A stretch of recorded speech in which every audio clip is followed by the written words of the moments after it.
Hey friends, if you haven't already, make sure you hit that subscribe button. It's one of the most powerful ways you can help the channel grow. Every like, comment, and share that you leave in the first few hours of a video tells YouTube that our stories are worth pushing to a bigger audience. With your support, I know we can get to 25,000 subscribers by Halloween. Remember, we never have ads in the middle of our stories. And don't forget, if you want to rep The Darkest Hour, visit thedarkesthouryt.com for exclusive merch you won't find anywhere else. Thanks for being part of this journey. Now, on with the show.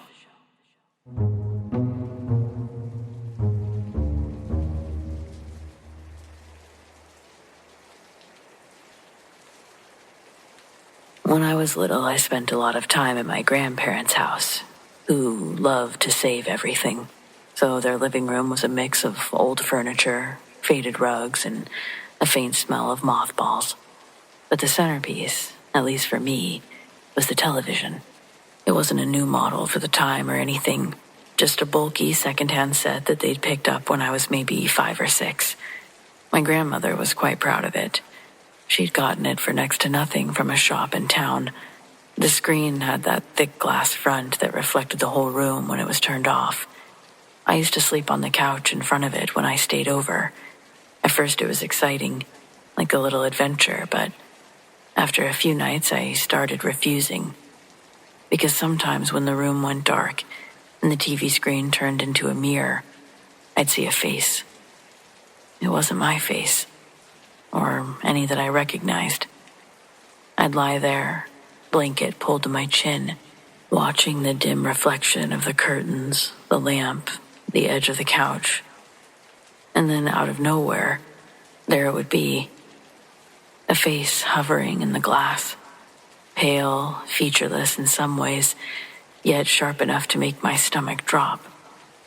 It wasn't my grandparents checking on me, and it wasn't a trick of the light. The first time it happened, I thought that maybe I'd been half asleep. But the second time, when I woke up with that prickle of dread, and I saw it staring from the TV, I bolted upstairs. I begged to sleep in the guest room instead. My grandparents didn't argue. I think they just chalked it up to me being a jumpy kid, scaring myself. After all that, I tried to avoid falling asleep in front of it, but kids don't always get to choose.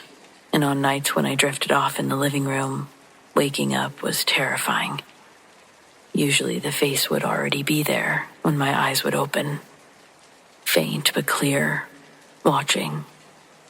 I'd move at first to catch a glimpse, and then I'd lie perfectly still, too scared to blink, until I couldn't take it anymore. I squeezed my eyes shut. I remember praying that I'd wake up again in the daylight. I never told my grandparents exactly what I was seeing. I just said that I didn't like the TV at night. My grandmother would laugh and say, "You don't have to watch it, honey." But it wasn't about watching. It was about being watched. The odd thing is, the house itself never felt haunted. I never heard strange noises, never felt cold spots. I never saw anything out of place. Nothing until that TV. Whatever it was, it seemed to be tied to that one object, a secondhand TV that had belonged to someone before it came into my grandparents' home. As I got older, you do what you do. Convince yourself it was in your head. Kids see things in the shadows or in reflections, but deep down I do think I always knew better. Dreams fade and memories warp, but this stayed crisp, like a scar in my mind. I never questioned what I saw. I just never really told anyone. Years later, long after my grandparents had passed, I thought to ask about that TV. I asked my mom what happened to it. She shrugged, said that it was probably donated again, or tossed out when they cleaned the house. Just another piece of junk. That unsettled me more than anything, actually. Somewhere out there, someone else might have picked it up, set it in their living room, stared into the same thick glass screen, and maybe saw what I saw. I'll never know, though. All I can say is this: it wasn't the house, and it wasn't my imagination. It was the television, or whatever was inside of it.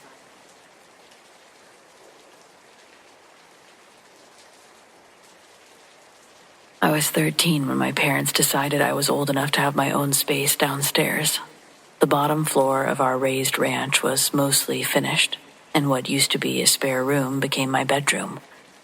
Everyone else slept upstairs, and from the first night that I moved down there, I couldn't shake the feeling that I wasn't really alone.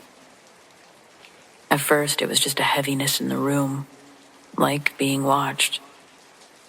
Now and then, I'd hear things, faint footsteps above when everyone was asleep, knocks that I couldn't really trace. Objects slightly shifted. It was like just enough to make me uneasy, but easy enough to shrug off. 2 months in, I had a real scare. I'd gone to bed like any other night, light switched off, door shut tight. I woke suddenly around 2 a.m. Every hair on my body was standing on end. I don't know what pulled me awake, but something had changed. My bedroom door, which I'd closed, was standing wide open. Even worse, the hallway light outside was on. My family never left that light on. They'd never come downstairs. And I hadn't left that light on. And then I heard footsteps, slow, deliberate, just beyond my door in the hall.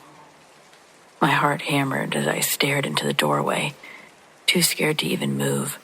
The footsteps stopped right in front of the door that led to the garage. The door was already locked. I hear that knob jiggle twice. Not a sound I imagined, not the house settling. I knew that sound as well as I knew my own heartbeat, and if the garage was locked from the inside, something was jiggling it from my side of the door. The steps started again, 5 or 6 slow, heavy steps, coming back toward my room, and they stopped just outside my doorway, in the light. But there was nothing there, just the unbearable weight of being watched. I could feel it, like someone was standing there, but I couldn't see it. I did the only thing that I could think to do. I turned over toward the wall, squeezed my eyes shut, prayed for sleep. Somehow, I managed it. I never had another night like that in that house, though I never felt comfortable in that room again. It just always felt heavy. We did move a few years later. I told myself that I'd been half dreaming, caught between sleep and waking, just my imagination. But that was all just to get through it. Once we moved, I instantly knew something was wrong with that space. In the 5 years after we left, I learned something that made me rethink everything. The family who'd lived there before us had an elderly grandfather. He died in the same downstairs bedroom, the one I'd been sleeping in. Sure, maybe it's not connected, but I found it interesting enough. I just think when someone passes, there's energy, theirs, others. I don't know, but I've never felt what I felt in that room anywhere else in my life.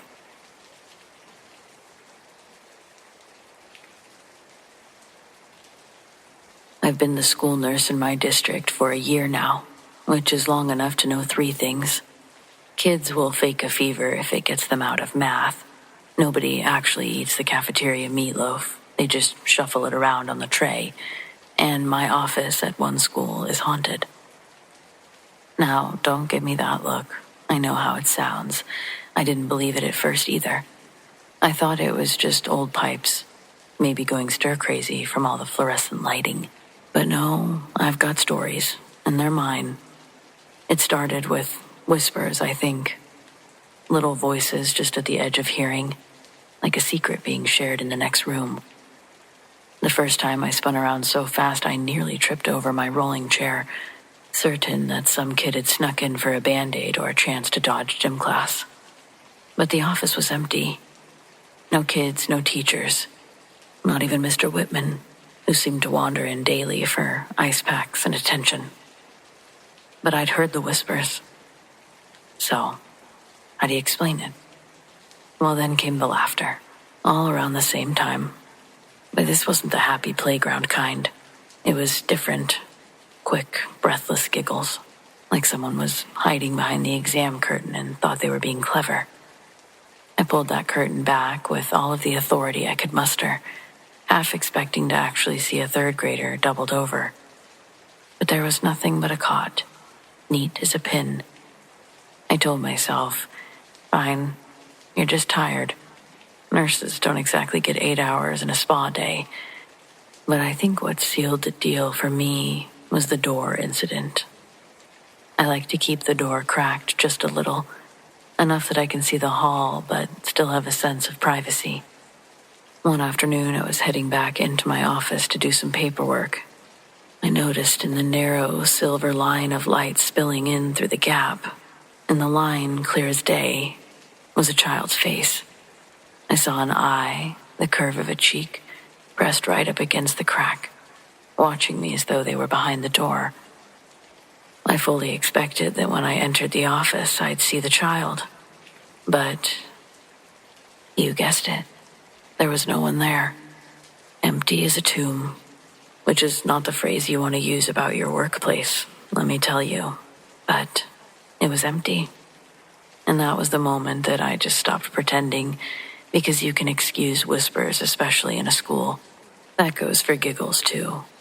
But you can't excuse a whole face pressed into the crack of a door and finding nobody on the other side. I'm just not that crazy. Now, here's the other thing. I'm not really afraid anymore. It's not scary, I guess. A year of this, and I've decided that whoever or whatever it is, it's just a kid. That's how it behaves. Mischievous, curious, not malicious. A peek, a laughter, a whisper. Nothing worse than the living ones, honestly. These days, when I hear a soft giggle, I just sigh and go back to charting. So yes, I think that office is haunted. But I've made peace with it. The students come here to rest when they're sick or scared.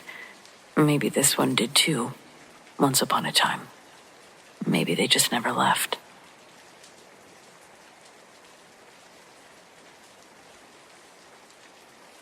This is a moment from my childhood that has stayed burned into my memory.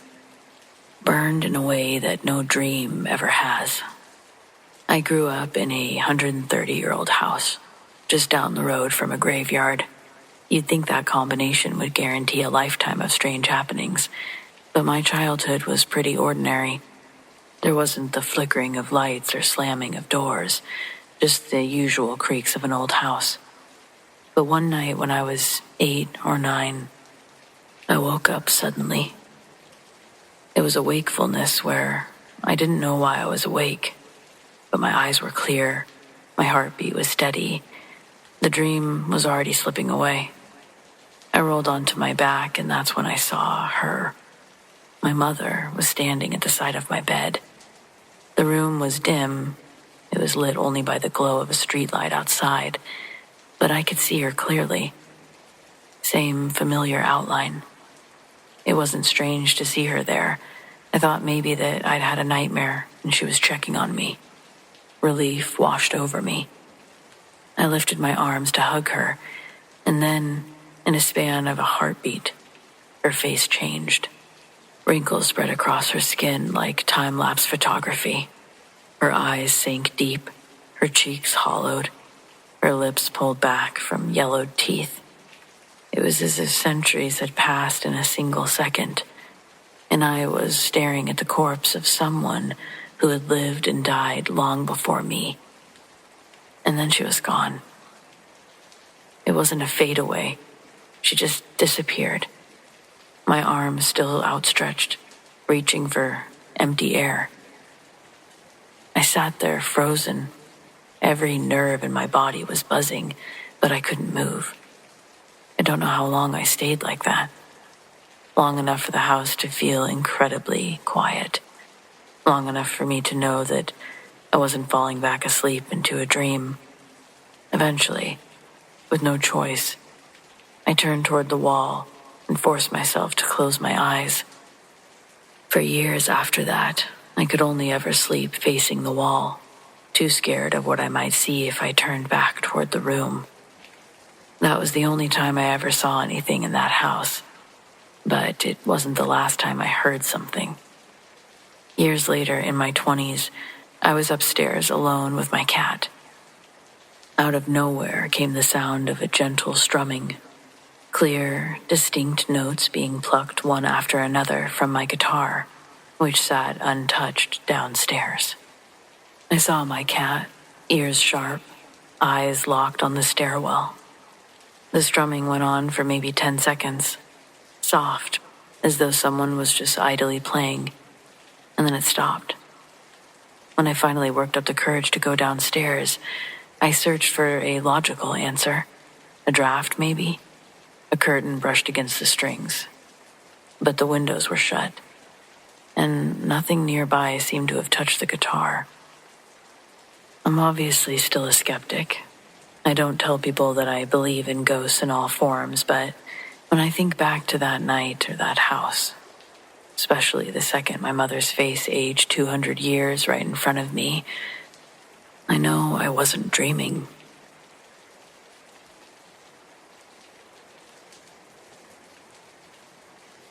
I've never been much for ghost stories. Not that I think people are lying. I just never paid much attention when I was younger and such. I liked taking things apart and putting them back together, not sitting around telling ghost stories. Even now, I wouldn't call myself a believer, but I'll give you this. Something happened to me once, and to this day, I don't know how to explain it. I was a teenager, maybe 16 or 17, and I'd come home late one night. Nothing wild. I wasn't that kind of kid. I was sober, sharp, clear-headed. But the house was empty. Parents were out, sister gone. Just me walking down that long hallway to my bedroom at the end of it. I went to push the door open, only I must not have turned the knob all the way. Instead of walking into my room, I smacked right into the door. Chest, really. Nearly knocked the wind out of myself. Not my proudest moment. I cursed under my breath and grabbed the knob and swung the door open. There was a figure, big, dark, standing right there in my room, filling the space in front of me. For a split second, my brain tried to make it into a person, an intruder maybe, somebody who'd gotten into the house. Fight or flight kicked in hard, and for whatever reason, I chose fight. I threw 2 punches straight at its chest, and both times, my fist went clean through it, like punching into smoke. No resistance or weight. That broke me out of my zone.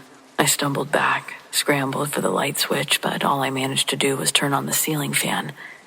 So there I was, yelling into the room, trying to sound tougher than I felt, while the fan rattled overhead. I stormed in, grabbed the pole chain, yanked until the light flicked on. Room lit up bright as day, and it was empty. I checked everywhere. Closet, under the bed, behind the dresser. I even looked in the other rooms of the house. Nobody. Now the easy explanation is that I imagined it. Maybe running into the door startled me so much that my brain conjured something out of the shadows. Maybe. But I'll tell you this, I wasn't half asleep. I wasn't drunk or high. And I wasn't the kind of kid that spooked myself over nothing. I was familiar with all the natural shadows in my house. I know what I saw. I know what I felt when I swung those punches and hit nothing. It was coldness, not just normal air. Do I believe in ghosts? Not really. Not the way some people do. But I also don't laugh off the stories, as technically I've got one of my own, and it still gives me pause when I think about it.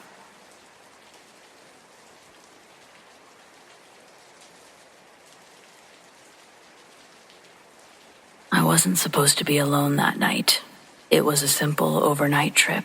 Just a short sail, drop anchor, crack a few beers with my cousin Evan, and be back in the morning. He bailed last minute, said his kid had a fever. I should have rescheduled, but I'd already prepped the boat and the forecast was clear, so I went. Just me, a borrowed sailboat, and the open water off the Florida Keys. It was calm at first. I anchored a few miles out, watched the sunset, made myself a drink, even dozed off under the stars. But sometime after midnight, the wind kicked up hard. I jolted awake to the sail flapping violently and the waves slamming against the hull. The sky had gone black. No stars, no horizon, just chaos. I tried to pull the anchor and power back, but I was too late. One rogue wave hit broadside and flipped the boat. I surfaced, disoriented and gasping. The boat was upside down. I managed to climb onto the hull, soaked and shaking, with nothing but the emergency light clipped to my vest. No radio, no flare gun. My phone was somewhere at the bottom of the ocean.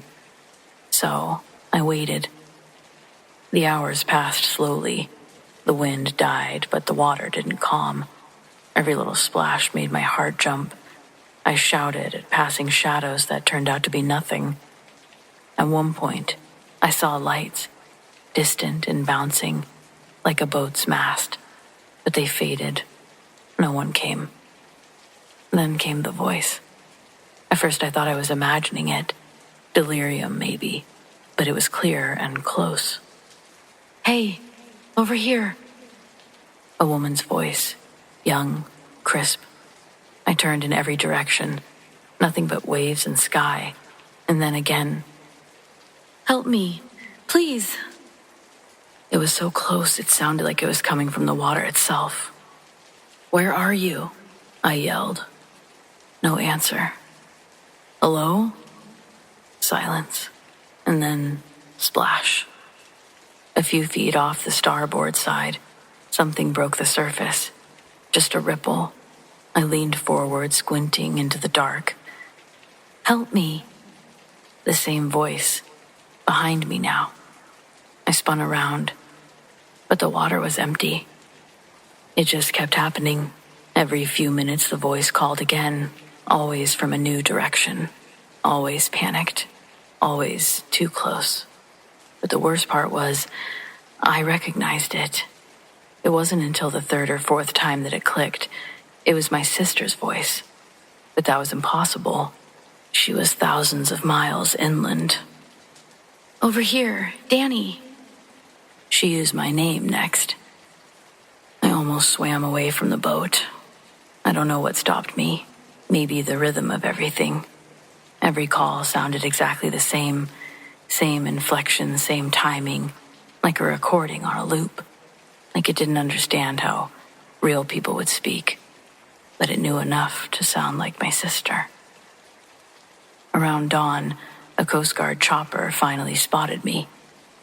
And I wept the whole way into the basket. The guy strapped to me asked if I was injured. I just kept saying, "Did you hear her? Did you hear the voice?" They just said no, just wind and water. They never found anyone else in the area. No other boats were reported missing. No swimmers, no divers, nothing. They chalked it up to trauma or shock. But a voice.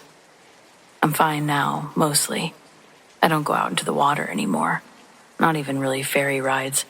I moved away from the coast and found a job inland. But of course, I'll never really be able to let go of the weirdness of the story. Even if it was my mind playing tricks on me, it really creeps me out.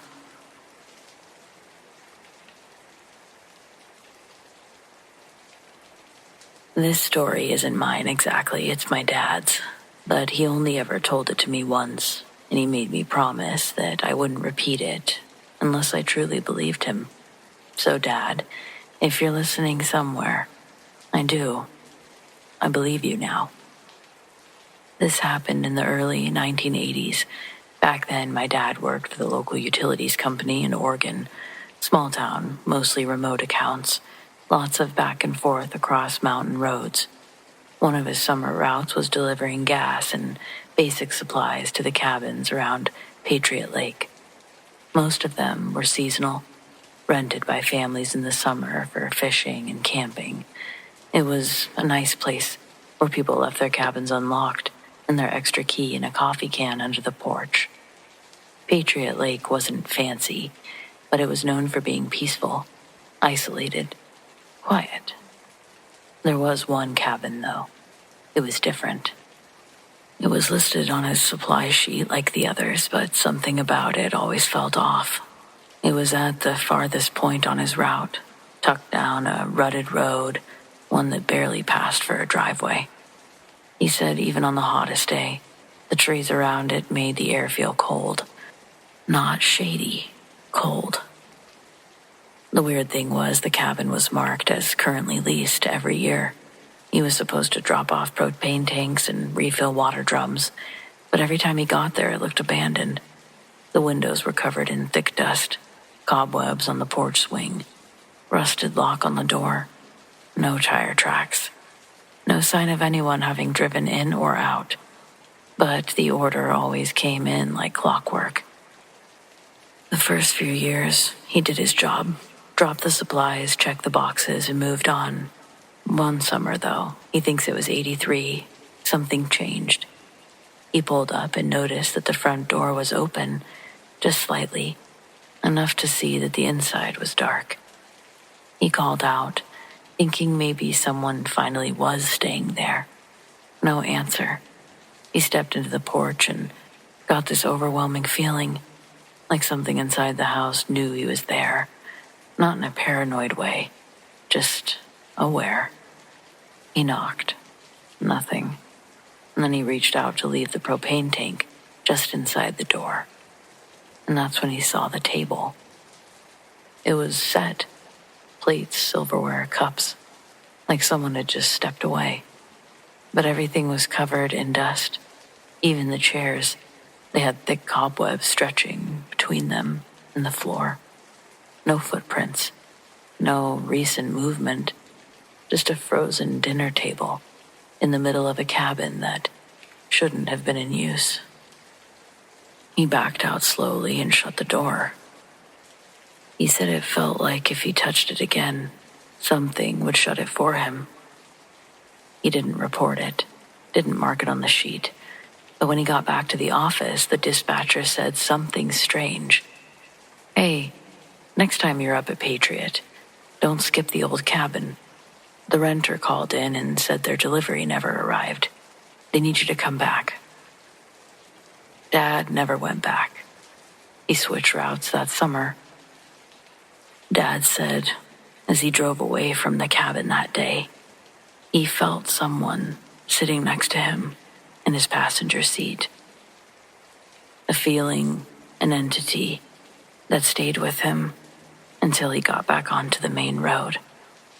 He told me he never felt anything like it before or since, and he thinks what he experienced was a spirit, and what happened to them when they were living. He's not sure, but he didn't think it was good.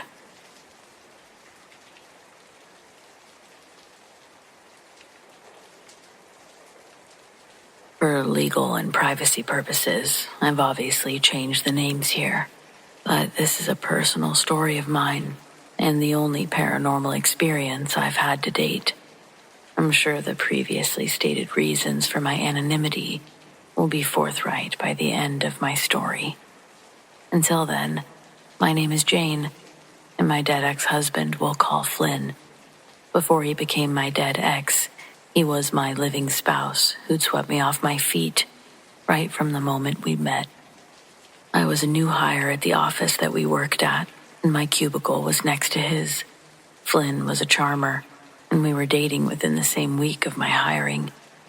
A few months later, he proposed, and I was moving the stuff out of my apartment and into his house.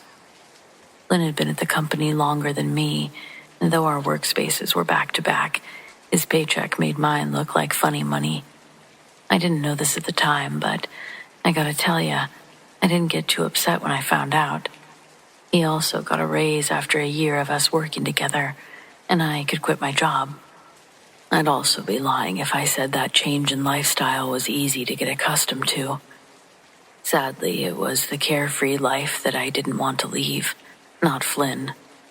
I'm sure he was having multiple affairs behind my back earlier in our relationship as well. He may have been better at hiding them, whatever it was. The first time I did catch him was in our second year of marriage. That killed the love for me. As much as I wanted to forgive him, as much as I told him I did, I never did in my heart. I tried, but slowly I emotionally drifted from him. In his eyes, practically pushing him into the arms of other women who showed him any kind of attention. He wasn't a man. He was a coward that refused to communicate his feelings with me, too afraid of losing his macho attitude. But I buried my heart and mourned for its death already, so I wasn't sweating it. It's true, money never filled the hole in my chest, but it did fill my closet, and I wouldn't have been able to see as much of the world as I did when I was young if it wasn't for him. And I'm still young. 46 doesn't qualify for senior discounts. I don't know if I'd ever remarry, though. Flynn's mom used to tell me if Flynn's dad died, she'd marry the pool boy. I don't think I could ever be a sugar mama. I'll consider marrying an AI bot before that. I saw a documentary where that seemed to work out for a guy until the servers went down, essentially killing his AI wife. When it rebooted, it was like that 50 First Dates movie. I've moved off track. If you don't mind, I'd like to get back to where I was. Okay, summertime. Flynn and I get back from a wedding out of state. No animals and no kids meant no responsibilities, and sometimes we'd be gone for weeks at a time, depending on our travel destination. That time, we only stayed away for 4 days. Arriving home, we opened the door and were met with the most foul of odors. Like a concert porta potty, mixed with vinegar and cherries for some reason. And for the life of us, we couldn't find what the source could have been. And I'm telling you, we searched that house with a fine-tooth comb looking for it. After opening all the windows, the smell only dissipated so much. The remaining funk had to be masked with Lysol sprays and those things that you put in your car to make it smell good. Lynn bought a bunch of those from a gas station that afternoon, and we hung them all over the house, but nothing really helped. Sometimes you think that it would start to go away, only to be hit with another invisible cloud of super yucky air, more than what the nose had already gotten used to. Going to bed that night, I got up more than once to make sure we'd locked the doors when we'd gotten home. When we laid our heads down, both of us could hear scurrying under the floorboards. Both of us thought an animal had gotten under the house and hoped that that was also where the smell was coming from. I say scurrying around, but it really sounded like bare feet running around beneath us. More of a pitter-patter rather than a scurry, if that makes sense. But the noise coming from the crawl space under us, it was less likely to assume that it was a person making that sound, even though it sure sounded like it. Flynn would call an exterminator the next morning. They were in our driveway, looking under the house for us before noon that day. But they reported no evidence of animals being down there. No nests, no fur, no leftover meals. When Flynn first purchased the house, he and his dad put up grates around the open slots leading under the porch. And to this day, they're still holding up strong. That was all well and good, but we had no resolution to the thumping noise the night before, or the stench inside, or the fact that it was even worse now. We opened up all of the doors and windows again, trying to get the air circulating. Sometime after the exterminators left, I was standing in the kitchen, and I heard Flynn say something in the hallway, and then scream. He runs into the kitchen and says, "I just saw someone walk from the living room into the fireplace and disappear." He thought it was me, even said something to it as it walked by. His hair stood up when he did a double take and realized it wasn't me, and then watched it disappear. It looked like he was going to have a heart attack. I made him sit down. His forehead was dripping sweat and his face was flushed. I didn't think that he was lying about what he saw. I didn't see it, but for the rest of the night, Flynn stayed close to me. The experience terrified him enough to follow me into the bathroom while I peed, just so he wouldn't have to be alone. Macho Flynn never acted like that. Now he was like a cat. Every little noise made him jump, sitting tensed up in the bed until he started snoring next to me, and I felt his body slowly relax. We were watching an episode of some English-dubbed South Korean soap opera that our friend had gotten us into ironically, until the wacky characters and over-the-top story became so captivating, it became unironic, and we binged every episode of every season. At this time, there were probably less than 10 minutes left on the episode we were watching when he passed out. I was going to finish it and then planned on going to sleep afterwards. I was already struggling to stay awake, slowly dozing off, trying to keep my eyes open until the credits. Our TV is next to the door in our bedroom. All of the lights are off in the house. The bedroom door was already a little bit open, but from the corner of my eye, while staring at the TV, I could see the door slowly open. Watching the bright TV in a dark room, my eyes weren't adjusting to the dark enough to see anything, not past the door frame into the black hallway. And nothing could have made me go check how the door could have done that. Instead, I left the TV on all night, turned the volume up a bit louder, and tried to ignore the feeling that someone was standing in the doorway. To sum up the next few days, 2 big crows fly into the same second-story window, breaking their necks, landing on the patio. The thumping continues, even after Flynn goes under the house himself to check. That drove him the craziest. The smell also persisted. It became easier to ignore until you left the house and came back. Then the smell would smack you across the face all over again. No amount of laundry or deep cleans of the rooms could lessen its punch. I'll also say that I saw a perfect handprint left in the condensation on the mirror after a shower I had, and it was smaller than my hand, and my hands are smaller than Flynn's. The mirror that we have in the bathroom is a pretty tall, oval-shaped one, and the print was at the very top, pointing upside down. I noticed it when I tilted my head up gargling mouthwash. It was too far up there for me to even wipe off with a towel. I was perplexed at its appearance. I couldn't understand how it got there. Then in the middle of the night, one night, something wakes Flynn up, and he can't get back to sleep. While he's laying awake in bed, he gets an overwhelming feeling, almost like a voice in his head urgently telling him to go check around the house, make sure the doors are locked. In an effort to alleviate the feeling, Flynn gets out of bed with the room still completely dark and walks into the hallway. Before he's able to turn on the light, he steps in a puddle of water with pieces of broken glass in it. It was invisible in the dark, and the soft bottom of his right foot gets sliced open, making him lose balance. He let out just enough of a yelp that it woke me up. I found him unconscious in the hallway. Blood was on the corner of the countertop, and it was coming from Flynn's head and foot. I called paramedics, and within 5 minutes, there's a round of knocks at the door. I rush to let them in, scramble to unlock the deadbolt, swing the door open, and don't see any ambulance lights or paramedics. No one's there.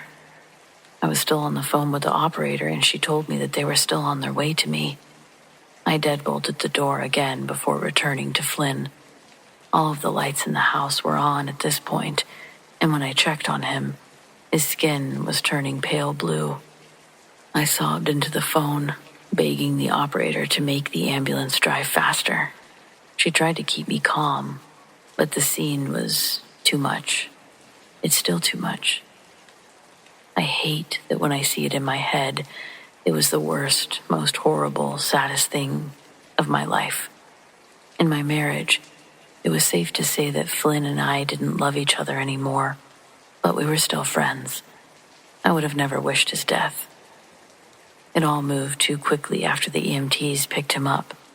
I followed them to the hospital, just to have the doctor meet me in the lobby and tell me he was gone.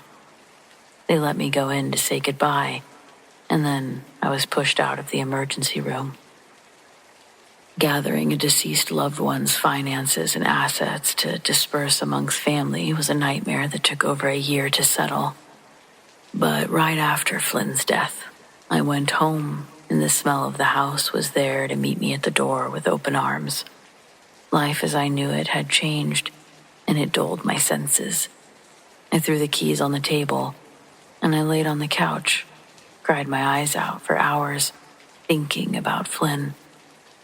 There were splotches of blood in the hallway where he had slipped. I exhausted myself trying to clean everything, but I stopped when I saw the glass that he'd stepped on. I picked up one of the larger broken shards. Flynn's blood was still able to be seen in the cracks of the embossed curves. I realized they came from a wine glass set of mine. We rarely use these wine glasses. I know nobody pulled it out to drink water that night. But aside from the blood, there was only water on the ground, like it was filled up with tap water and then dropped on the ground. Impossible to see in the dark hallway. The discovery of the wine glass sent me over the brink of insanity. For a little, I was trying to figure out how it could have gotten there. At some point, I must have fallen asleep torturing my brain with scenarios on the couch, because I woke up in the middle of the night, sitting in the same position. A loud bump pulled me from my dream, but I didn't know where it had come from. The room I'd fallen asleep in was freezing. I walked into the bedroom and couldn't bring myself to get in. I took the blankets and made my bed back out in the living room. The next morning, the back of my arms looked like a cat had clawed them while I was asleep. 10 to 15 scratches on both of my arms that stung the moment I opened my eyes. They were long, thin red lines that ran down to my elbow. I recount this next part acknowledging the groggy state I was in, but when I saw my shadow on the wall cast by the morning sun, there was a second shadow standing next to mine. It looked different than mine, and when I moved my hand, theirs stayed at their side. It stayed next to my shadow on the living room wall until I got off the couch. When I looked up again, it was only mine there.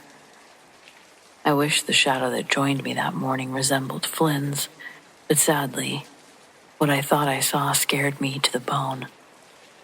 The silhouette was smaller than mine, and I could see that it had long, hanging hair. Something else caught my eye that morning as well, but this time, what I saw was real. In our living room fireplace, there was a woman's running shoe. One that I'd never seen before. Red with white trim. I think it was Adidas.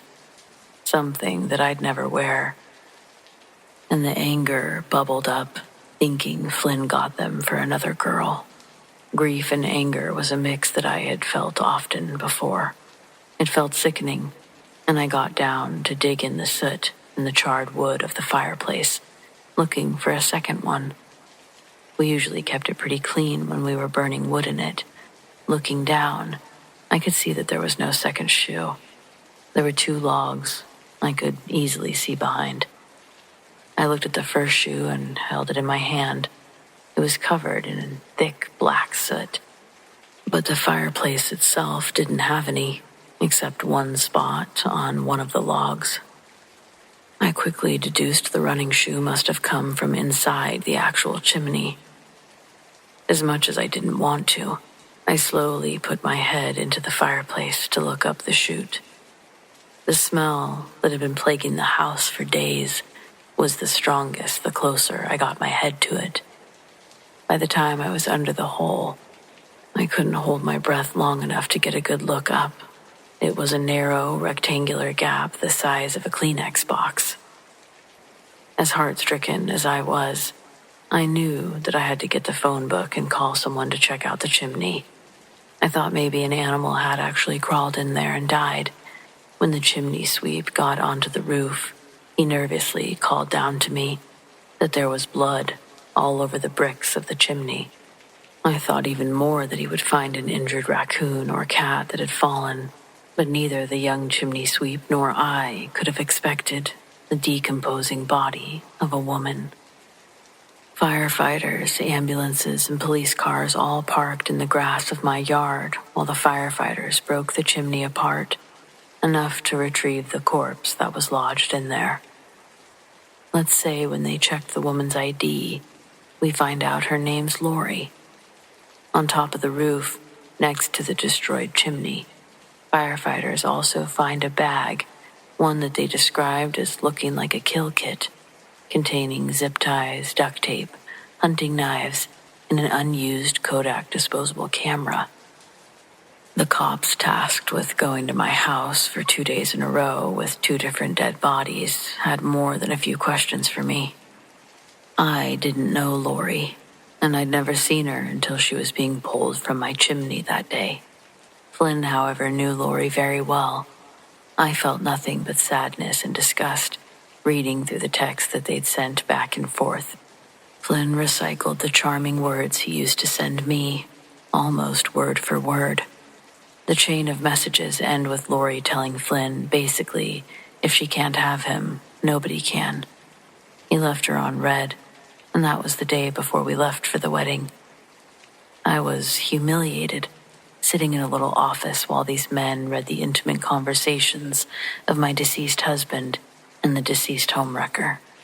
Literally, it would cost me over $2,000 to get my chimney fixed.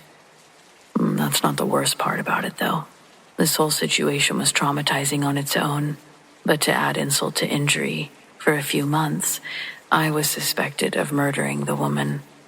Police found out that she didn't die of asphyxiation. There were signs that she'd been beaten, that her throat was crushed before she went in. That was the last straw that broke the camel's back of my patience. I screamed at every cop at the precinct that day that accused me. I wasn't held in jail or detained because they knew I was right. As I walked out, they told me not to leave town, that someone would be by to continue the chat. But days went by and no one did. Later, with more DNA evidence coming in after the autopsy, they would find the actual killer. He was already behind bars, serving time for another crime that he committed the night after he killed Lori, telling the investigators outright that he'd offed her because she misled him under false pretenses, telling him that they were going to go rob a random rich person's house. But when they found out we weren't home, she didn't want to break in because the burglary wasn't the real reason she picked the house. So, he punched and strangled her on the roof of our house, bouncing her head off the brick chimney until she stopped living. Then, he picked her up and dropped her into the chimney chute. During her decomposition, her body shifted lower, and her shoe must have fallen off, it being just the right size to fall through and land in the fireplace. Any wider, and I may not have known that she was up there for months, until a skeleton fell through the fireplace. I still live in the house to this day. After the body was excavated, things settled down. I try not to think about it too much, because there's too much to think about. Some days are easier than others, but ultimately, I'm glad I got to keep my home. I've painted the living room twice since then, not because it needed it, but because I needed it. I don't know if I believe in ghosts in the traditional sense, but I do believe in things lingering. Grief, betrayal, fear. They haunt you in quieter ways that no priest or medium can banish. You just learn to live with them, like a shadow standing beside your own, silent and still, until one day, it's gone. Maybe it's there, and you just stop looking for it.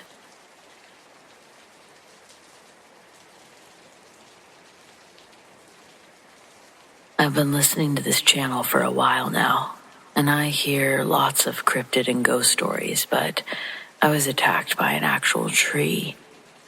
My parents live on the edge of a national forest, so I grew up playing in the woods. When I was 16, I went exploring and planned to camp out so that I could go farther than my usual places. Friday night was fine, and I was in new territory by Saturday afternoon. After a couple of miles, I tripped over a thin vine stretching across my trail. It was pulled tight, like someone put it there on purpose. But when I checked, both ends were planted. This thing came out of the ground on one side, grew straight across the path, and went back into the ground on the opposite side. It wasn't like blackberries, though. I'd never seen anything like it.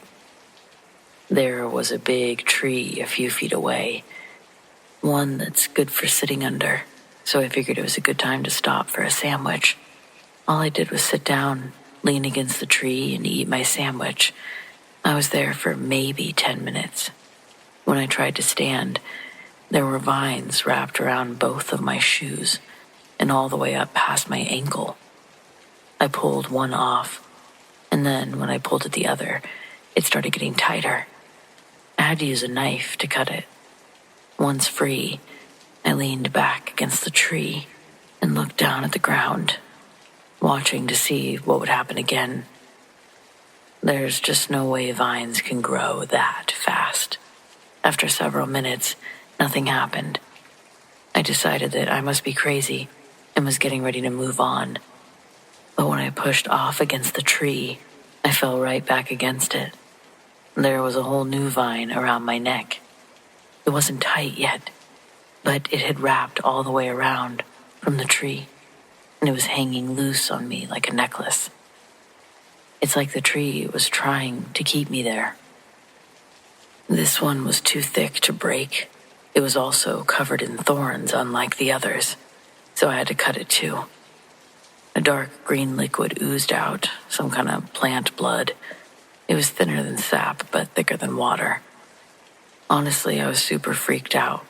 I quickly backed away from the tree, but I tripped on another vine, fell on my ass. Before I could get up, even more thorny vines were tangling, some close to my wrist and legs. I watched them come out from the ground in a way that I've never seen any sort of plant move or grow. Not possible. Yet here I was. Every place that it had touched me, the green ooze, it burned like fire, especially when it got into the cuts from the thorns. Before I'd even managed to get to my feet, I saw even more coming out from under the ground. Once on my feet, I ran a far enough distance to be free of their range. When I finally seemed to be safe, I realized my stuff was still under that tree, but I was way too scared to go back for it. I ended up leaving everything behind, including my sleeping bag, and I started back towards home. That was more than enough exploring for me. That night was rough. My parents were pissed when I came back without my gear. I knew they wouldn't believe what happened, so I just told them I lost it all. I was forbidden from staying out overnight after that, but I didn't complain. I never went very far into those woods again after that. I don't know if that place was haunted, cursed, or if that's some sort of normal kind of tree I don't know about. But I've never heard of this happening to anyone else before. It's been over 20 years since that day, and I haven't experienced anything like it since. So I'm pretty sure that I'm not crazy. It's completely unexplainable, though.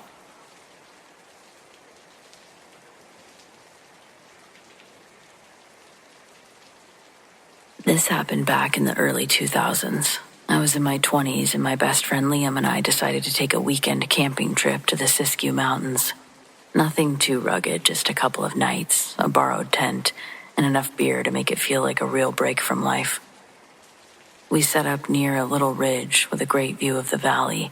It was late October, cool enough that we had to keep the fire going most nights.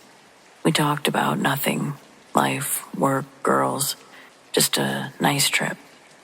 The first night passed without issue. Second day we hiked, found a good spot near the river, cooked some food over a fire. Everything was normal. But the second night, I don't know what happened. I remember saying I was going to gather firewood before it got too dark.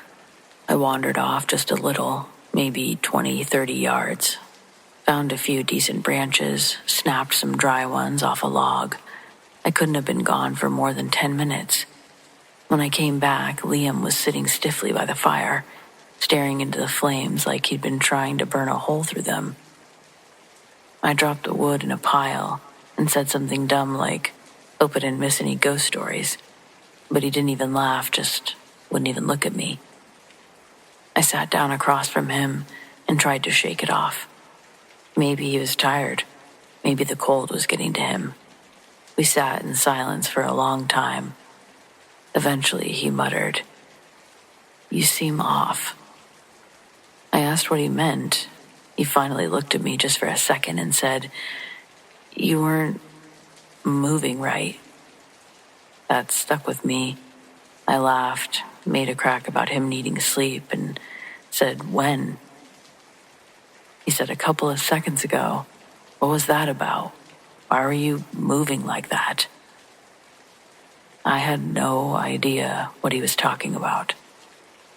Well, we left it alone, went to bed. The next morning, he was up before me, packed, quiet. We drove home with barely a word between us. I didn't really push it. Figured we got on each other's nerves out there or something. It happens. We didn't talk much after that. Drifted.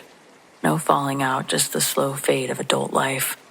Then, about 5 years ago, we met for coffee while I was passing through his city. It was the first time I'd seen him in over a decade.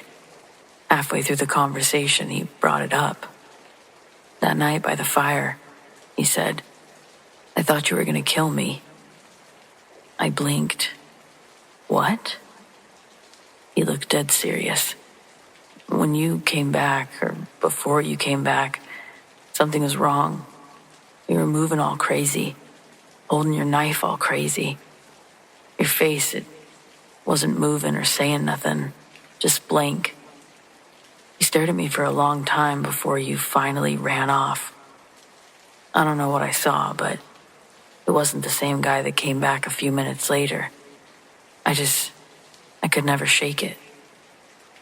I tried to laugh it off again, but Liam didn't smile.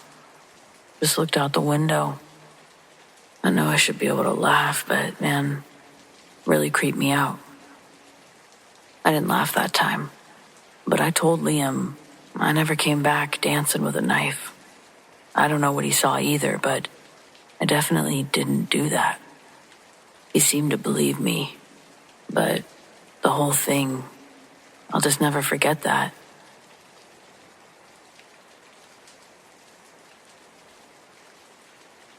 In 2015, I was a college student outside of Seattle, Washington. A few friends of mine wanted to go on a spring break trip to Ocean Shores, a small town on the coast of Washington state. Because we were broke college kids at the time, we decided to book the cheapest place in town, a small motel called Westerly Motel. We were a party of 5 people, 3 guys including me and 2 girls. We were all just friends, bros, so we didn't care about everyone sharing the same room. Arriving at the Westerly Motel, everything was fine. The place had a living room, bathroom, small bedroom. It was pretty small overall, but hey, we got what we paid for. It was agreed that the 2 girls would get the bedroom, and us 3 guys would sleep in the living room. We were there for 3 nights total. The trip itself was fine. There wasn't much to do in Ocean Shores with no money. Our original plan was to see the ocean and the beach, but when we got there, it had all these really smelly and gross things washed up ashore. A local told us it was actually some sort of whale carcass. I have no idea how legit that was, but that stuff was definitely not seaweed, and it smelled horrible. The first 2 nights were completely normal, though. We played board games, drank alcohol. It wasn't until the last night that my experience happened. My 2 male friends slept on the couch in a chair. No idea how he was even able to sleep, and I was the only person sleeping on the floor. At around 4 a.m., I woke up. I didn't physically get up, I just opened my eyes. I remember reaching my arm over to grab my phone, seeing the time and thinking, I wish it was sunrise already, because the atmosphere was super spooky. It's hard to describe. The air felt stuffy and cold. I know this phrase gets overused a lot, but it literally felt like someone was watching me. The closest thing that I can compare it to is actually a video game about ghosts called Fatal Frame 2. Throughout the game, there's certain rooms that have a high-pitched sound indicating that there's something in there, something for you to interact with. It gives you a sense of something is here. I know that's a weird comparison, but it gives the most accurate feeling that I've ever felt to that night in the motel room. I tried going back to sleep, but I felt so paranoid and scared that I couldn't. I remember my feet were actually shaking because of how scared I was. I tried coughing a little to signal to my buddies on the couch, like, "Hey, are you guys awake?" But no response. The weird thing was that I somehow could just indistinctively tell that the source of all this fear was coming from the bathroom. I was closest to the bathroom because I slept on the ground. Like, I could just feel that something was not right about the bathroom, and it scared the crap out of me, even though I couldn't see anything. It also felt dangerous to move, like the universe was saying, "Don't get up, don't move, just go back to sleep. You're not supposed to be awake right now." That's literally what it felt like. Thankfully, about 15 minutes or so, I was able to fall asleep. The next morning, everything was pretty much normal. As my friends and I were checking out of the motel, I wanted to ask the front desk, "Hey, is this place haunted or something?" But I chose not to. On the 3 or 4 hour drive back to Seattle, I casually said to my friends, "Hey, were you guys awake this morning?" And to my surprise, my friend actually said something like, "At 4 or 5 a.m.? I said, "Yes." And then my friend said, "Yes." Weirdly enough, it got quiet, and we both just knew to leave the conversation at that. It was pretty awkward, but that was literally it. I could tell that he had also experienced what I felt at 4 a.m., and just like me, he didn't want to talk about it. It felt sort of cursed to talk about it, honestly. That was the end of that experience. But fast forward to 2020 during COVID. I was bored and stuck at home, and that Ocean Shores trip came back into my mind. I was curious and just Googled Ocean Shores Westerly Motel.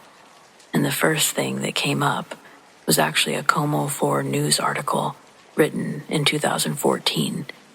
The article states that in 2014, at that exact motel we stayed in, there was a man who had locked himself in the bathroom in a standoff against police.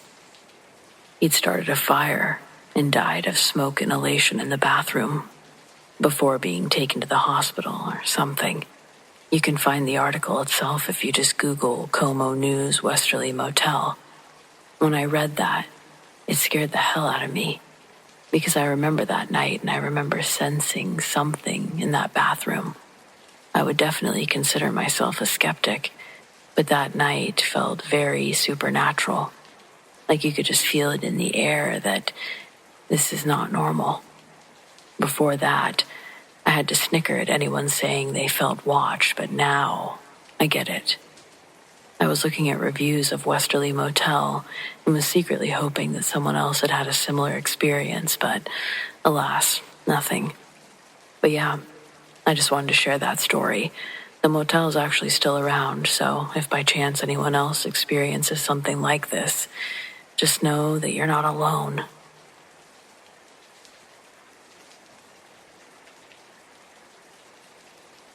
Anyone willing, I'd like some advice or thoughts on what I should do about this. It's a touchy story. I'd rather not involve family or friends with it. When your best friend has a kid and they make you their godmother, you never think of fulfilling the caretaker role if the parents happen to pass away. Well, that was the duty for me and my husband, Calvin. We were tasked in upholding that responsibility at the beginning of February. We don't have children of our own, and our new addition was unexpected to say the least. Her name's Hannah. She's 6 months old. Her mom and dad our best friends, were hit by a drunk driver leaving a comedy show. It was their first night out since Hannah was born. Tiffany and Ron. I was Tiffany's emergency contact. She and I had been best friends since before high school. Tiffany was practically my sister. She lived with my family our senior year because her home life was hard. We were babysitting Hannah the night of the accident. Since obtaining guardianship, it's been a financial strain, but not enough to sink us underwater. I guess it's enabled us to really think about how we budget our money now, and that's never a bad thing. Dare I say, Hannah's being here has forced Calvin and I to strive to become better individuals so that we can teach her the right things as she grows up, and in turn, maybe growing ourselves? No, I'm just kidding, of course. With her being only 6 months old, she's oblivious to the tragedy bestowed upon her. I don't know when's a good age to bring something like that up. It was hard to watch her look for them for the first couple of weeks, but gradually, she's warmed up to us, and I just pray that her brain isn't able to register what happened. It's a priority of mine for her to know how much her mommy and daddy loved her before God took them home. Ron, Hannah's dad, his family took care of the funeral expenses, but were understandably too old to take care of Hannah. The funeral was just that side of the family, us and Hannah. They were buried side by side, and it started to drizzle near the end of the service. We kept Hannah in her car seat and set her at our side while we stood by their caskets. As we tearfully listened to the priest, Hannah started laughing and yip-yapping in her seat. I bent over to check on her and shush her, but she looked so happy. She was clapping and reaching out, moving her head to the left and right of her car seat, like she was watching invisible butterflies. Her burst of excitement gave everyone the giggles because she just wouldn't stop. I think the priest was the only one not laughing every time Hannah would do a roller coaster pose with her arms while making her little baby squeaks. Ron's grandmother said something like, "They're with us right now." It gave me the chills when she made that comment.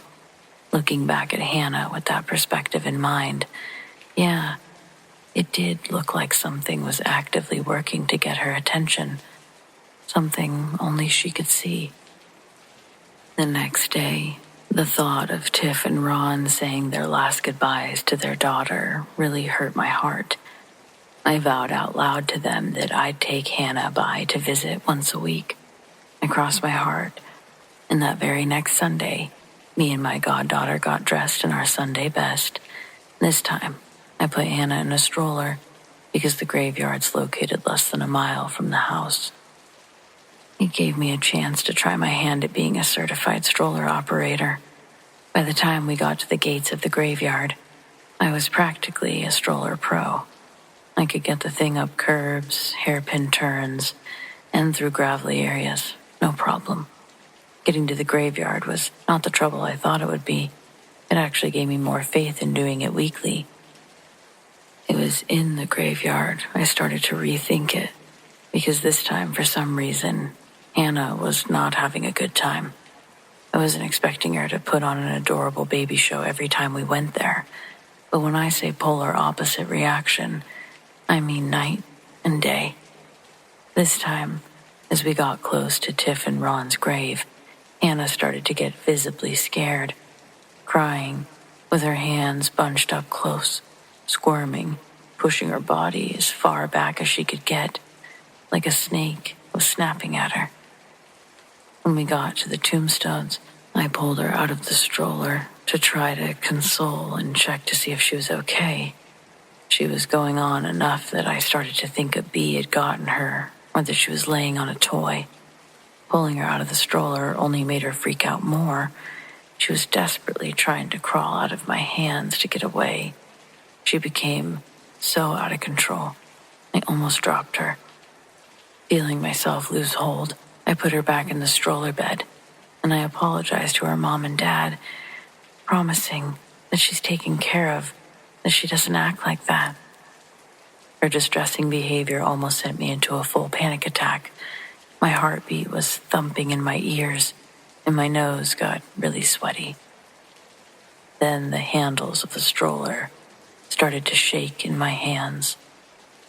I didn't know if I'd done it unconsciously or if an outside force had nudged it, but I could hear the hard wheels click on the ground after it was lifted off balance. It would have tipped over if I hadn't grabbed it so firmly. I couldn't escape the uncomfortable feeling that lingered in the graveyard. I had to take us out of there. As we left, it felt like I'd stepped out from a heavier gravity. Hannah also stopped fussing the moment we left, like complete silence the whole way back. When we did get home, I reached in to pull Hannah out of the stroller, and there was a rose lying on her chest. Maybe this sounds nice, but the stem was filled with the sharpest thorns I'd ever seen on a plant. They'd gotten stuck in her blanket. I had to work carefully to take it out without poking myself. During our walk home, I checked on her multiple times. Visual contact. The rose wasn't there until we got home.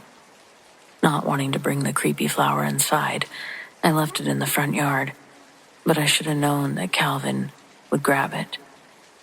When he came home that evening, the first thing he said was, "Honey, look what I found." Making a grand entrance, he has the rose in his mouth like a flamingo dancer. When I see him smiling with it between his teeth, I know he was trying to be romantic, but I screamed, "No, Calvin, get that out of your mouth." He pulls it from his bite real quick, asking, What? And when I start to tell him why the rose is a no-no, his bottom lip begins pouring blood down his chin. He had a razor-thin cut from the thorn on the stem. It had to have been a deep cut, though, because it had bled consistently and was hard for Calvin to clot. When he was done clearing the blood out of his mouth, he told me that the rose was perfectly fine, that he'd picked it up. There were no thorns. He wasn't sure how that happened, and neither was I. It's been over a month since our visit to the graveyard. Every day I feel a little more guilty for not bringing Hannah by to visit. But, and I don't want to say this out loud to other people, but there's something bad at that graveyard.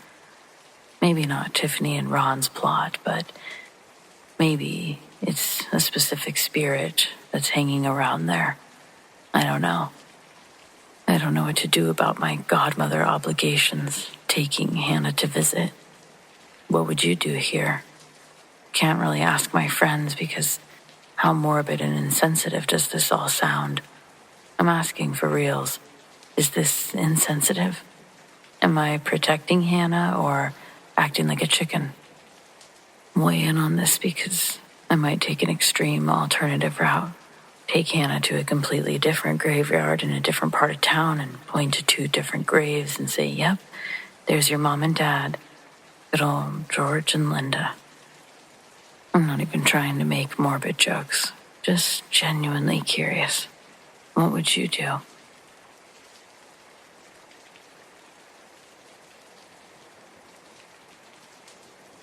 I lived in a boarding house during my last year of college. One of those old Victorian homes turned into separate rental units. It was cheap, which should have been my first red flag.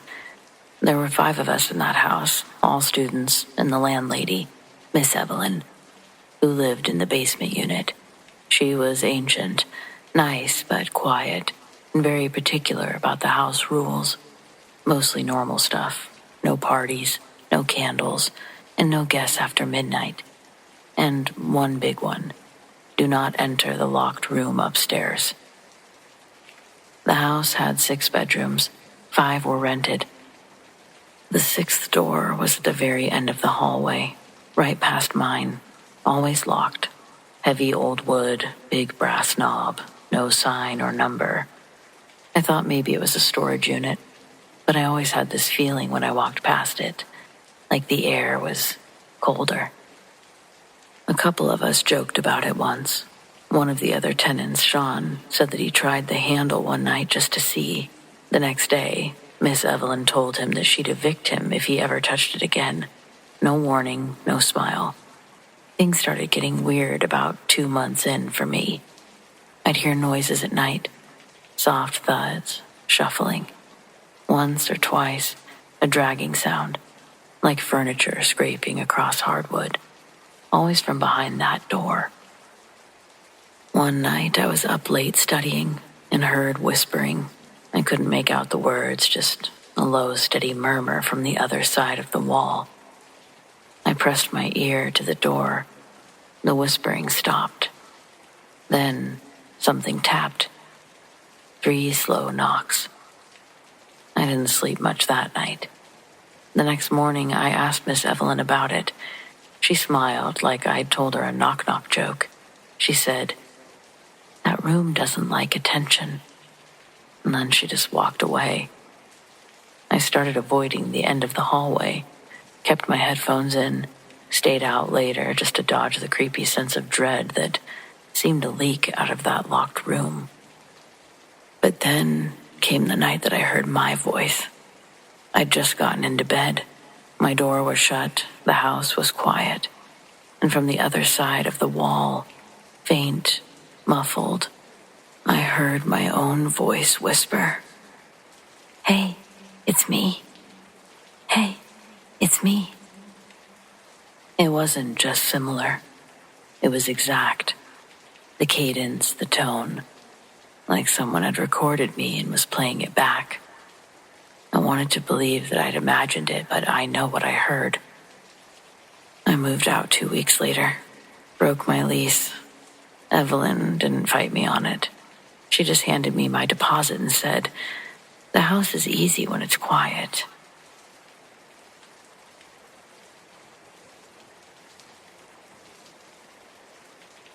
I was 12 when my mom left town for a few days, leaving me by myself. Back then, it wasn't a big deal. Plus, our relatives lived nearby. She trusted me to handle myself. She refused to give me a cell phone, though. Said if anything came up, she'd just call the landline and expected me to be there. Before leaving, she told me exactly when she'd be back. The date came, and late afternoon I heard someone knocking at the door. "Sweetie, it's me. Open up." It was my mom's voice. Calm, cheerful. My dog, who adores her, perked up immediately and sprinted down the stairs. But then she stopped, whimpered, and bolted back up to me. Her tail was between her legs and shaking. I didn't move at first. I just stared at my bedroom door as the knocking continued downstairs. Then the landline rang. The knocking stopped. I answered the phone and my mom's voice came through. Same tone as usual with her warmth. "Hey, hon. Sorry, change of plans. I have to stay one more day, but I'll be home tomorrow." I never went downstairs. And whatever was at the door, it never came back.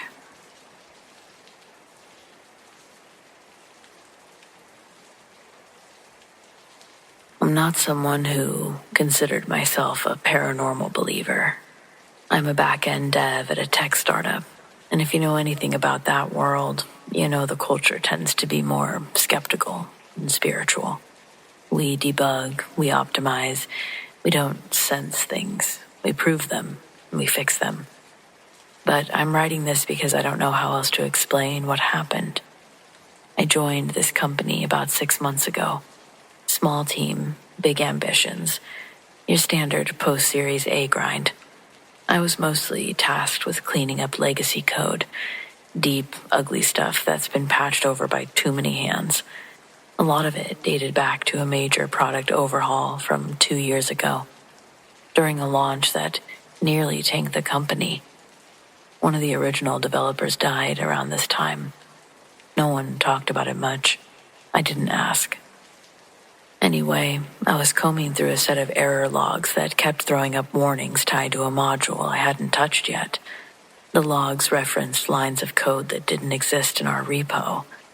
I figured it was a misfire from a deprecated branch or a ghost file that someone forgot to kill during a migration. I know that all sounds like jargon, but basically, I thought it was something typical, something I could fix. But it was something different, hidden deep in a shared folder, a ghost file, like 4 levels deep.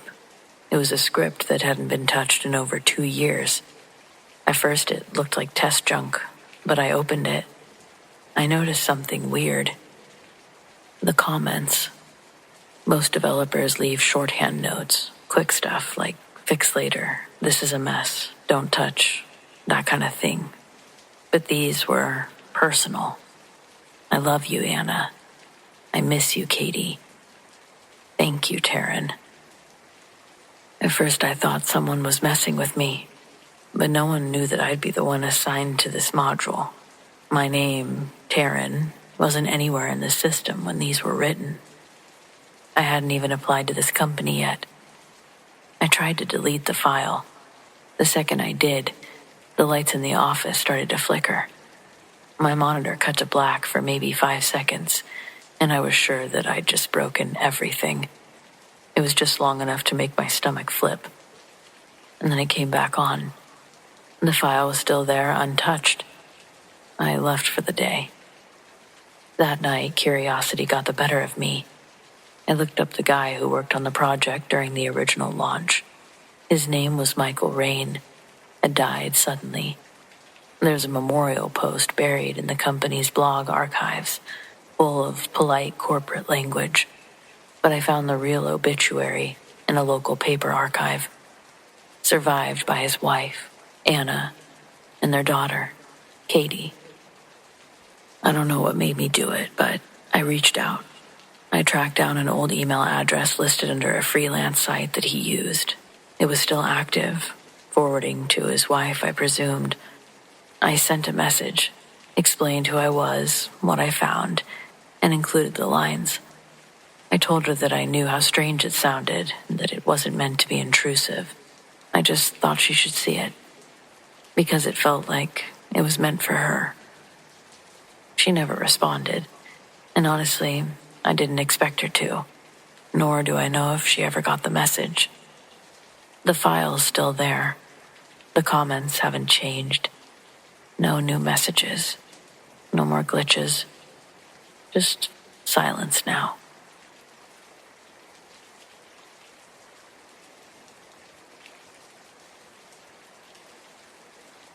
The storm came in fast, faster than the charts predicted.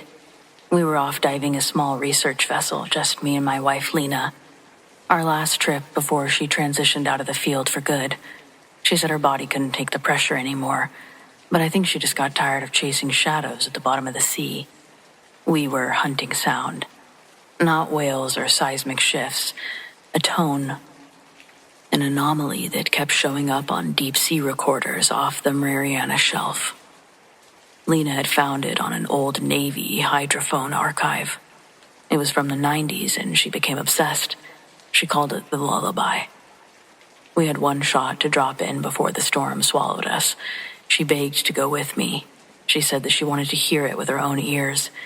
And she did. About 2,000 feet down, the ocean stopped sounding like water. No wails or rumblings going about. Just this long, low tone. Almost warm, like it knew we were there. I felt it in my teeth. She grinned through her mask like a kid at Christmas, and then she whispered, "It's beautiful." And I remember thinking, whispered? We weren't on comms. And that's when my light died, and then hers. And that tone changed. It wasn't warm anymore. It was closer and layered. Like there was something behind it, a presence. We held our position and tried not to panic, but then something moved, just outside the lights, a shimmer, a glint, and the tone. It began mimicking our breathing. I swear on my life, it synced to her first, like it was trying to calm her or lull her. Lena went limp, like she was in a trance. Started drifting toward the edge of the trench wall. I grabbed her arm, and something was pulling her. I kicked, yanked her back. She screamed. not in pain, in rage. "Let go of me," she cried. How could I hear that? I managed to trigger the emergency ascend, pulling both of our suits upward toward the surface. But halfway up, she fought me, kicking at me, tried to shut off her own suit ballast. She kept muttering, "Don't take me away from them." When we finally made it back to the boat and were in a dire rush to make it back to shore as the storm started, I asked Lena, "What happened down there?" She told me she heard my voice. She heard me calling for her. Said she didn't remember fighting me, didn't remember trying to go toward the trench. We really have no idea what the hell happened out there. But it wasn't just Lena's last time in the water. I decided to hang it up as well. The sea is vast, and there's so much to see. But I've decided there's just as much to see on land. At least up here, I've got some sort of advantage.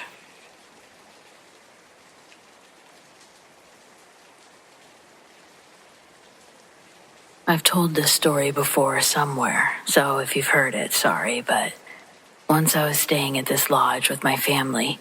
It was pretty rustic. Our rooms didn't have TVs or anything. There were all types of activities that you could do on the grounds of the lodge. Its main attraction was this giant lake where they had part of it sectioned off to swim in, and then another part that you could kayak in. Or if you wanted, you could take a canoe out into the main lake. You could rent bikes, hike the trails. They had kids' activities going throughout the days. Hopefully, you get the idea. Well, one of the activities was this rope obstacle course contraption, a huge vertical climbing gym with ropes and logs and platforms. So my stepmom, my dad, and my 2 younger brothers and myself all climbed up this thing and then went back down. We had the whole course and area to ourselves, since it was unusually cold that day. So once our session was over, the 2 employees left, and we opted to stay behind and hike back to the lodge on our own. It was about a 2-mile hike. My stepmom, myself, we start to explore the area and find a gravel road with a trail next to it. We start walking the trail, which seems to be going the opposite direction from the lodge. About 15 minutes, we hear a car coming. It's a small sports convertible. It zooms around this curve, and as it does, the driver throws a manila file full of papers out of the car. The papers go flying everywhere, and the car's gone. The papers were doctor's notes, charts, reports, history, about one person. They were all pretty disturbing, trying to diagnose this patient. There were handwritten notes on outbursts this patient had, medicine that they were on, their family, and there were tons of these papers scattered everywhere. Some handwritten, some typed, others looked like graphs or charts. We spent a few hours looking at these notes. I'm sure my stepmom could go into more detail on the papers. I was still too young to realize how strange the whole thing was. We also found a really cheap brown wig further up the trail, and a suitcase with even more documents. All on just one person. We ended up leaving everything there and calling the non-emergency number and explaining the whole thing. I don't know if anything ever came of it. I don't know if there was any mental hospital close by. I do remember that it was a Sunday around 3 p.m.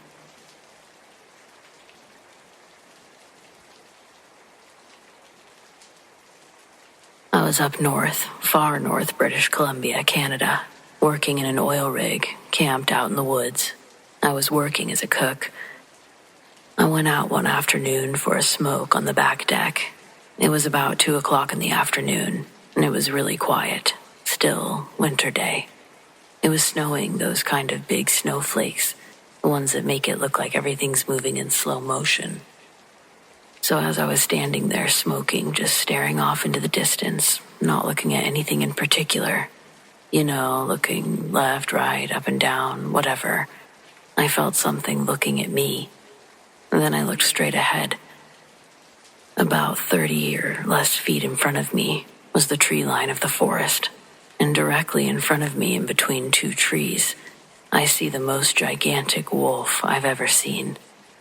This thing was sitting, looking like it was the size of a man standing. It was massive, sitting there and just staring right at me. We locked eyes, and then I looked away for a split second. I looked back and it was gone. I don't know. It gave me the weirdest feeling, though. It was definitely looking at me like, hey, I see you. I could eat you, but I won't, and disappeared. It's something I'll always remember.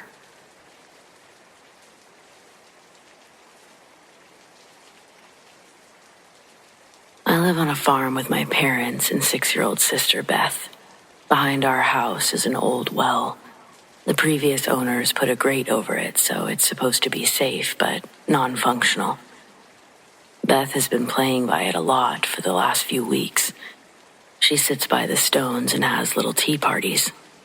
We thought she was having them with her imaginary friends who, fun fact, are all Disney villains. So playing by a dingy old well seemed kind of suitable for her. I didn't think anything of it until she got into my makeup, and I ratted her out to her mother. After she got in trouble, she came to tell me that Marvin was going to drag me into the well for tattling on her. I've been threatened with the Evil Queen, Maleficent, and the Queen of Hearts, but not Cruella because she hurts puppies, and that's where Beth draws the line. I've never been threatened with a Marvin, though. So I asked her, which movie is Marvin from? And she said he's not. He just lives in the well. I know kids are supposed to have good imaginations, but Beth has never made anything up in her life. She didn't even have imaginary friends until she saw kids on TV with them. Then she decided Disney villains could be her best friends. Still, I didn't think too much of it. It sounds absurd. Man living in a covered well that was going to drown me. I forgot about it almost instantly. A week or so later, Mom sent me to bring Beth in for supper, but she ignored me when I called for her. I had to walk out to the well and practically drag her inside, with her fighting me the whole way. She kept yelling that Marvin was really gonna get me now.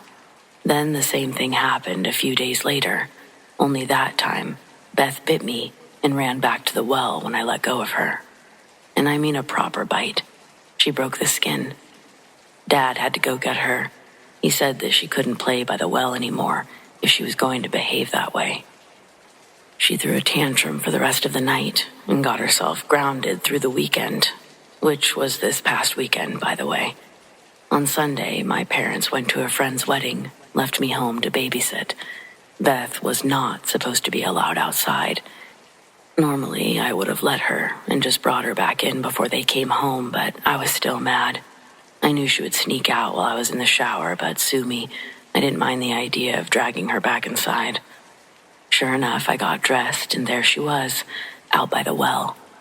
Leaned over the grate like she was trying to see the bottom. As I got closer, I could hear her talking to Marvin. She was saying something like, "Once you get out, you can scare them all, and we can play together forever." Then I noticed that she had an ice pick in her hand. She was going to chip away at the stone around the grate. Before I could say anything, a second voice made me freeze in place. It was unusually deep, like someone was using one of those voice-changing apps.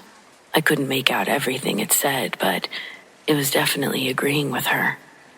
When I finally unfroze, I rushed forward to look into the well. I saw a stark white figure. I don't mean I saw a Caucasian. I mean white, like the color of paper. Its eyes were black holes. I could only see a portion of its body, but what I saw was emaciated. It looked at me, made an insane growling noise as it vanished into the darkness. I was so scared I snatched up Beth and ran back to the house. She laughed maniacally the whole way, like this was the proudest moment of her life. I tried calling my parents, but they didn't answer. That was the same time the actual wedding ceremony was supposed to be taking place. Beth said Marvin hated me the most and would get me first once he got out. When I had time to calm down, I realized I would sound crazy if I told my parents the truth. They don't believe in stuff like Marvin. I didn't either until that weekend. So I did the only thing that I could think of. I recorded her threatening me. She was saying that Marvin would come into my room while I slept, and all sorts of things that no 6-year-old should even know to say. She sounded evil and psychotic. When my parents came home, I told them I heard a man's voice talking back to her and thought that someone was actually getting in and out of the well somehow. Then I showed them the video. I've never seen them so mortified. They still thought I imagined the voice, but agreed the well has to go. No matter how or why, it's affecting Beth in the worst ways. They hired some people to come fill the well with cement, and they expect that to be the end of it. I just really hope they're right.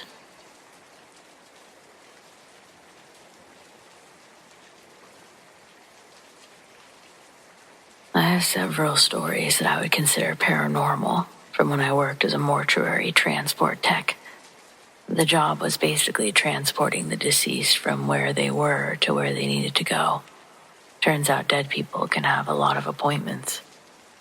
One time, though, I had an experience I've never forgotten. I was dropping someone off at the science donation place. This is where you donate your body to science and they take it from there. So I wheeled the deceased, unlocked the freezer, did all of my stuff that I had to do in there. I placed him on the board, got the lift out, and placed him on the shelf. The interesting thing about the freezer was that most everything, once it's processed, was wrapped in this blue tape type thing, and you could definitely tell what was inside. Legs, hands, feet, etc. Kind of interesting to me at the time. Anyway, I shut the freezer and I locked it back up. While wheeling the gurney back over to the garage door, the science drop-off and processing area was a big L shape, with the freezer off to the large, long portion. And then you turn the corner, there's desks, filing cabinets, whatnot. I about had a heart attack as I turned the corner, and there was just this guy standing there, examining files in the file cabinet. Looked just like you or me, dressed modernly, but out of place for what people normally wear back there. I stopped and said that he'd have to forgive me, but he almost gave me a heart attack. It didn't look like he heard me at all, or even knew I was there. I should mention that this was also at about 1 a.m. I'd never seen anyone at that place this late. So I said, "Well, sorry if I startled you or anything," and went on about finishing up my stuff. I got the gurney back to the van, closed and locked the large garage door from inside, all while this guy was just standing there, staring at an open file in front of him, not paying any attention to me.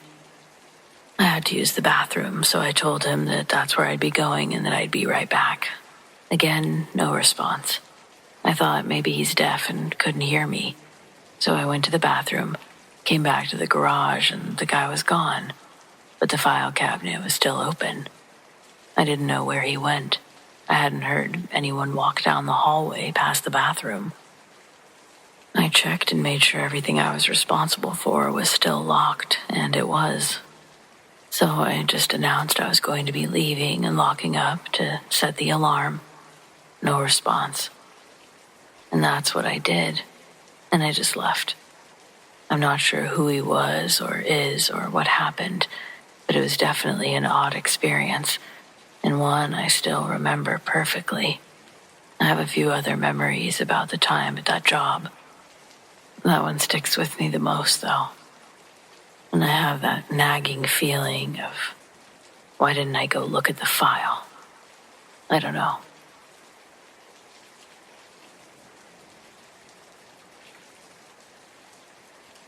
I was 19 when I finally escaped my parents' constraints, spread my wings, and left the nest. I was terrified. My parents weren't monsters, and they would have let me stay there forever if I wanted. But that's the reason I had to go, you know? I easily could have stayed living in the little mother-in-law apartment downstairs, but I felt my spirit start to wither. Born and raised in the same small coastal town, There's almost a nostalgic feeling to think that you could live like this forever. The population rarely changes through generations. Teachers could recall the antics they witnessed from the parents of my classmates when they taught them years ago. Summer jobs become careers, and you become a manager of a group of kids trying to earn money for school clothes. Simple routines lacking urgency or accomplishment. Those adorable anchors my friends called babies, it wasn't for me. So first chance I got, I split like a cheap pair of pants, albeit my chance arrived in the form of my aunt destroying her hips, falling down the wooden staircase in her home. Her name was Colleen. She was my mom's older sister that lived alone in a secluded wooded area in New England. From what I'd known about Colleen, she'd burnt every bridge with every other family member she had, but the sisterly bond that she shared with my mom never dissolved. My parents loved Colleen, and so did I, but they both had jobs and couldn't take time off of work to care for her, so I volunteered. In a tragic turn of circumstances, the week after I arrived, Colleen would pass away in her sleep from a brain aneurysm. Instead of taking on the responsibility of getting the house ready to sell, my mom proposed that they take over the deed to the house. I think my mom was excited at the prospect of having the house all to themselves again, as when I came home the first time after Colleen's passing, half of my bedroom had already been packed up. The following weekend, all three of us drove back up to New England to pick up Colleen's ashes and unpack my belongings into the big empty house. I didn't have much when it came to belongings. Everything I owned could fit in the coat closet by the front door. The house was already furnished with frivolous high-end products my lonely aunt would order from her catalogs. The neighborhood was quiet, safe community with a good school district. This was a fact I remember my dad telling me as we set down the last box from the moving truck. It wasn't a big deal, but I was under the impression that we were all going to go out to dinner when we were done unpacking. But instead, my dad says that stuff about the school district and then goes, "So you're good here, right?" I replied in confident agreeance. I did heavily reflect upon why they were so elated for me to go. Could I have been that annoying? Have they only been nice to me for these 19 years because they were obligated to as my parents? No, they wanted to smoke pot. I never knew they were drug bugs, and apparently they weren't for 19 years, but as soon as I leave, they get hooked on the stuff again. So there I was, alone for the first night in this house. I didn't do much, unpacked a little, found a frozen lasagna buried in the freezer that didn't look horrible. I ate it on the couch while watching some terrible reality show, one that Colleen had probably recorded years ago. The place still smelled like her perfume, a powdery floral scent. It reminded me of department store makeup counters. It was strange being there without her. Not necessarily bad, just quiet. Maybe it was too quiet. By midnight, I was getting ready for bed, and I realized I hadn't locked the back door. The house had a sprawling backyard that bled into the woods, and though the town was safe, my mom had drilled into me that unlocked doors were an invitation for trouble.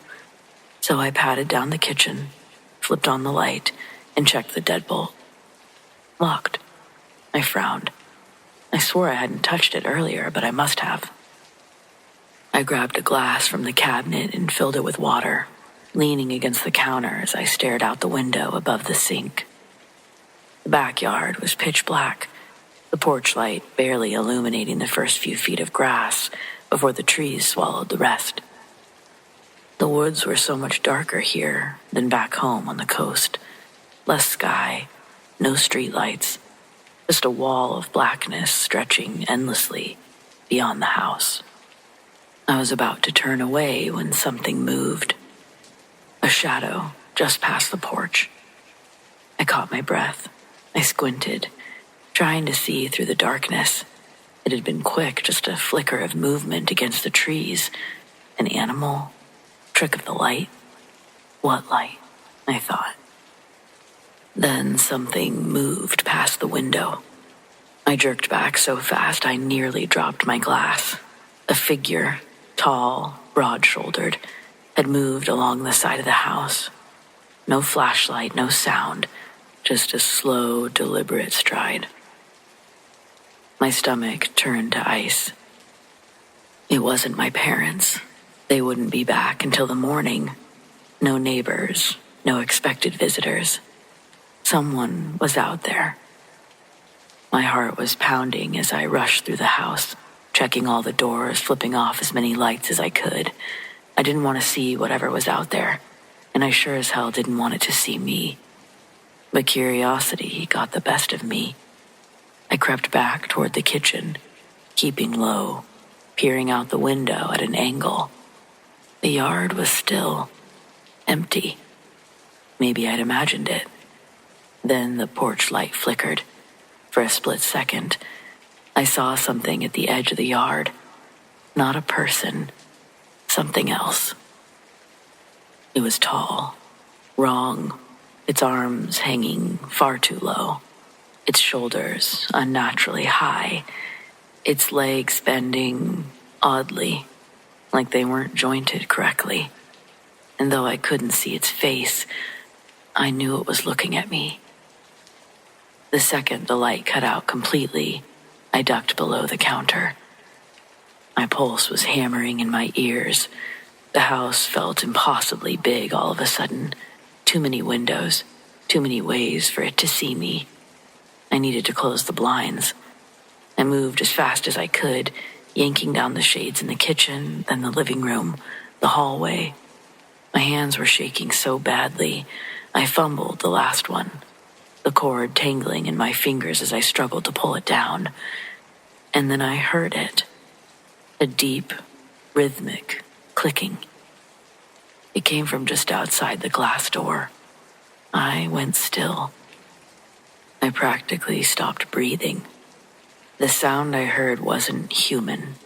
It was deliberate, patterned, like a language I didn't understand.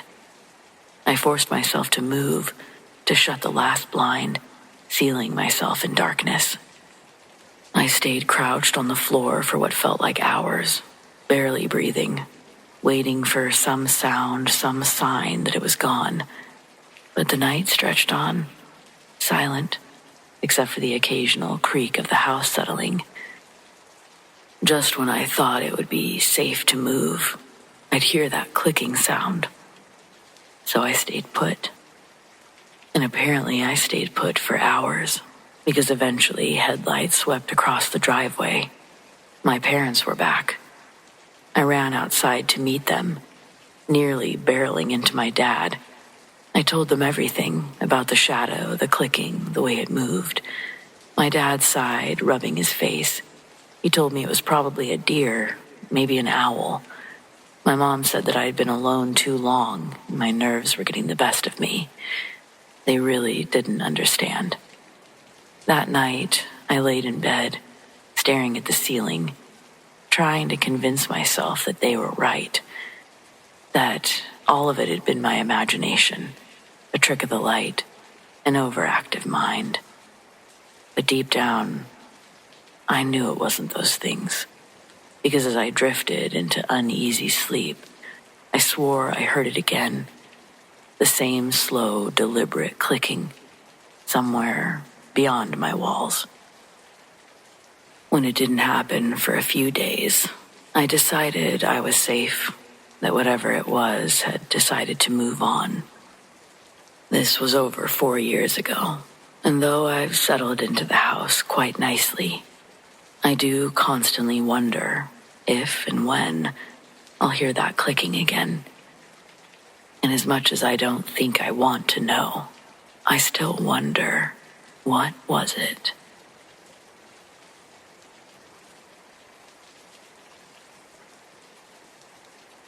When I was in high school, my parents worked shifts at the hospital, so I was often home alone at night with my dog. On this particular night, it was around 10 p.m. My dad had already left and my mom was about to head out, leaving me alone for a few hours until he got home. As she was leaving, She pointed to a small pile of t-shirts near the stairs. My dog liked to lay on them, and she said, "Make sure you put these in the laundry hamper." The hamper was in their bedroom upstairs, so I bent down, scooped up the pile, and casually tossed it up the stairs. I didn't aim carefully, just threw it so they would land in the hallway, planning to grab it when I went to bed. My mom said goodbye, gave the dog a few pats, and then left. I called my dog to come upstairs with me, and we walked up together. But when I got to the top of the stairs, the laundry was gone. I checked my room first. Nothing. Hallway, nothing. Finally, I walked into my parents' room, and there it was, the pile of t-shirts, sitting neatly in the middle of the carpet. And trust me when I say, the layout of the house made that impossible. I hadn't thrown it anywhere near their bedroom. It should have landed right outside my door. Even if it had bounced weirdly, there was no way that it could have made it that far, at that angle, without someone physically moving it. Goosebumps crawled up my arms. My dog stood beside me, ears perked, staring at the pile. I hesitated before picking up the clothes, suddenly uneasy. And then I saw something. Underneath the pile, right where it had landed, was a small burn mark on the carpet, slightly larger than a quarter, darkened and sunken in, like something hot had rested there for quite some time.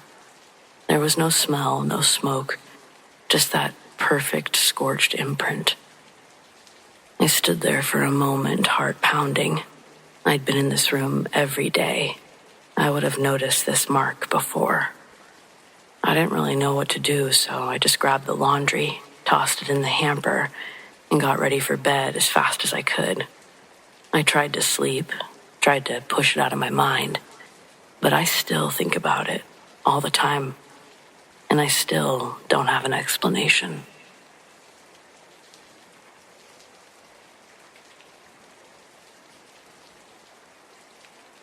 This started a few months ago, and I still don't have an explanation. I live alone in a small townhouse, nothing fancy, just me and my cat, Luna. I've been here almost 3 years now. There's no weird history that I know about, no reason to think that anything was off, even, that is, until recently. It started with the mirror in the upstairs bathroom. Every night after I'd brush my teeth, I'd think I heard something, just a faint whisper. Not a voice exactly, more like movement or a breath. It was subtle enough that I assumed it was just the pipes or the fan. The bathroom gets really quiet at night. And then I realized it only happened when the mirror fogged up. I didn't think much of that either until one night. While I was wiping away the steam with my towel, I heard it again. It was closer and clearer. It was a whisper. It was a sentence. At first I couldn't make out the words, but it was definitely a voice. Soft. Too soft to be mine, and it wasn't coming from behind me. It was coming from behind the mirror. I stared at my reflection for a long time that night. I didn't sleep well. I told myself that it was stress. Maybe something in the air vent causing weird acoustics. I stopped using the hot water for a few days, just so the mirror wouldn't fog up. Then, last week, I forgot. I took a long shower, steam built up like usual, and when I stepped out, there it was. There was writing, right in the middle of the mirror, like someone had traced it with their fingertip. Just the word, here. I froze. The window was closed. No one else had been in the house. And the writing, it wasn't smudged. It was clear. The letters thin and long, too neat to be drawn by accident, and fresh. I stood there probably for a full 5 minutes just staring at it. I didn't hear anything that night. I wiped it away, tried to forget it, but it happened again. Not right away. And that's the other weird thing. The message didn't show up the very next time it was fogged up, but only the next time after that. Even my cat won't go into that bathroom anymore. She just stares at the door and growls. I've tried to record it, but the whisper never shows up on my phone. I haven't told anyone because what do I even say? Hey, I think something is whispering to me through my bathroom mirror. It sounds insane, but I figured this is a safe space. I know what I heard. I know what I saw. And whatever it is, it seems to still be here.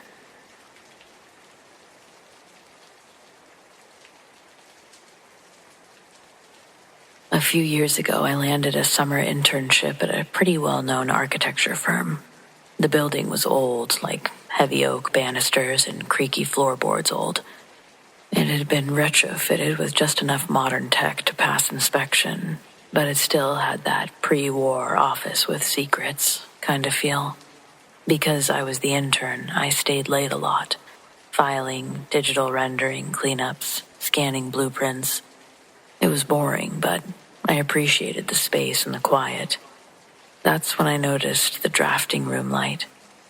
It was an old side room, mostly unused, filled with big tilted desks and stools that no one really sat on. And the first time I saw the light on, it was nearly 10 p.m. I was locking up the copier room and noticed it through the frosted window in the hall. Not flickering, just on. I asked one of the junior architects about it the next day. She barely looked up from her laptop and said, "Just leave it, it always does that." That would have been the end of it, except for the next few nights.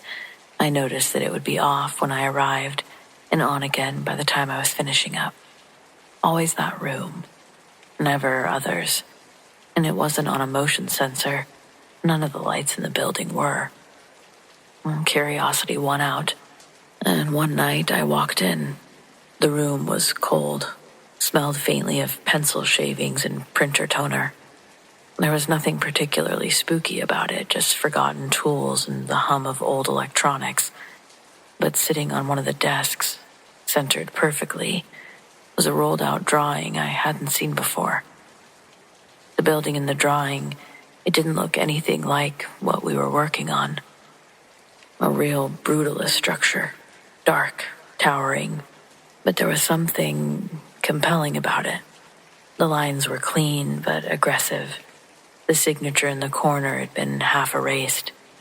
I brought it into the main office, thinking maybe it was misfiled, part of an abandoned concept. No one recognized it. My supervisor barely glanced at it before saying, "Toss it if it's not marked. We don't keep the duds."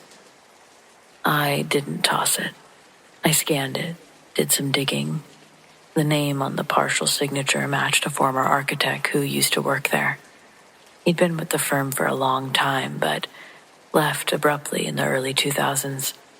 According to an old blog post that I found from a design forum, he'd become obsessed with a personal project, one that no client had asked for. The building in the sketch, same shape, same angles. It was mentioned briefly. He said it came to him in his dreams. He died not long after, jumping from the firm's building, 3rd floor balcony. No one at the firm talks about him. I went back to the drafting room the next night. The light was off again. I opened the door and an empty desk. The drawing was gone. I've only seen the light come on once since then, just for a second. I didn't go in. I can't really explain any of it, but I like to think that their presence there is a positive thing. Because honestly, thinking about it any other way is sort of horrifying.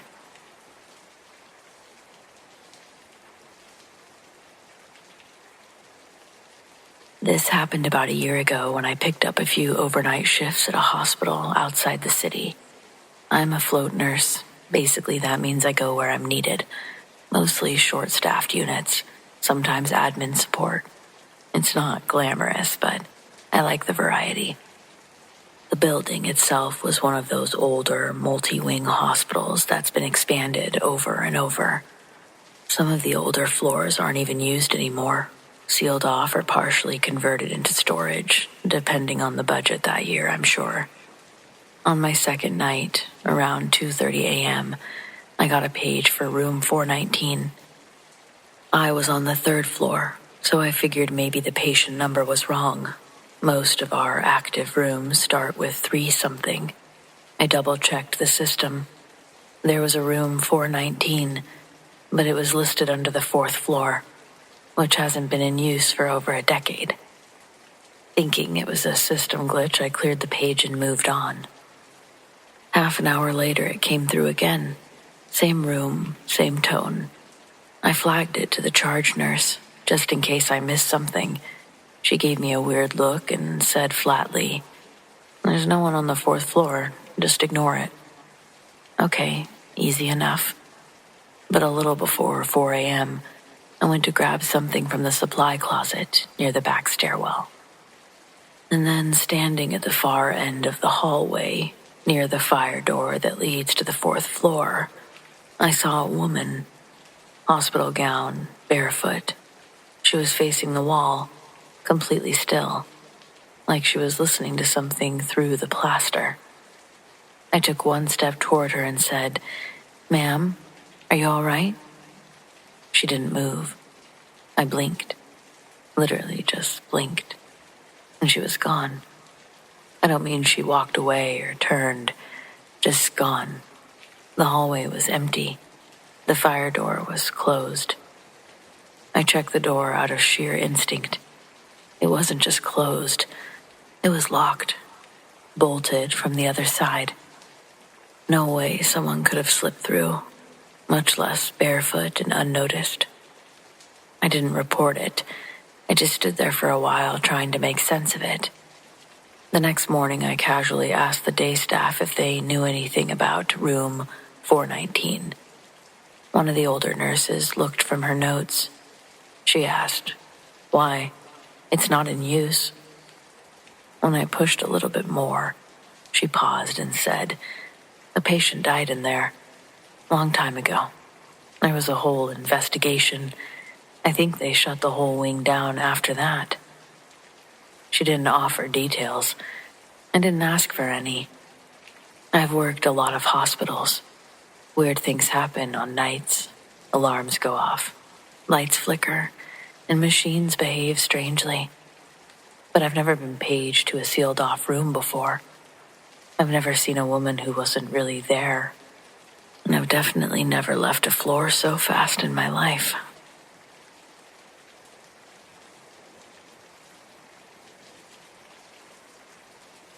I used to work the night shift at a rehab center, mostly elderly patients recovering from surgery or managing long-term illnesses. It wasn't glamorous, but I liked the quiet, and the patients were usually asleep by 10.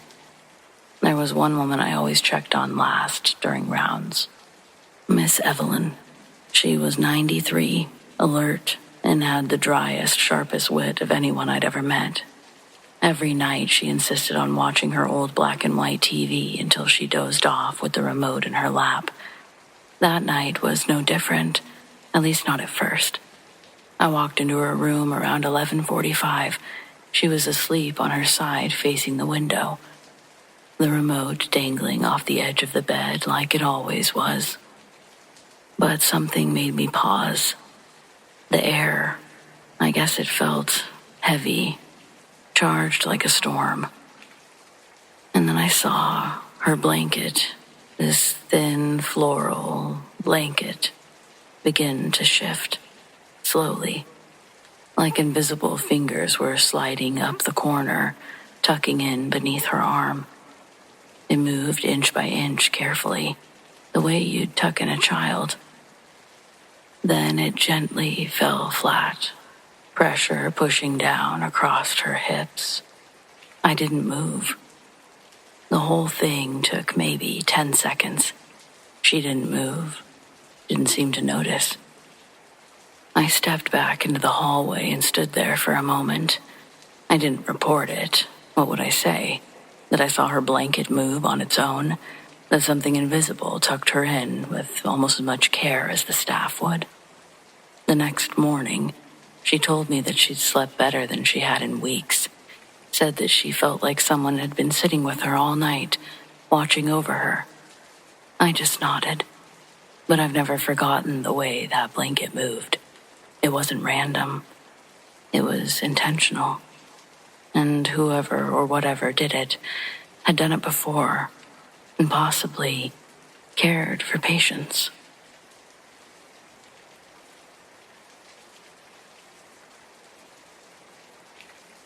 A few years ago, we were looking to buy a new house. I found the home of my dreams, 1890s Victorian, wraparound porch, original stained glass and parquet flooring. One of the upstairs bedroom had a huge Monopoly board painted onto the hardwood floors, probably from like 70 years ago at least. It was in our price range, in a great school district for my daughter. So we visit the house, and it's heavy, like an oppressive feeling. We were walking around, and I was falling deeper and deeper in love. I noticed some unusual art, occult-type stuff. But I'm a little bit of a weirdo, so I was game. Figured I could sage the place if there was anything there. And then we got to the demon room. For real, the whole room was full of devil art, bad taxidermy, creepy antique dolls, and terrible vibes. Cow skull with a Ouija alphabet printed on it, mummified animals. I picked up a teddy bear, and it had a bloody hole, full of teeth, where its face should be. I don't know what kind of teeth.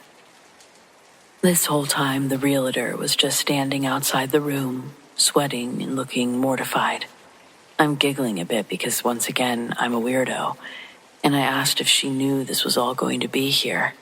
She was as surprised as we were, and she couldn't wait to leave. We walked around a little more. I was completely smitten, and we left. Husband and I talked about putting in a bid. The next day, I was sick. Horrible upper respiratory infection, fever, total laryngitis, just awful. I figured it was a coincidence. We'd been talking more about the house and decided to bring my parents to see it for themselves and get their input. This time we went with a friend who had recently gotten a real estate license. We visited, and I went into the basement with my dad. He's an electrical engineer and knows a lot about old houses. I couldn't stay down there. He couldn't stay down there. We kept talking about how dark the house felt. But we all agreed it was gorgeous, and it looked to be in really good condition. It was a good candidate.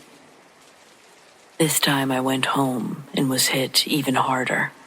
The next day I woke up with what was later diagnosed as strep throat and pink eye. I took that as my cue, and I didn't go back. The house eventually went off the market.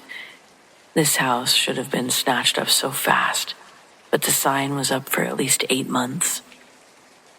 I've always been so morbidly curious. Who ended up with that place? And what's their life like now?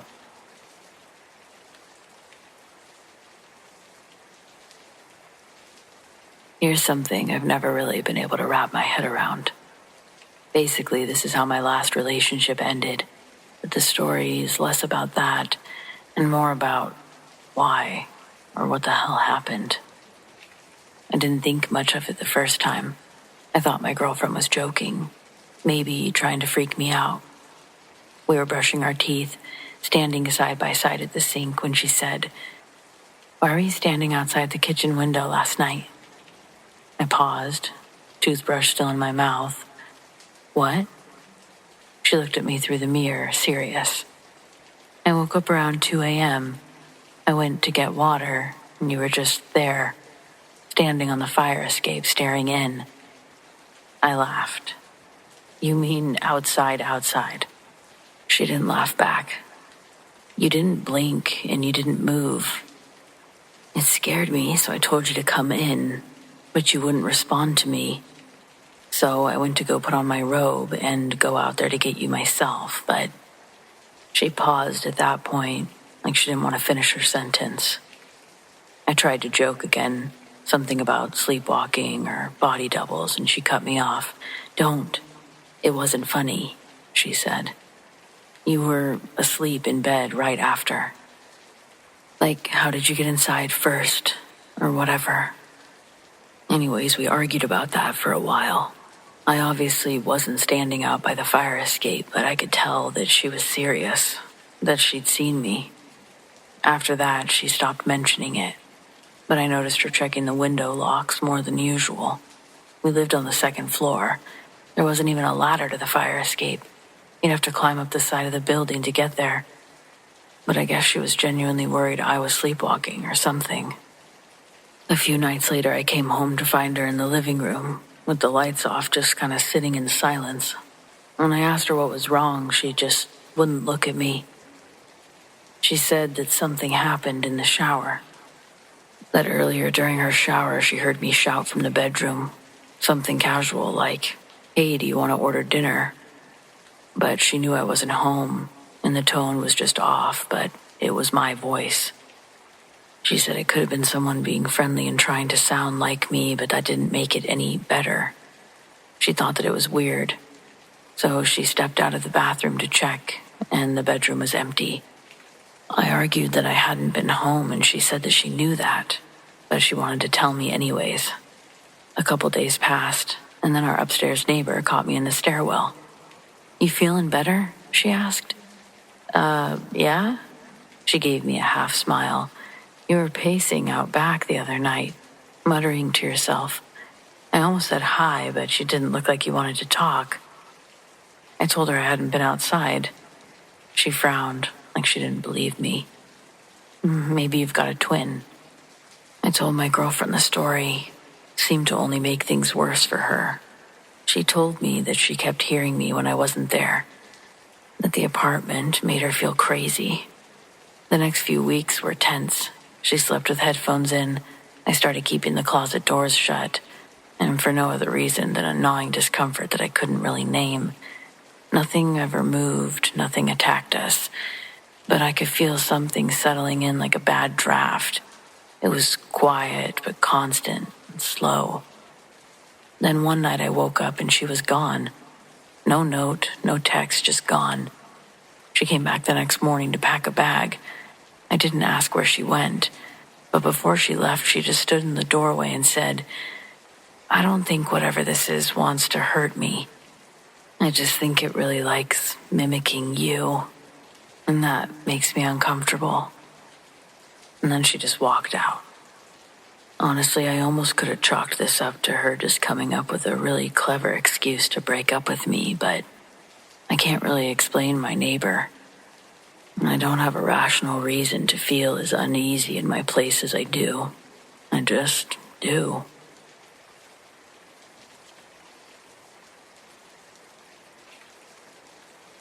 We had a pretty big grizzly bear that would wander onto our property from time to time.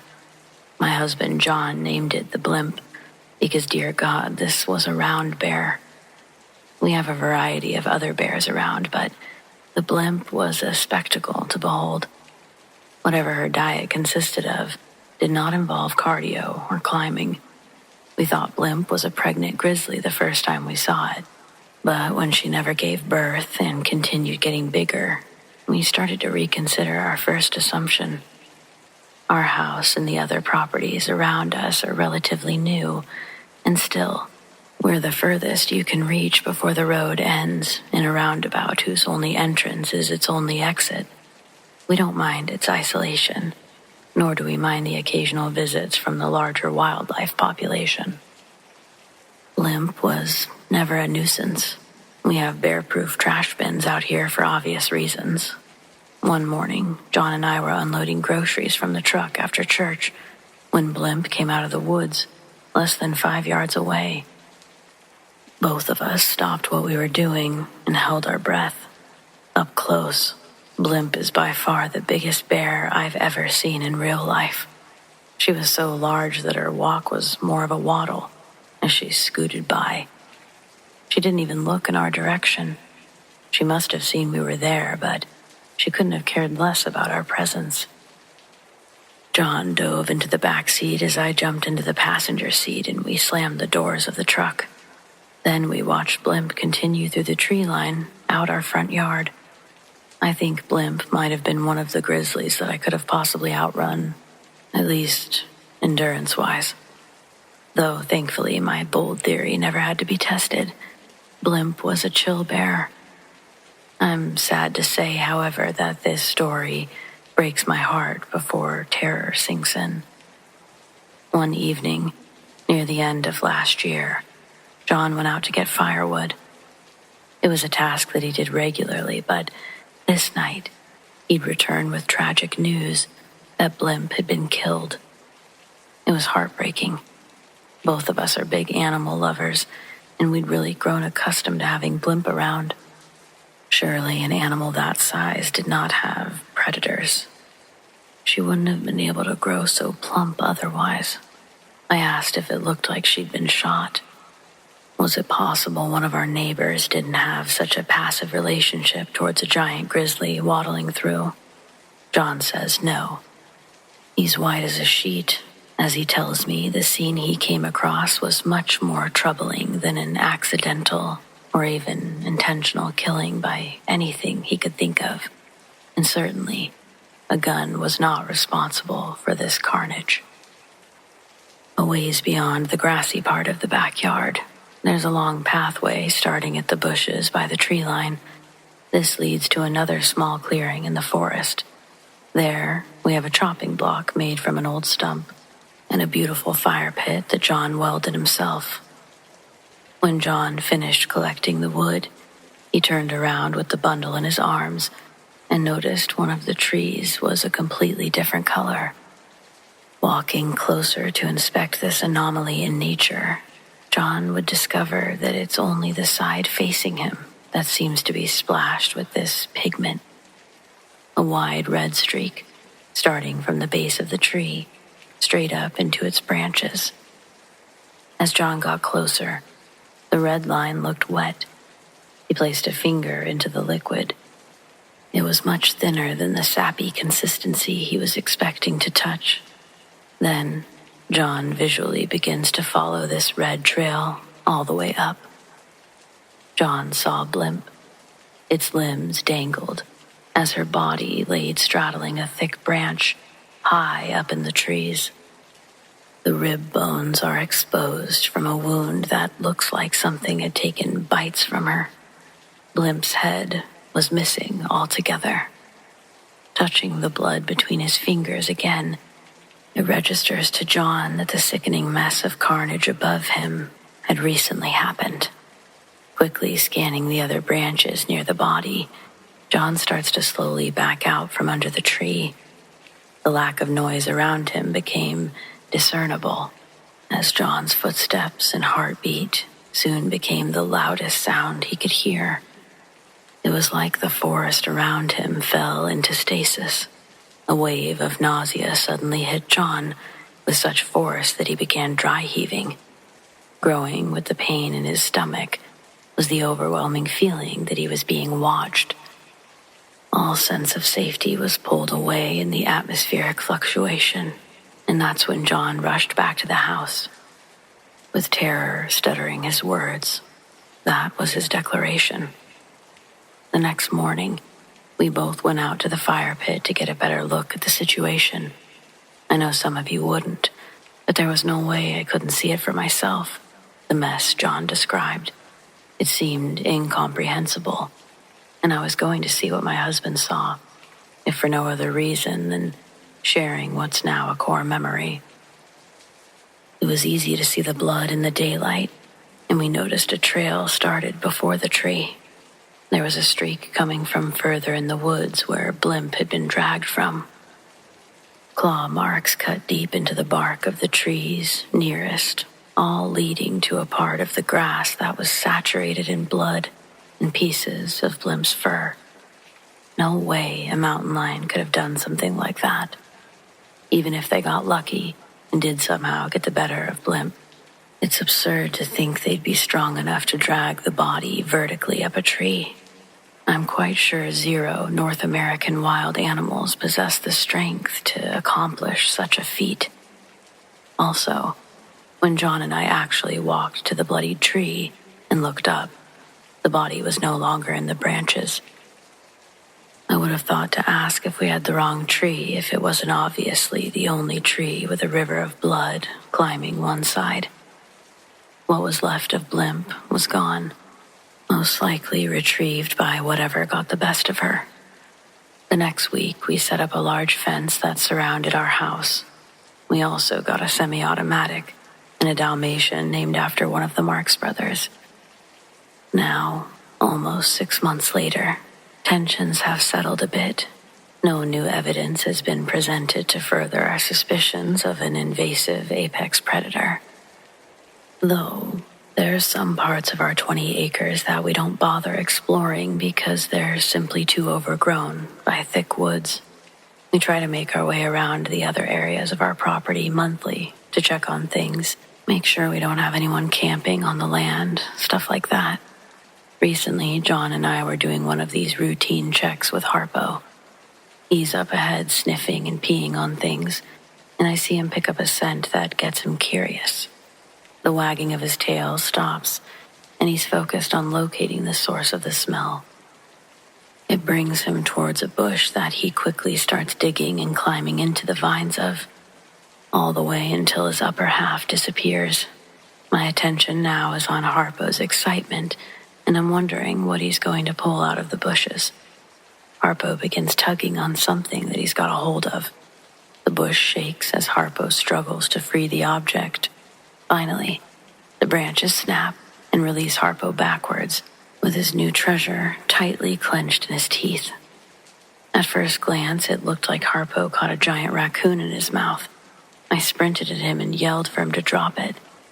Harpo does, and it falls in the grass. I recognize it as not being a raccoon.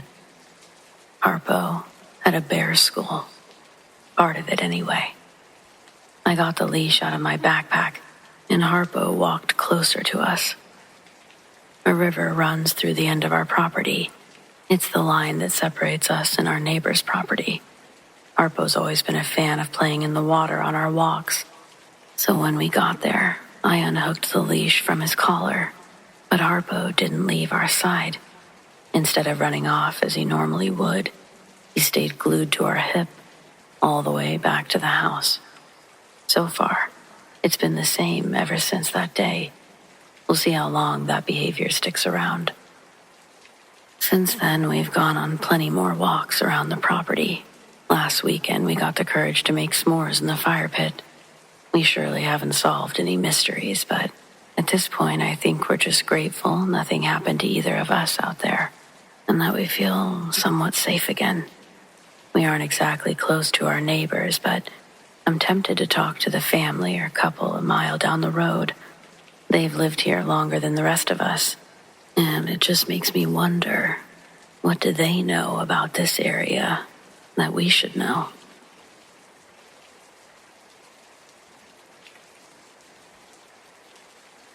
I've never been a believer in the supernatural, but there are moments when you simply can't ignore the presence of certain things around you.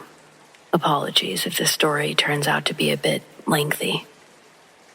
I moved to a hostel for my studies, which happened to be located right next to a railway line, and the constant rattling noise of passing trains would always disturb us, shaking our windows and such. My room was on the 4th floor. I shared it with 2 other people. I distinctly remember that after about 3 or 4 months, my roommates and I began hearing a disturbing screeching sound during the night. At first, that's all it seemed to be, a screech. But one of my roommates mentioned that if you listened closely, it sort of sounded like the screeching of a woman, not a machine. Initially, we brushed it off. Sure, we'd all heard it, but we assumed it was just one of the girls staying in the hostel. However, as the nights went by, the sound continued, always at night. So much so that even the simple task of getting water became a dreaded one. I still had the courage to endure it, especially on those hot nights when water was a must. Though, I always felt as if someone was walking alongside me. The haunting experiences continued. One roommate ended up moving out, leaving just two of us, but that prompted me to move to a ground floor with a friend. I felt bad, but outside of offering my other roommate to join, I didn't really have a choice. I needed to get out of that room. I didn't know what awaited me there would leave a permanent mark on my memory. Every day, and I do mean every day, I would catch the sight of a lady standing in the corner of my room, quietly observing me. She never approached me, just watched. She'd almost always disappear the moment I tried to make eye contact. Otherwise, she was constantly in my peripheral vision. These encounters led to sleepless nights filled with lots of confusion and a sure sense of helplessness. I had no idea what to do or who to confide in. My old roommates had all but abandoned their rooms. My friend seemed to never be home, and the warden, well, they weren't initially any help either, not at first. I was stuck. Then, one night, I narrowly escaped a heart attack. As I was laying in bed, on the verge of falling asleep, I turned over and caught a glimpse of a small child sitting and staring at me. This was new. It was an unsettling sight, one that paralyzed me with fear. I eventually mustered the courage to reach out my hand, hoping it was just a hallucination. But to my horror, the child remained there. Finally, I decided to approach the warden again, this time sharing my experiences in full. Who cares if she thought I was crazy? Maybe she'd be forced to find me somewhere else to live. Ultimately, that's what I wanted. To my surprise, she responded with a calm understanding. She revealed that she herself was not a believer in such paranormal activities. She'd never experienced anything herself. However, she shared a haunting tale from the past. A train accident that claimed the lives of many and severely injured many more on the very same railway line behind the hostel. Since that tragedy, people had consistently reported similar encounters to the warden. She advised me to remain strong, not to let these experiences overpower me. The same advice she'd given others who she promised went on to enjoy their time in the hostel. So that summer, I took her advice. I stopped considering what I saw as scary, and instead, I looked at it as a glimpse into the past. Perhaps I was lucky. After all, not everyone gets to experience paranormal activity so vividly. But I do think that when a tragedy like that takes place, it's incredibly possible for spirits to wander. The woman remained in the corner of the room almost until I moved out. I also continued hearing screeching, but over time, I decided that it was the sound of a train on the tracks, combined with the sound of screaming. It sounds awful, I know, but when you're hearing these sounds nightly, you really can't help but dissect what they could be. Oddly enough, once I'd really identified what it was, I didn't hear it anymore. I never did see the little boy again, but I often wish that I would have had a different response when I first captured a glimpse of him. Possibly I scared him by appearing so afraid myself. Either way, I hope those spirits found peace, and if their peace was remaining in that hostel, I hope future guests since the 80s have been more welcoming.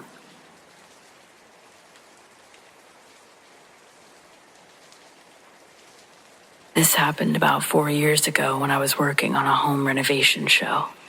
Not one of the famous ones, just a regional production in the Carolinas. I did scouting, logistics, sometimes handled safety checks if our guy was out sick. So I'm out driving to this old property outside of town, supposedly a fixer-upper, with great bones. In reality, it looked like the house from the Texas Chainsaw Massacre, if you drained all the color and hope out of it. Still, it was what the producers wanted. A little roughness adds charm, they'd say. As I'm getting out of my car, this old man comes shuffling down the road until he appeared at the edge of the driveway. Worn boots, stained hat, skin like leather. No hello, just looked at me and said, "You don't want to go in there." I gave a polite chuckle.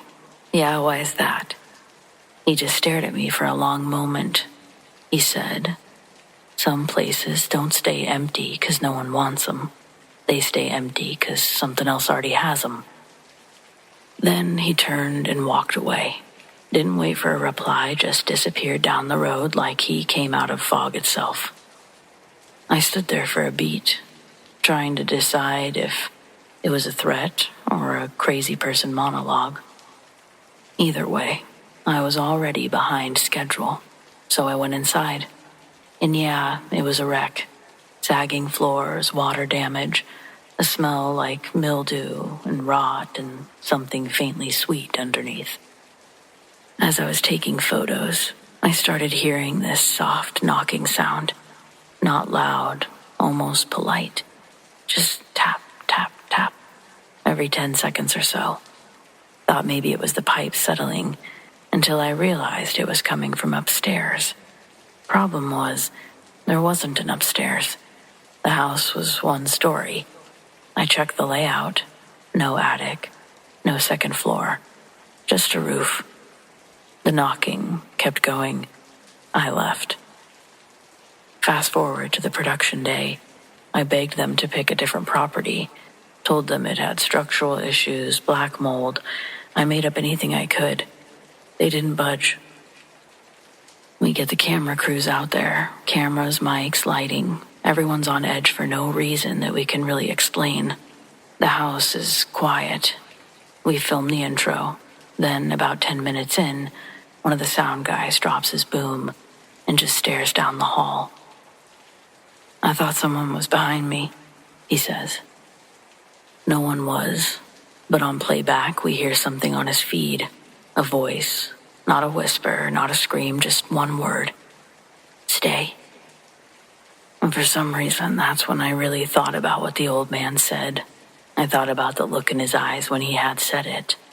Like he wasn't warning me to be kind. He was begging me to be smart. We wrapped early. We never aired the episode. We don't really talk about this entire production, especially not about what happened the next day when we came back and found the door wide open, equipment scattered. There was a set of unrecognizable footprints in the dust, barefoot. They were heading down the hall. Nobody on the team was barefoot. I don't know what was in that house, but someone or something was expecting us, and I think that old man knew exactly what it was.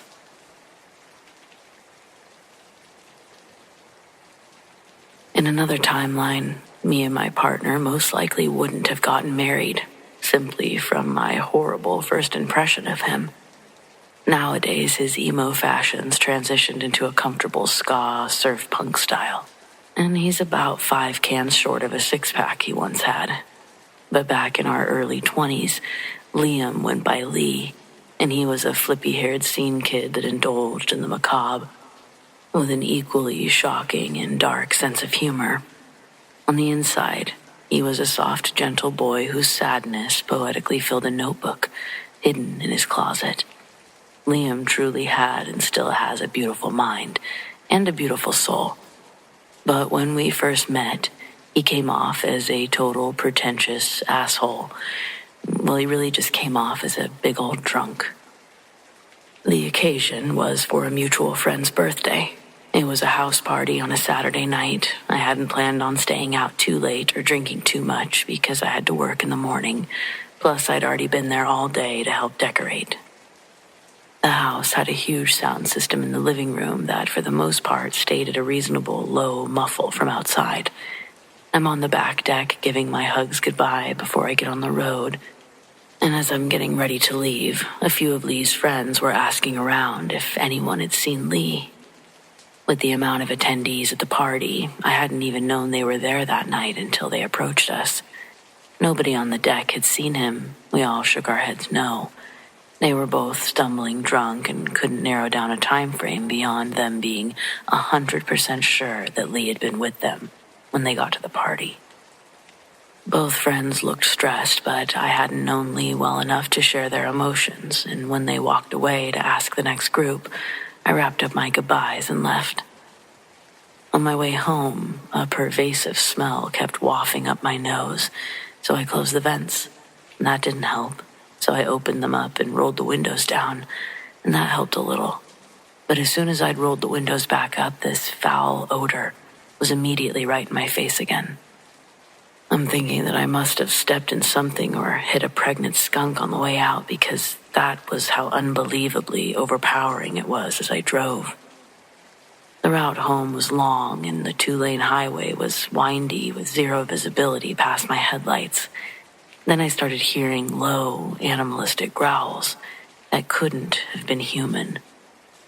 The house party I was at was located deep in the woods, and I was literally shaking with fear, thinking, what if I had been smelling a wild animal that was waking up in my back seat? I slowed my drive and pulled over to the shoulder with my hazards on. There was nothing I had to protect myself if the creature would have leapt from the darkness of my back seat, and the dome light was dead center of the front and back seat. I was trembling, reaching my hand out to flip it on. When I did, the car's interior lit up, and I was met with a sight I hadn't expected. There was, in fact, a dirty wild animal waking up in my back seat, but it was of the human variety. Lo and behold, Lee, in a pitiful display of tolerance that night, had shown up to the party already completely wasted. Instead of following his friends into the house to continue the party, he found the first unlocked car to pass out in, and lucky me, he chose the back seat of my Nissan. He'd been puking on the floor of my car for hours possibly, enough for the liquid to pool on the floor below his hanging head. Thankfully, the floor was protected with tough rubber mats, but he didn't keep it isolated just to the floor mats. Oh no, it was everywhere back there. Even spattered on the back window. I didn't want to know how I got up there. It was disgusting, and I was horrified. That moment disrupted all 5 of my senses at once. No, I couldn't taste him, but the smell in my nostrils made it as if I could. The screams I should have been emitting were replaced by dry heaves, watching Lee push himself up to a seating position.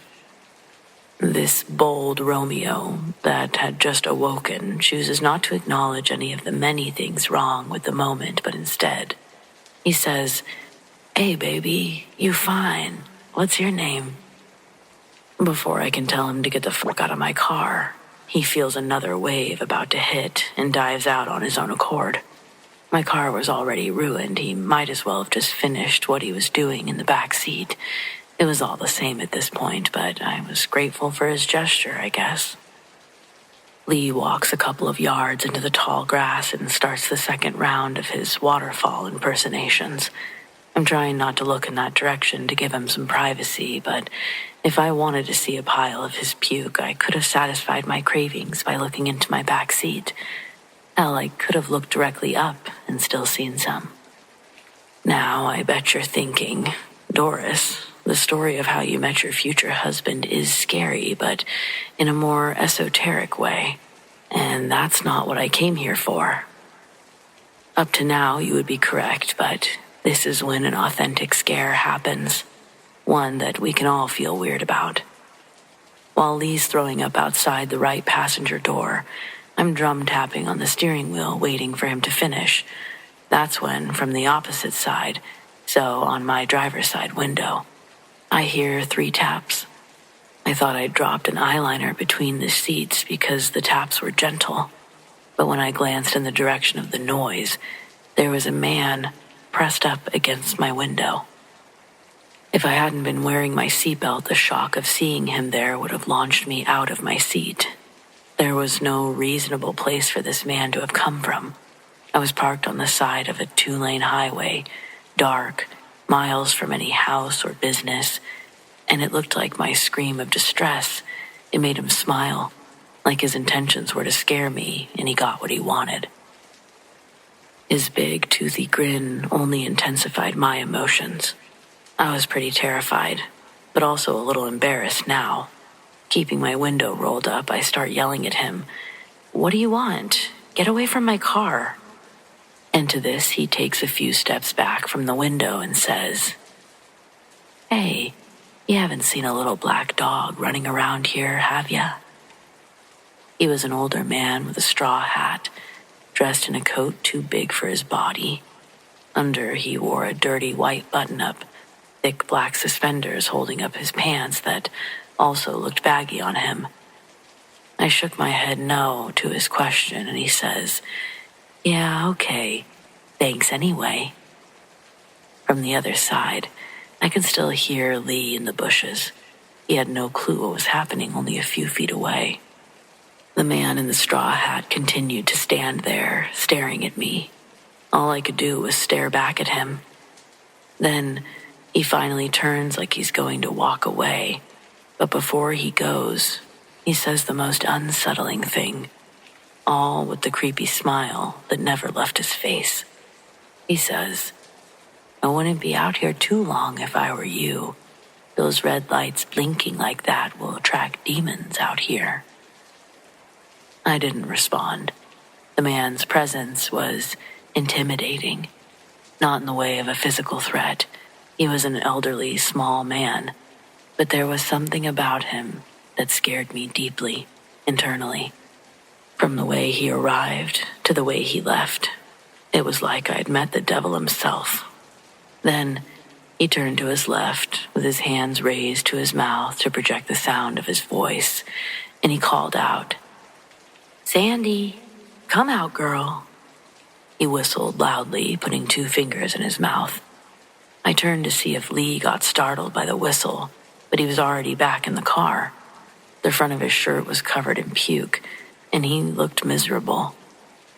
This time he got into the front seat, and after closing the door, he asked me if I had just whistled. I say no, it was that guy. But as I scan the dark road, left to right, there's no sign of him. Lee never saw him. I could feel the hair on my arm stand stiff, and before Lee could even put on his seatbelt, I turned off my hazards and punched the gas, kicking up the gravel on the shoulder of the road as I got back onto the highway. The man had all but disappeared. I kept looking in my rearview mirrors, hoping my backlights would pick him up, but the road was empty. Lee is in and out of consciousness, trying to give me directions to his house while I'm driving as fast as I can without killing us on the turns. It doesn't end there. A few miles down the road, I have to slam on my brakes. Inertia sends Lee's sleeping corpse into my dashboard. His forehead slightly cracks my windshield. He's groggy, cussing, and confused why I just did that. But this time, my reasoning is undeniable, because we could both see it. There, drenched in my headlights, sitting in the middle of the road, was a little black dog. It didn't flinch as the sound of my tires burning rubber to stop screeched towards it, and it didn't move after I honked a few times. I hear Lee's door pop open. He's about to go out and grab the dog, but before he can, I say nope and drive cautiously, but quickly, around this dog in the road. I'm driving slow, but the moment we're past the dog, I was feverishly looking in my rear views. Sure, it's dark, but it's clear that the dog we'd just seen was now much taller. There was no way that old man made it this far on foot, beat us to this area. But there was no way that was a dog, either.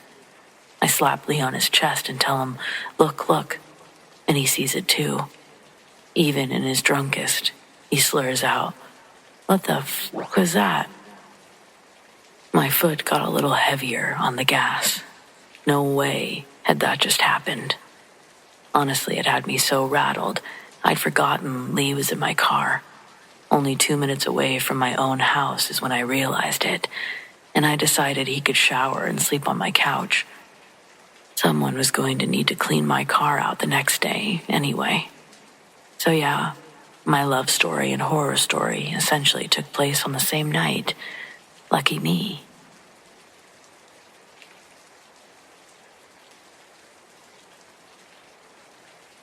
When I was little, my mother took us across the country to escape my father.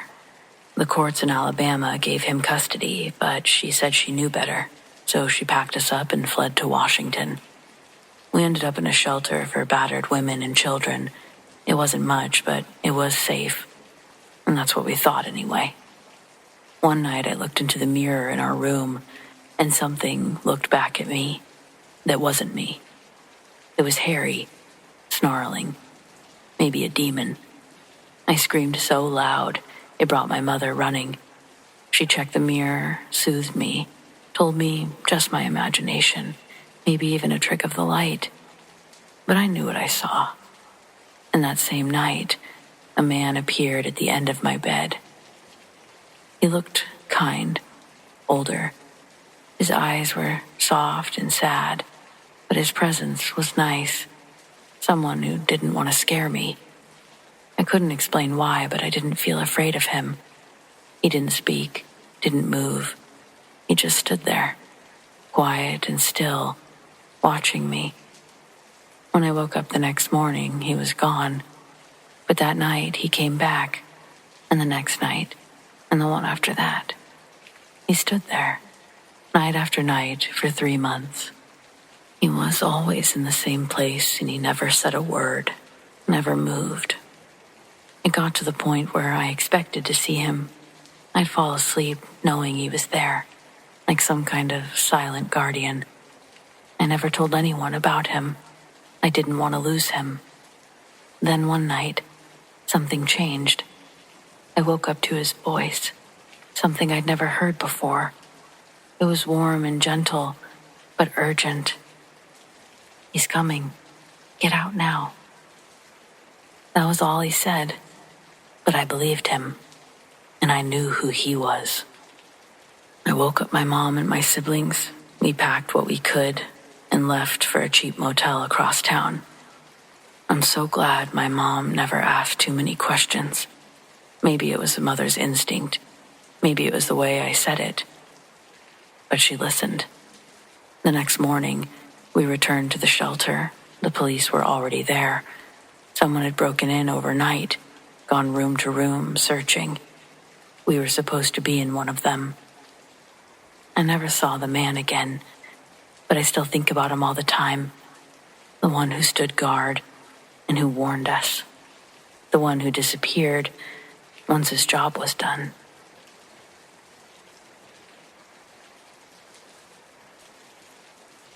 I've got a weird one that happened to my uncle on Evergreen Way in Everett back in the 90s. It was late, and his girlfriend was driving him home from the movies. They'd just gone to see Good Will Hunting in the theaters and apparently had a few drinks while the show was playing, and maybe after. Neither of them would have blown a legal breathalyzer, and it was a torrential downpour that night. This added to the caution his girlfriend would take driving them home. His girlfriend worked at a coffee stand on that road. She was actually familiar with a couple of members of the unhoused population. They would come up to her window, asking for free shit, or be so brazen enough to try to nab the tip jar. They're laughing at all the crazy work stories that she's telling as they pass the stand that's closed down for the night. From the direction they're going, Evergreen turns into a hill. She said she could take her foot off the gas and coast down, tapping the brakes a few times to not go too fast. It's not a steep hill, but it goes for a while, and it's easy to pick up speed. They can see a couple 100 yards ahead of them on this street. They can see the streetlights ahead of them switching colors, regardless of any vehicles present, and a gas station on the corner with the rotating streetlights. This was Uncle and his girlfriend's second date together, and he thought that up until that point, things had been going really good on their date. The windshield wipers are at their highest level and just barely providing enough for her to see. My uncle had offered to drive, but she'd gotten permission to use her dad's Cadillac for their date, so she was insistent that she drove. And in her defense, she was a really safe driver given the circumstances. Unc didn't have any concerns until something caught his eye, a few 100 yards down the hill. There was a man. He wore a tie-dye blanket like a kind of psychedelic mage. The backpack he wore under the largely brightly colored cape made him look disfigured, like a hunchback as he leaned on the damaged aluminum walker with a single yellow tennis ball on one of the legs. Unc points him out to his girlfriend, who's already noticed him, and she doesn't look amused anymore. Her funny stories had stopped, but the sound of rain on the roof of the car was loud enough to fill its space. The stories she'd been sharing with Unc were lighthearted, but all pivoted around very real what-the-fuck situations, ones that she'd been in. Along with those, she had a handful of not-so-lighthearted situations she'd been in. Apparently, Tie-Dye Mage was one disgusting piece of shit, one that she was always calling the cops on because he was constantly harassing her and the other baristas. But specifically, he put this girl through a particularly traumatic situation when she was on a smoke break. He approached her with a pair of garden cutters and his pants around his ankles. He was grunting like a gorilla, and his hood was pulled over his eyes, and his long brown and silver beard, it had food and other unidentifiable crusties stuck in it. She thought that he was robbing her. She put her hands up while telling him that all she had was dry erase markers in her pockets. He kept the cutters extended towards her. So she starts pulling them out and throwing them on the ground to prove that's all she had. But with his other hand, he opened the tie-dye cape, exposing himself to her. With his pants around his ankles, she was able to make an easy escape back to the coffee stand, to lock the windows and doors, and to make another call to the police. All while the guy stood outside, scratching up the side of the coffee stand with the rusty garden tool. That resulted in him going away for another few weeks, but it never prevents him from always wandering back to Evergreen when he got out again. That assault story was not mentioned during her monologue that had them both laughing a minute ago. It would be mentioned when they got back to her parents' house and were sitting in the driveway.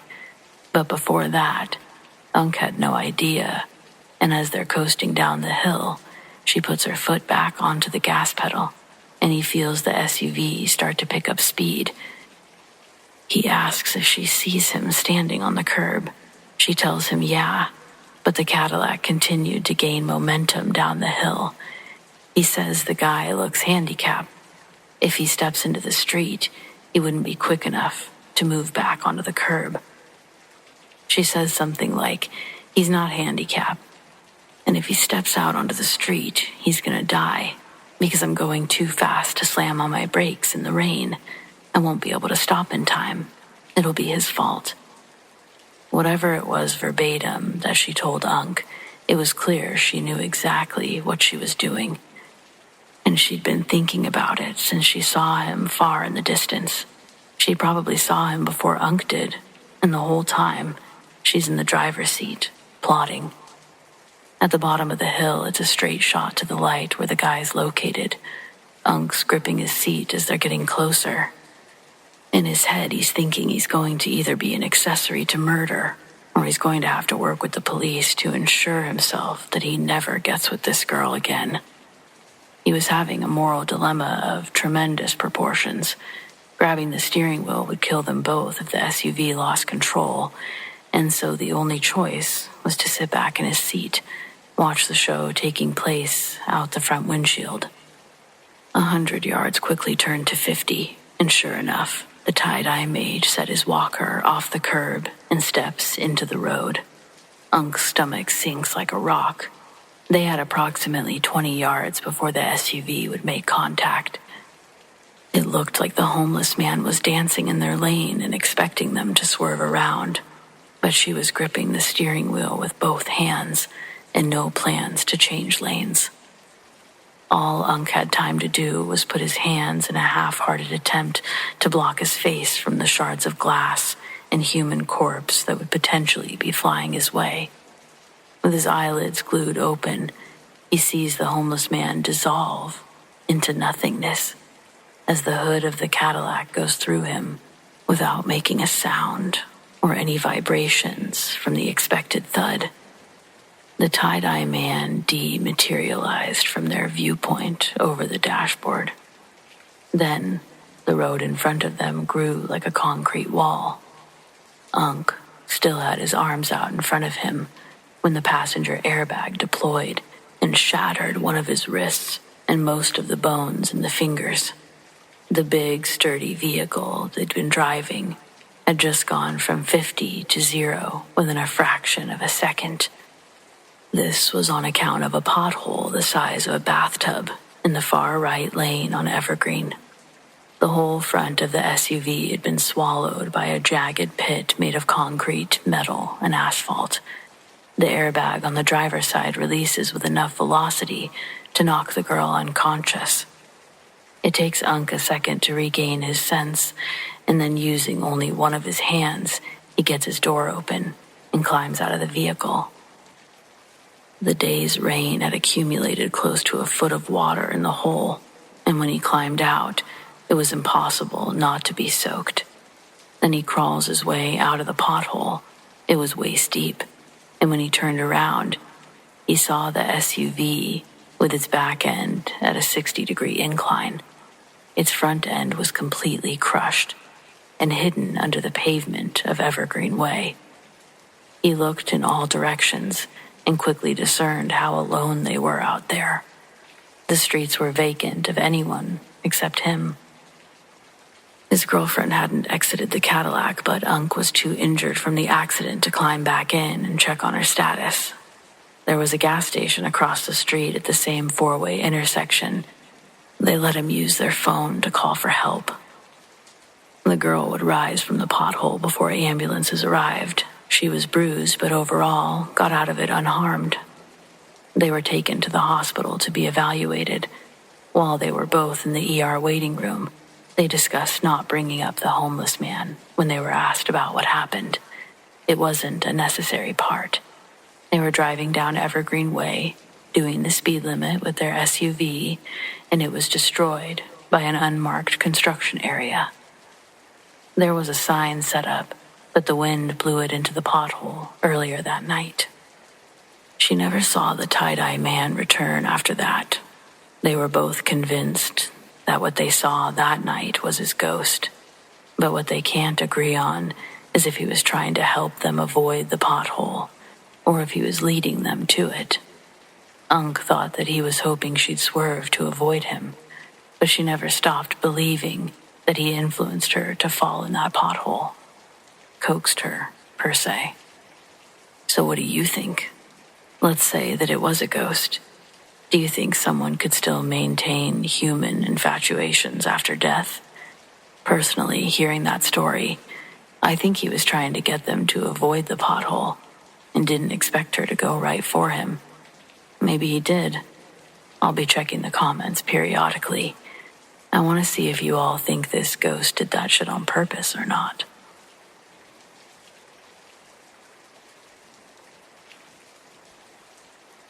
I used to work at a hotel bar, and before anyone asks, I'm not naming the hotel, mainly because it's still open and they don't exactly lean into the haunted thing. And honestly, it's one of the most beautiful places I've ever worked.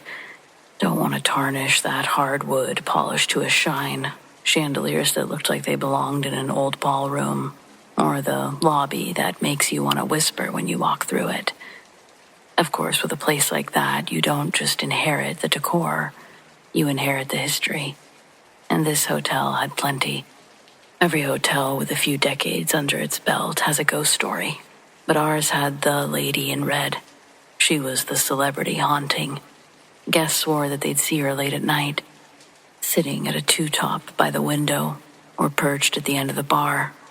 Red dress, matching lipstick, shoulder-length hair, done up in a style that belonged to another era. People described her as elegant, beautiful, the type of woman to turn heads without trying. The story went that she died in the hotel back in the 1940s. Some said that it was a jealous lover who killed her. Others whispered suicide. Either way, she never checked out. Plenty of guests saw her. Did you see where that lady just left to suddenly? We were just talking to her. All I could do was nod and pour another drink. It'd be easy to chalk everything up to the lady in red. She's a ghost that you can put on a brochure. But the truth, the hotel was too old, too beautiful, and too full of life for only one story. This place had been around since the 1920s.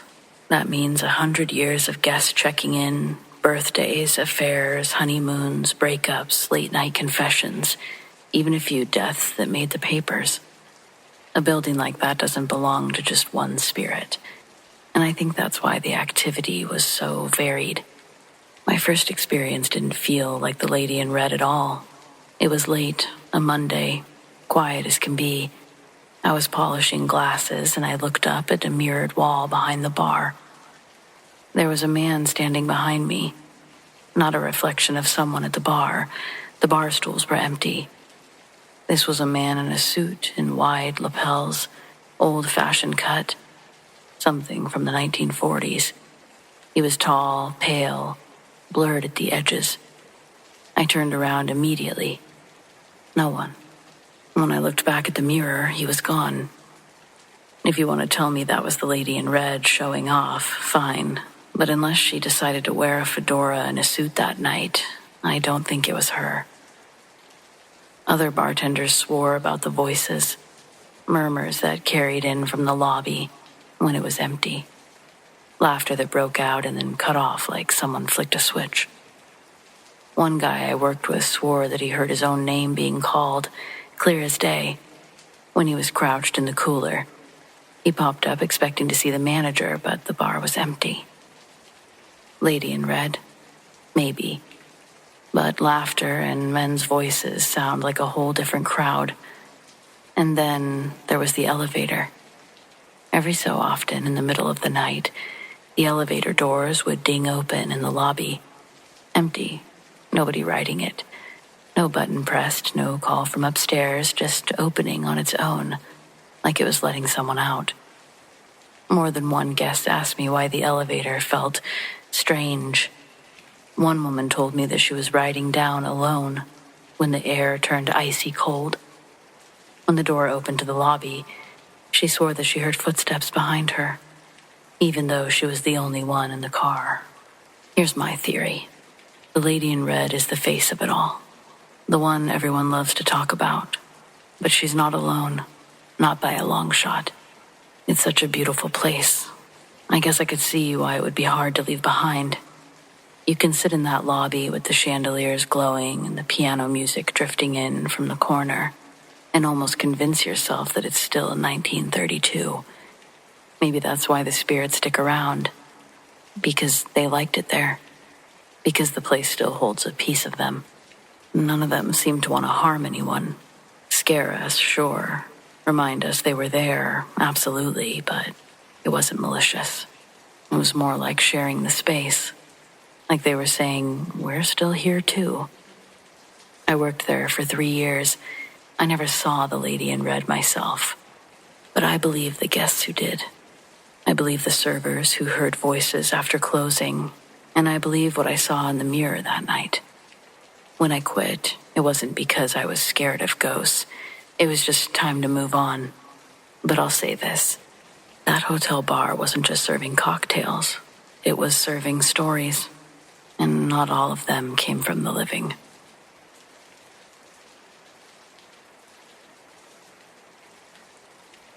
I'm well aware this is going to come off as crazy can be. But a couple of years ago, my daughter came to me in a dream. Her name was Allie, and we lost her to a congenital heart defect.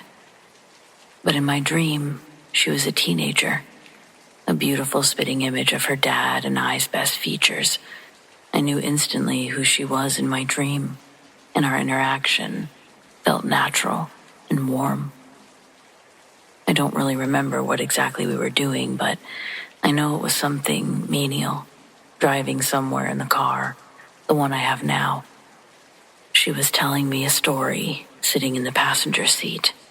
I kept looking over at her, admiring her smile as she laughed. Then, like dreams often do, the moment changed without my knowledge, and suddenly we were at the destination. Our new setting. It took place in a shopping mall. It was one I fondly knew from my childhood.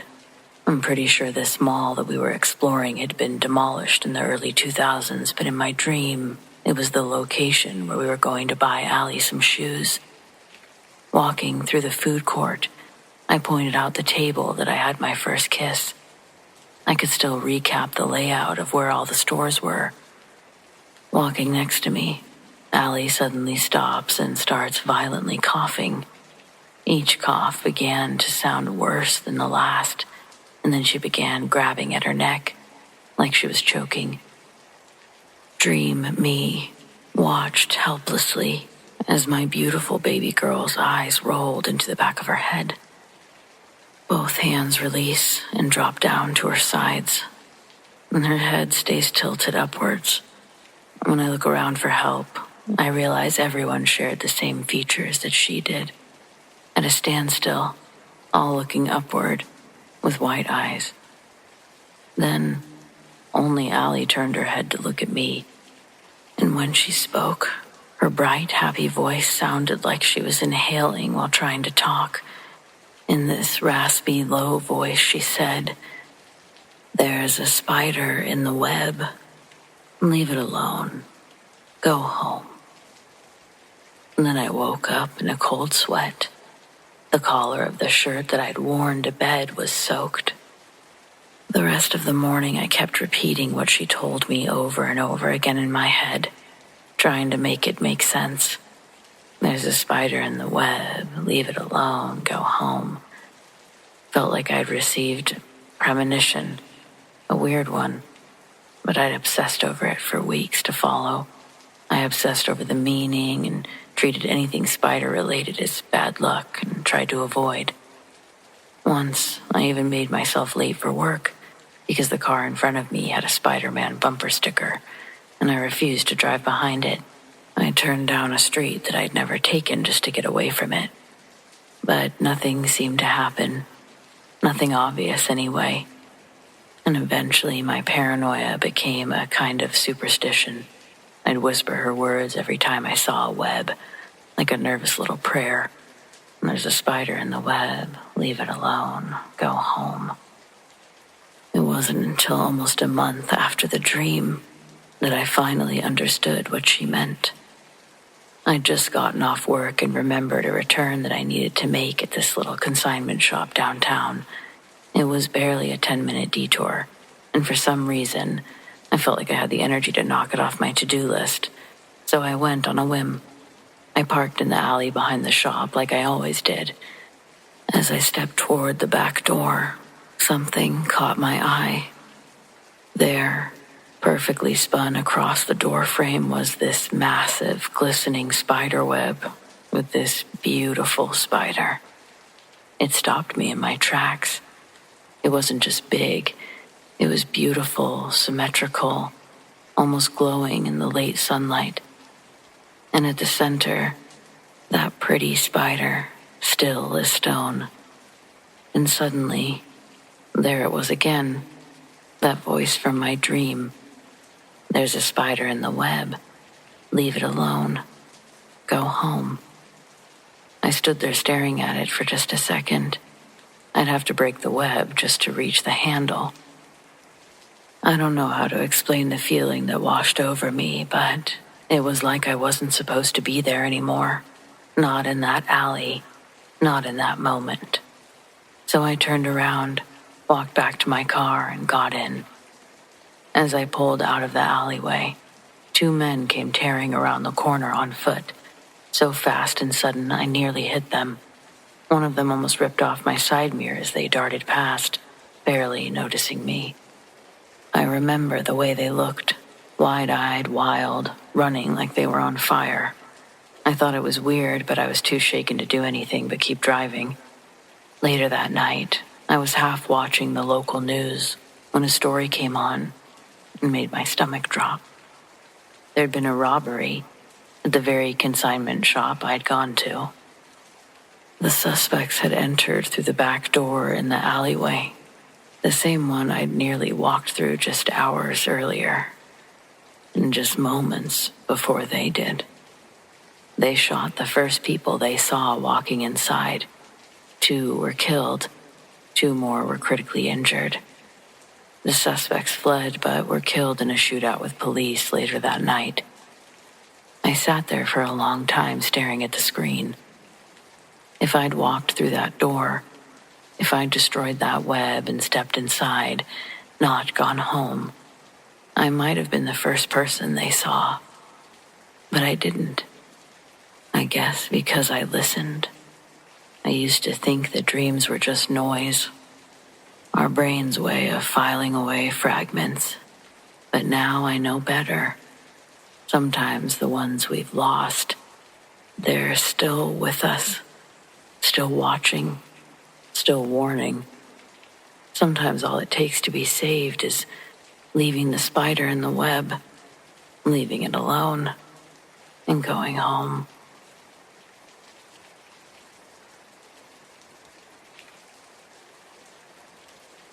I haven't told many people about this, not because I think they'd call me crazy, but because after all these years, I still don't have an answer.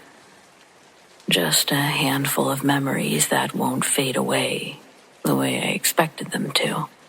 I'm 52 now, happily married, 2 kids, normal life. But when I was 22, I lived in a 3rd-floor walk-up above a pawn shop in Lower Manhattan. This was back in '94, when the city still had grit under its nails. I was working nights at a print shop, just to try to keep myself afloat. The apartment was barely livable, but it was cheap and mine, and something was off from day one. The guy who showed me the place was named Carlo, and I'm pretty sure that he wasn't even a real landlord, just someone watching the building while the owner lived abroad. The place had this yellow look to it. Walls were stained from decades of cigarette smoke, light switches that clicked too loud, carpet that never quite felt dry. It was a 1-bedroom with a weird layout.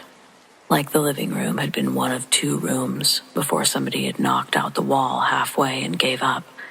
The back wall had this huge built-in shelf painted shut and warped like it hadn't been opened in decades. I used to imagine old radios or liquor bottles sat in it once. Now it's just a sad alcove I never touched.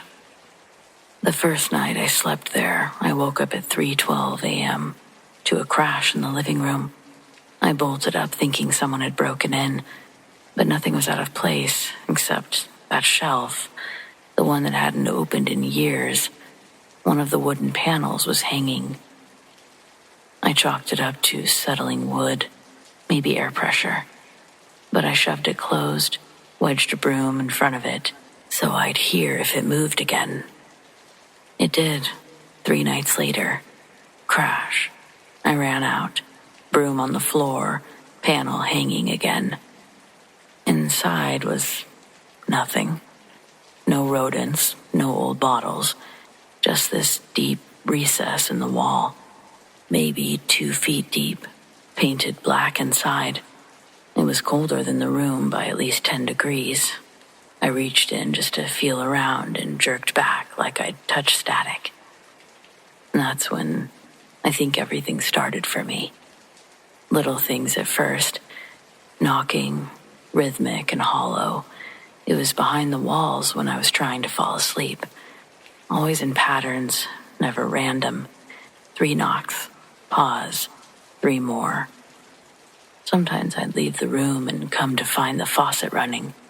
Once it was hot, burning steam hot, scalded my hands just turning it off. I didn't expect it. I told my coworker about it once. He said old pipes do weird stuff, but it wasn't the pipes that scared me. It was the whispering, just the sounds of voices in general. I don't know how to describe it clearly because it never came through like a voice. It was more like an impression, like thoughts, not your own, brushing past your ear.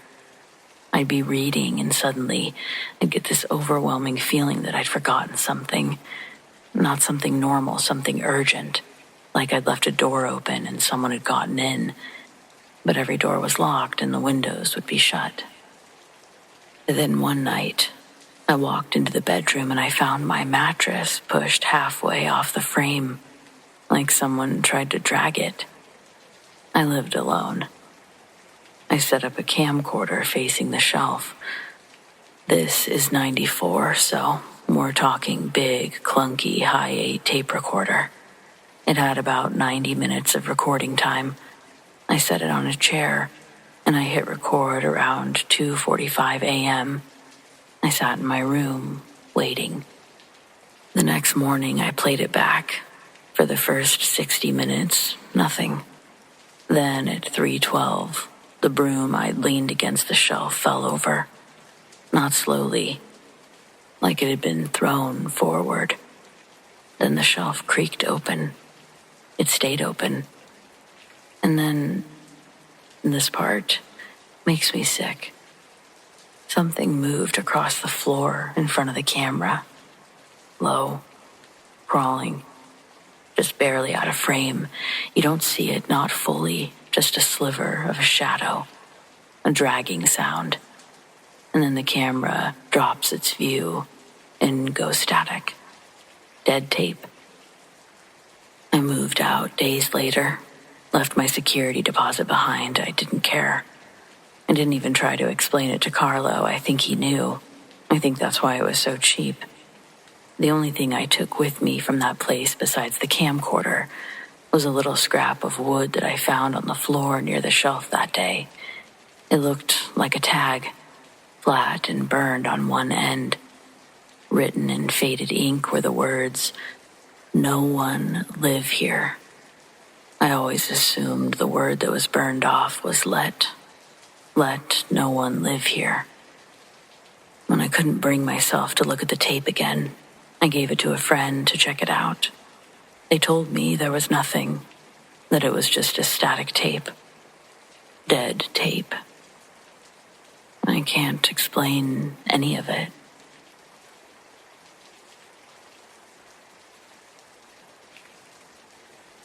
A few weeks ago, I wrote about an experience I had while teaching music at a school that I was working at.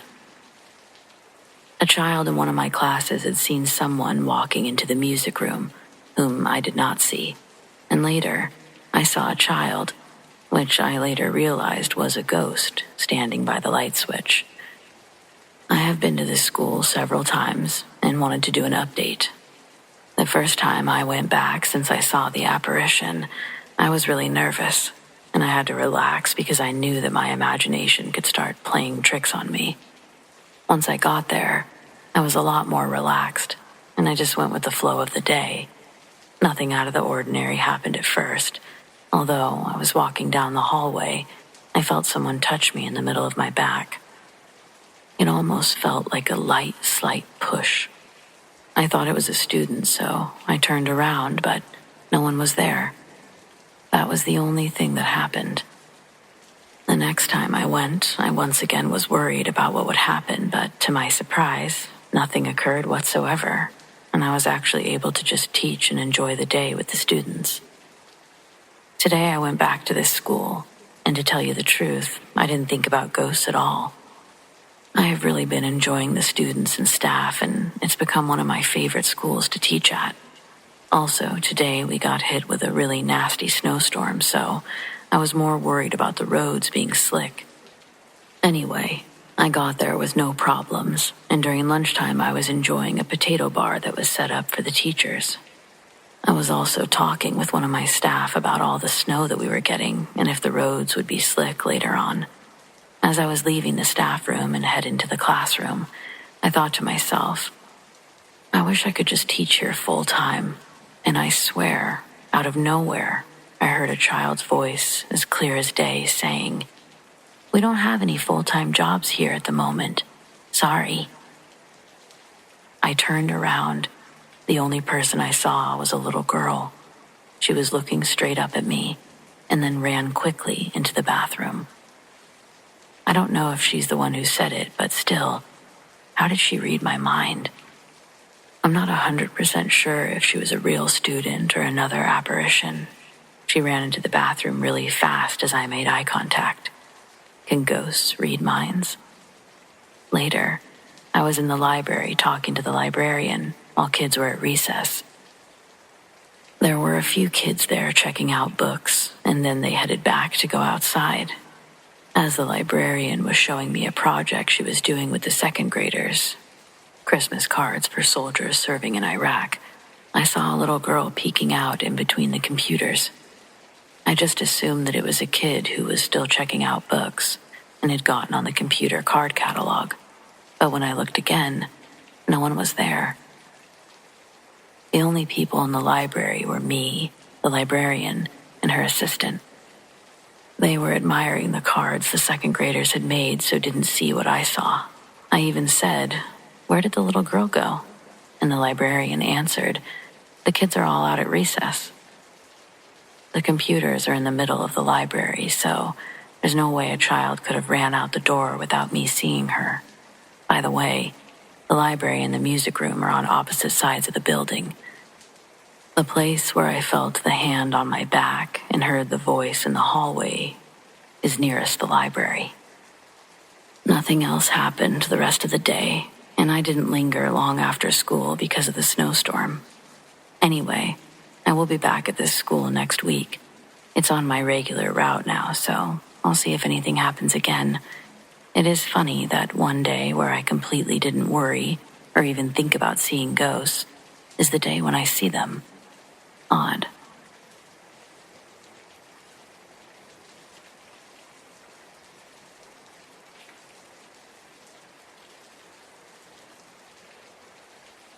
I've never mentioned this before, but it's one of those memories that stayed razor sharp, even decades later. I was maybe 12 or 13 when my family moved into that house, older neighborhood. From the beginning, something felt off. The first thing that we noticed were footsteps in the attic. But I think the weirdest part about that was you couldn't stand up in the attic. It was more of a crawl space, wedged between the ceiling and the roof. Still, we heard it. Distinct, deliberate footsteps, right above our head and usually at night. My parents said it was probably rats, or maybe a stray cat that found its way in. But my grandmother refused to come over anymore.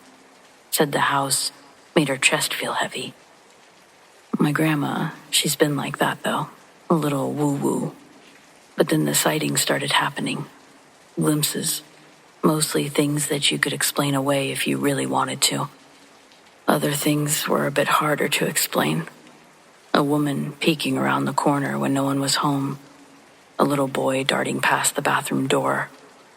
The silhouette of a tall man standing at the end of the hall, completely still. But the worst of it happened late one night. My dad's bedroom was across from my brother's room, and I'd gotten into the habit of sleeping in there sometimes, especially on the weekends. It was comforting, even if we all ended up crammed together like a pile of laundry. That night, me and two of my brothers were watching a movie on a little portable DVD player, huddled under a blanket. My youngest brother had already been knocked out, breathing softly beside me. Out of the corner of my eye, I noticed something low to the ground, just beyond the doorframe. A figure crawling, hands and knees, into the room. I assumed it was my dad. He had this habit of sneaking around to scare us, crawling in, grabbing someone's foot, that kind of thing. We usually saw it coming and tried not to react, just to mess with him.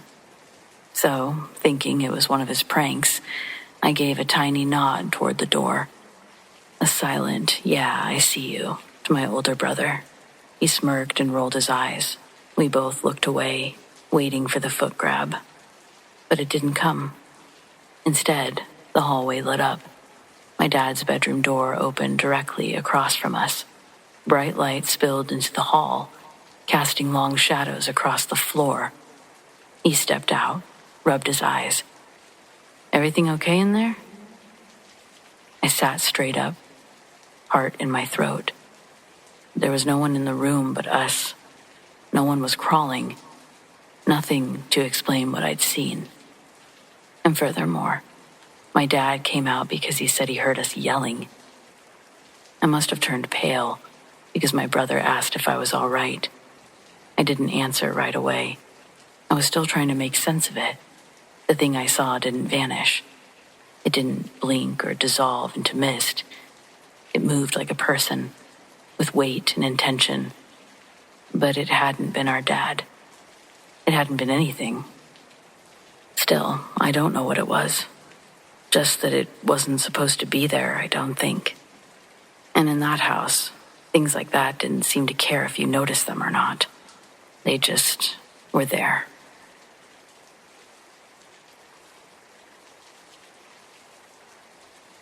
This happened a few years ago, and it stuck with me because, well, you'll see. I was working late in an office, just a weekday, nothing special, when I saw something that made no sense. It was right around 4 p.m. I remember because I'd been glancing at the clock constantly, willing the last hour of the day to move faster. That's when out of the corner of my eye, I noticed movement in the hallway. At first I thought it was just a coworker walking by, but when I turned my head, it wasn't a person. It was something white, wispy, thin, like smoke curling in a breeze, except there was no smell or sound, and nobody was nearby.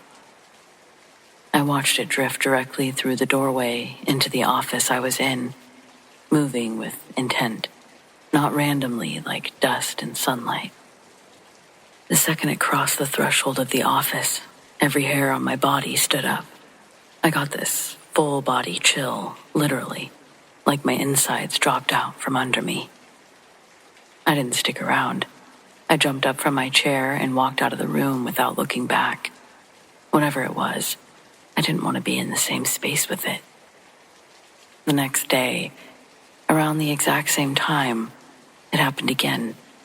4 o'clock, same hallway, same white, wisp-like figure, slipping into the office like it belonged there. This time my instinct screamed to run, but my curiosity kept me planted in my chair.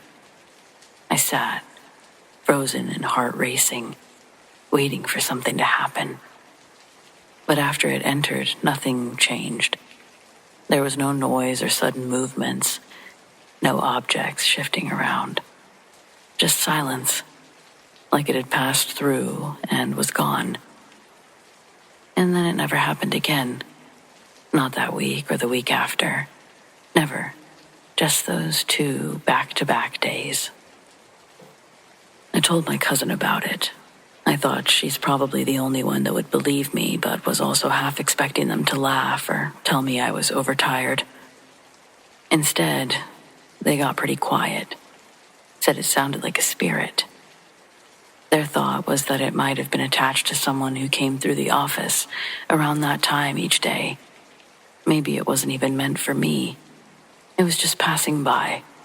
But because I could see it, even partially, they suggested that it might have sought me out. That idea unsettled me more than the experience itself. I don't know if I believe it, but it's all hard to shake.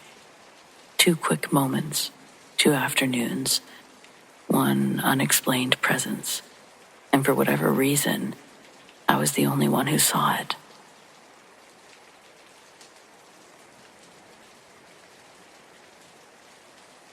Last year, I started law school in Los Angeles. I've never lived in a big city before, and I was really excited to be in a massive city with over 4 million people. Ever since I was little, I always knew that I had a half-sister in LA, but my parents had this weird anger towards her that always made me feel like it was a taboo topic.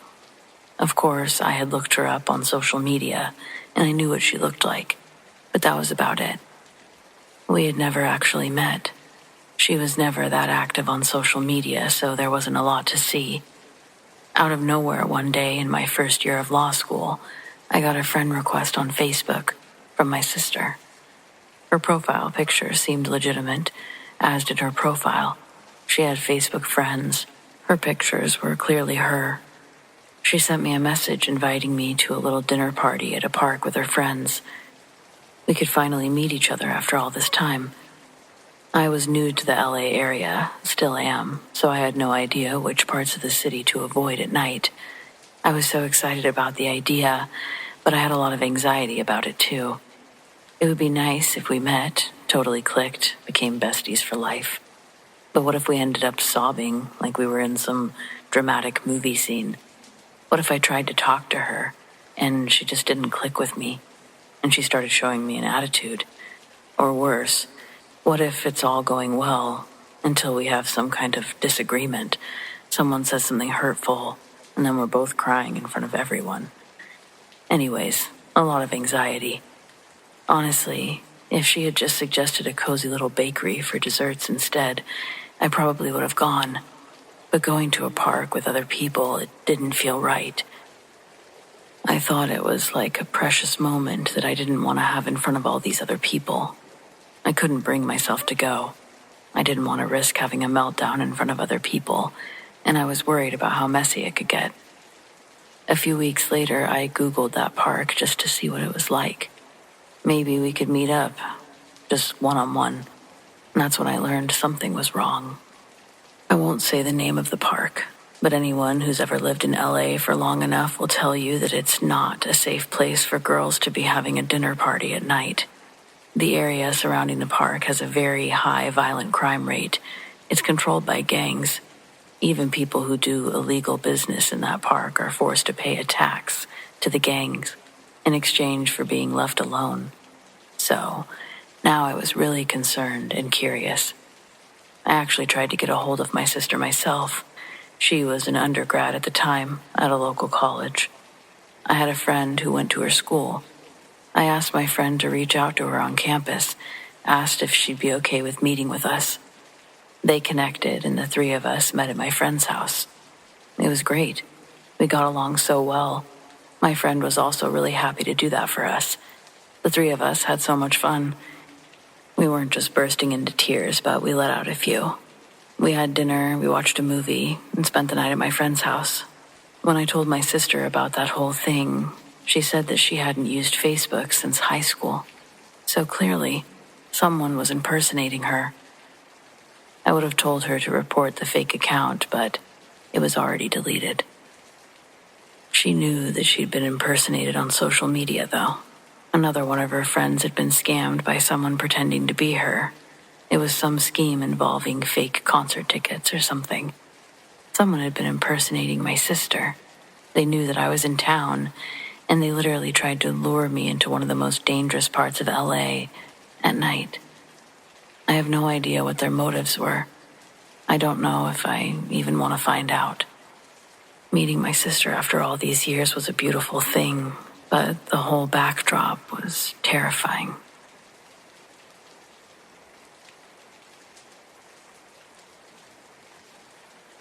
I was making the drive from Las Vegas back to LA. So, desert time. It was past midnight. The road was empty except for my headlights. And there was somebody on the shoulder.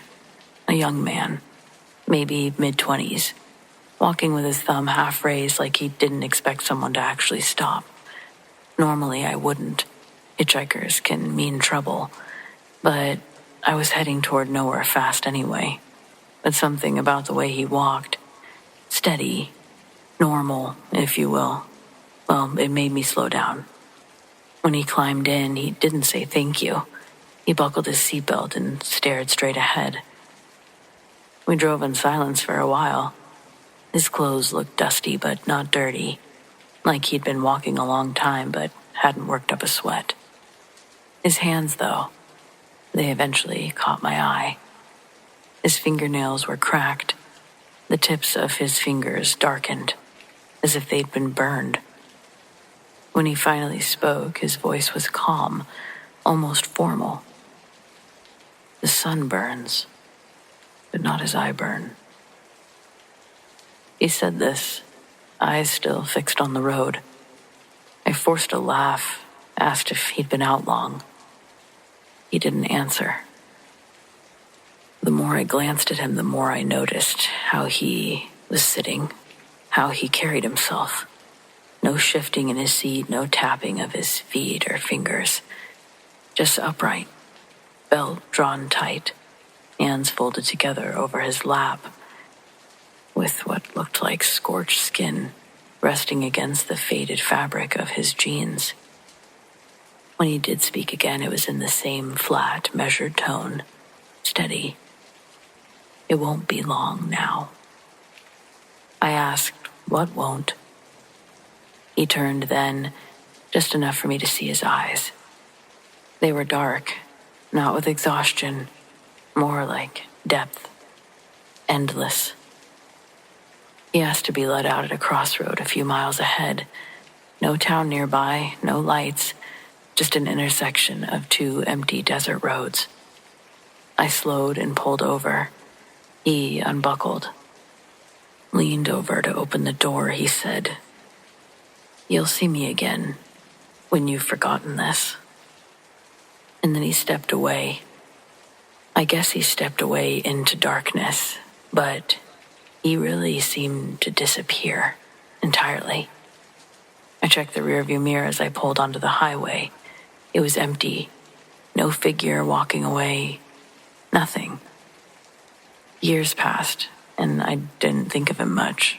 Life is filled with ordinary things, work, family, routines, and it really left little space for midnight memories. And then I went to a funeral. A small service, barely 24 people. It was in a church at the edge of town. When I looked across the room, I saw him.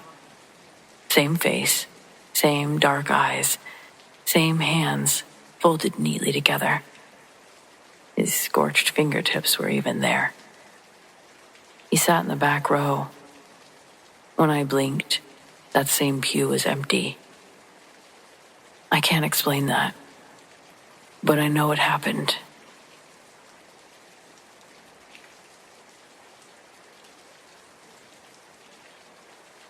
I work at a school with a long reputation for being haunted. The building's been around since the 1920s, and over the years, staff and students have all passed around their own stories. Most of the time, I kept my head down and didn't think much of it, until I started having experiences myself. The first one caught me completely off guard. I was alone in the gym, locking up for the night, when I heard someone cough right next to me. It wasn't distant, it was like it came from a person standing at my shoulder. The thing was, I'd already checked the whole space. I knew no one else was in the building, and certainly not behind me. But another time I was walking through the hall, I heard a voice whisper my name into my ear. Not my teacher name either, the nickname that only friends use. Hearing that in an empty hallway made my stomach sort of turn. Things only escalated after that. One afternoon I was in my classroom, telling a coworker about these odd experiences, which was probably a mistake. We were the only two people in the room. While I was mid-sentence, the oil diffuser on the far side of the room suddenly beeped. The thing only makes a sound if someone physically presses the buttons. We both turned to watch as the light switched off. Though the mist kept pouring out, I didn't even know that it was capable of doing that. More recently, something stranger started happening. Around my desk, every so often, I'll catch a strong scent of my favorite perfume. At first, I thought maybe I'd accidentally sprayed too much one morning, but this is different. The smell doesn't fade like perfume normally does. It hangs in the air for a long time, clinging as if the air itself is saturated with it. Then, just as suddenly, it vanishes. Most of the time it happens when I'm alone, but once, it filled the classroom, while my students noticed it too. When I mentioned it to another friend at work, she laughed, said that she had something better to show me. She pulled up security footage from a weekend when the school was closed. In the middle of the night, one of the interior doors swung open on its own. The odd part, those doors are alarmed, unlike the exterior ones. The motion triggered the system, which brought the police to check the building. They found no sign of forced entry, no one hiding inside, just a door opening itself and setting off alarms. Stories like that make the rounds here, and everyone seems to have had a version. The most common explanation, that it's the founder of the school. He built the place back in the 1920s, and people say that he still lingers, just watching over it. There have even been reports of him being seen walking the grounds late at night. I don't know if it's him or something else entirely. All I know is I've smelled perfume that wasn't there, heard voices with no source, and watched objects act in ways they shouldn't. Whatever the explanation, it feels like someone, maybe the founder himself, is still keeping an eye on the place.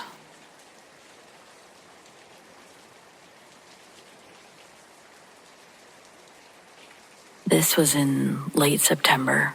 My girlfriend and I were camping in a quiet section of state forest that basically shuts down after Labor Day.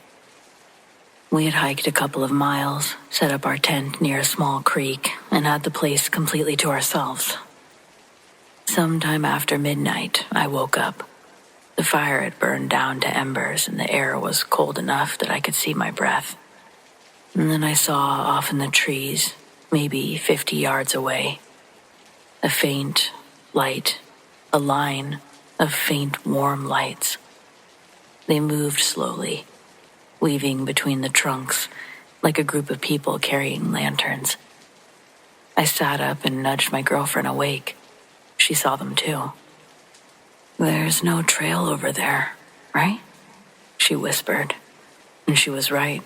That part of the forest was just dense brush and uneven ground. We watched for a minute, trying to figure out what we were seeing. The lights weren't bright enough to be flashlights, and they were this odd, steady glow. There was no flicker, no beam. Curiosity got the better of us, and we decided to go toward the light. As we got closer, the forest was even quieter. Our footsteps sounded way too loud, like the trees were sucking up the rest of the noise. The lights drifted ahead, just far enough to keep us moving, and then without warning they blinked out. We stopped, considering turning on our flashlights, but we listened hard. And that's when my eyes adjusted enough to see what had replaced the lights. In the spots where the lanterns had been were small figures, human-shaped, no taller than my chest, dressed in old-fashioned clothes, bonnets, suspenders, simple linen shirts. Their faces were pale and almost gray. Their eyes were open, but unfocused. They weren't really standing. They were half buried in the ground, like they'd been planted there. Dirt rose around their waists, holding them in place. My girlfriend was gripping my arm. I figured she sees them too. None of them moved or even blinked. We backed away slowly, never taking our eyes off of them either, until we were far enough to turn and run. When we got back to camp, we stuffed everything into our packs, and we hiked out with a headlamp, all the way to the car. We've been back to that forest since. Like I said, it's a state park, but never at night. I've never seen those lights again, or whatever the hell that was. But we certainly won't forget.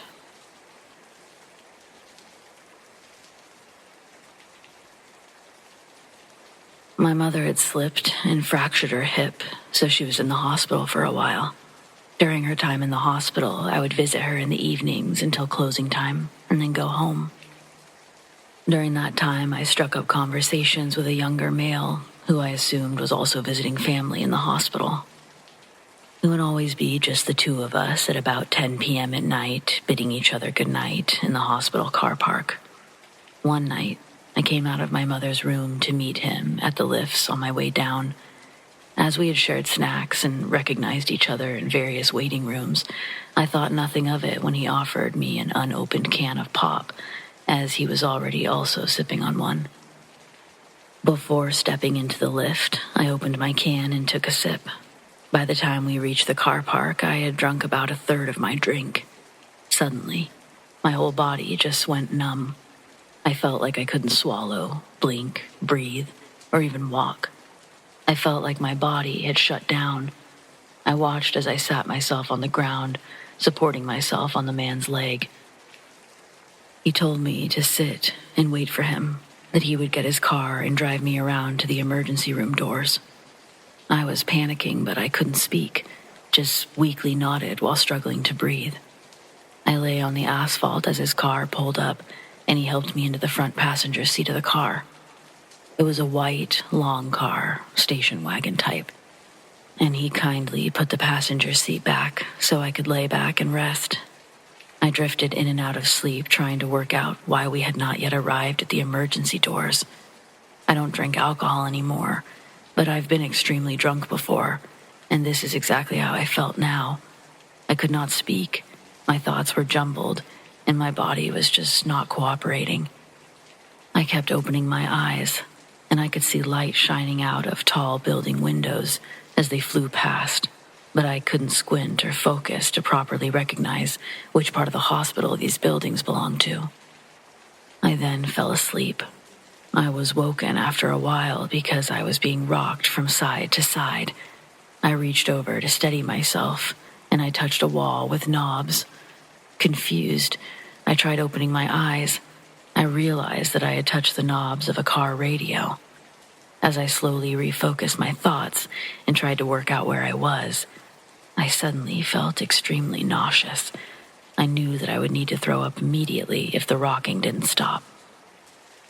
As I turned my head to the right, I felt a stream of cold air blowing directly on my face, and that calmed my stomach a bit, but the rocking didn't stop.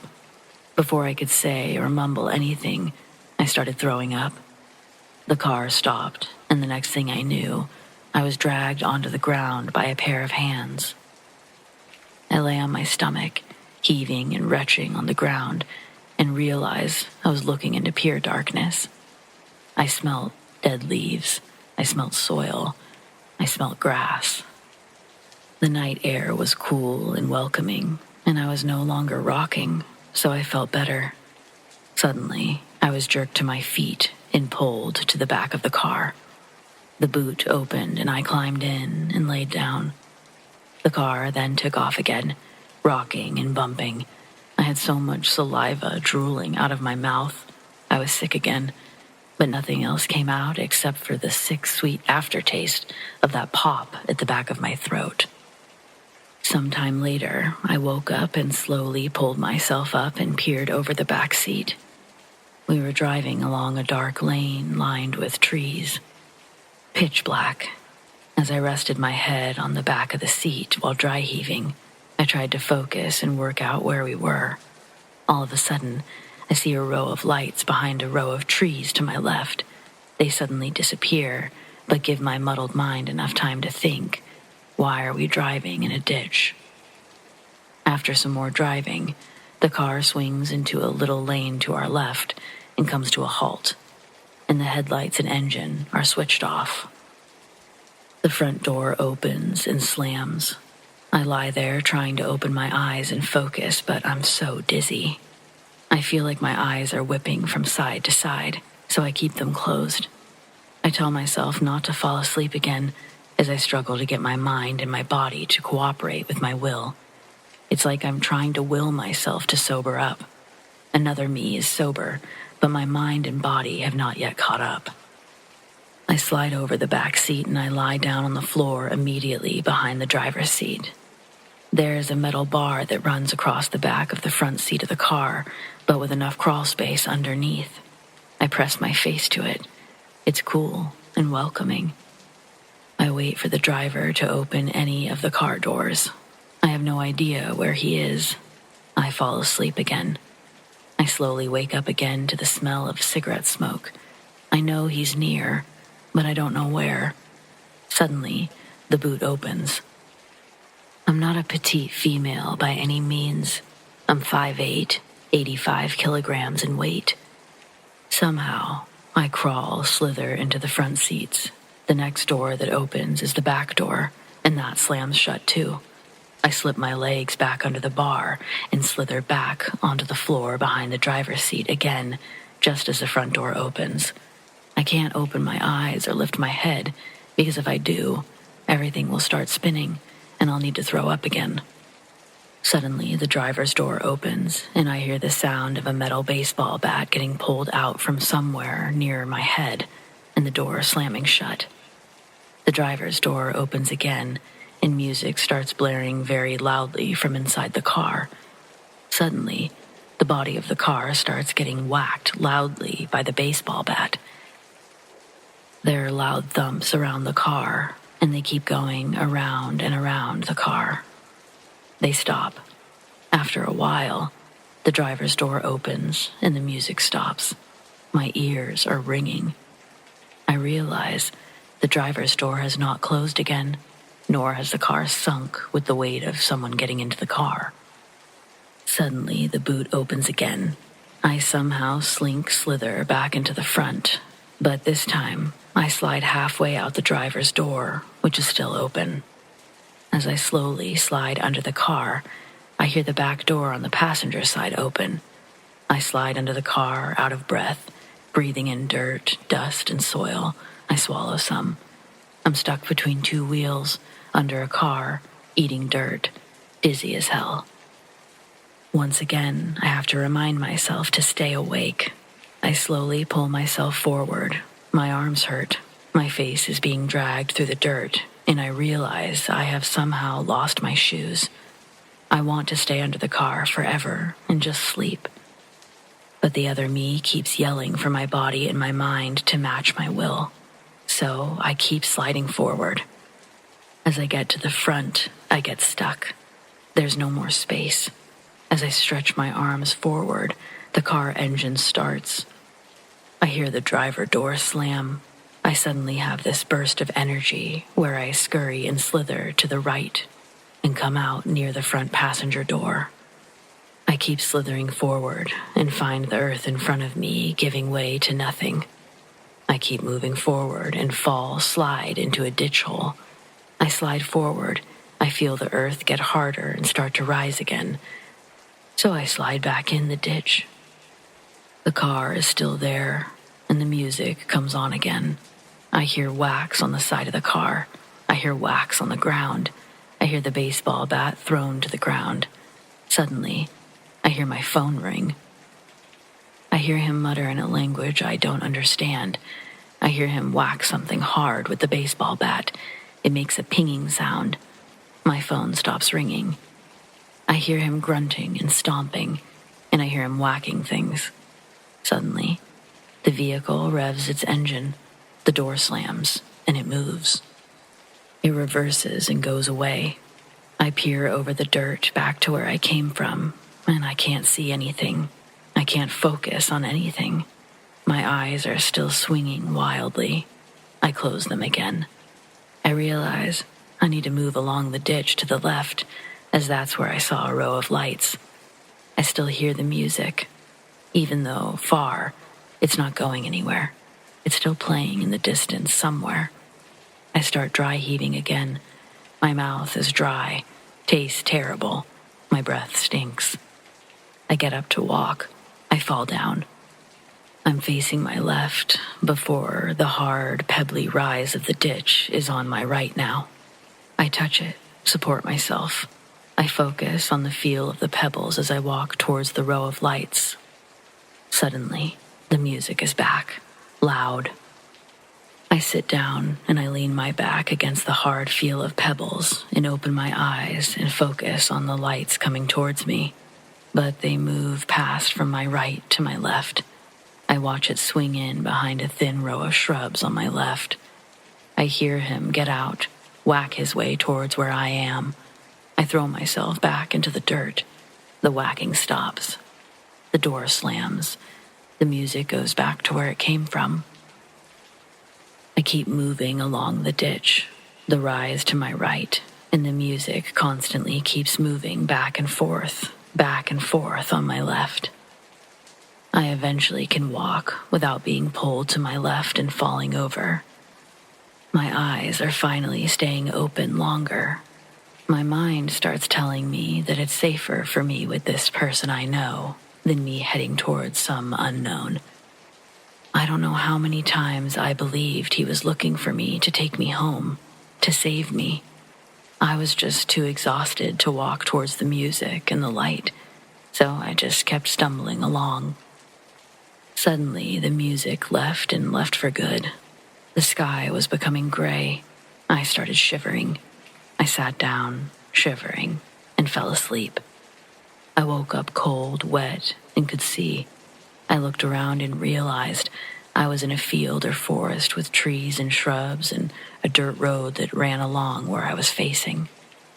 I slowly got up and started shivering again, and I started to climb the rise. It got slippery as the pebbles slipped under my feet. Suddenly, I felt fear, deep fear.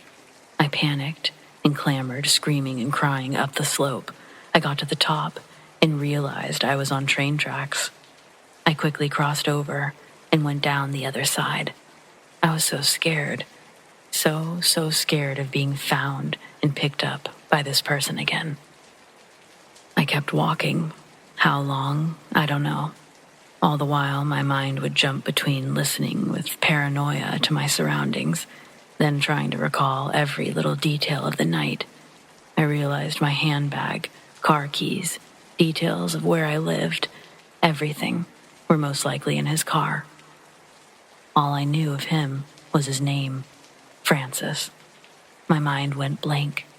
I just walked, penniless, without ID and shoes, and guess what? Stinking of piss and shit. Suddenly, in front of me was a collection of houses.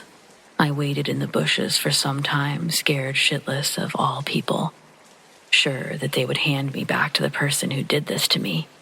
It took me a while to approach this lady who did not ask questions, but allowed me to call my sister to come pick me up.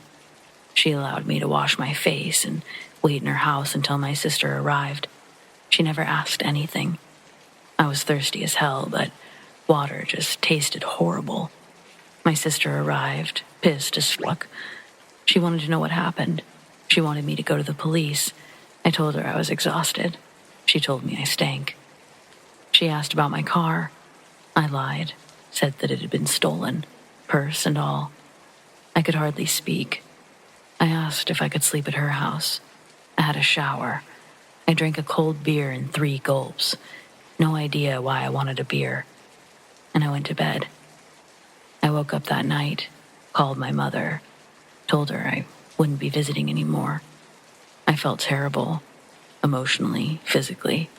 I felt so hungover and exhausted. I slept for 3 days. My sister kept asking what happened until she gave up. We never really speak of that time. I don't think we ever will. I picked up my car from the hospital car park a month later.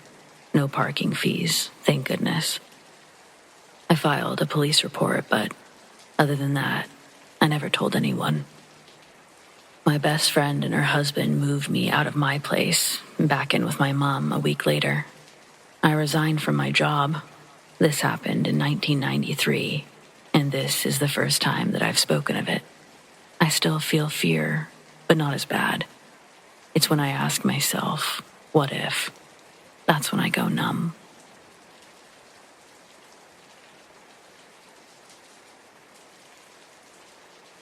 When I was a teenager, my family moved into a large Victorian-style house in Beaver, Pennsylvania. If you've never heard of it, I'm not surprised. Quaint little historical township with a population of less than 5,000.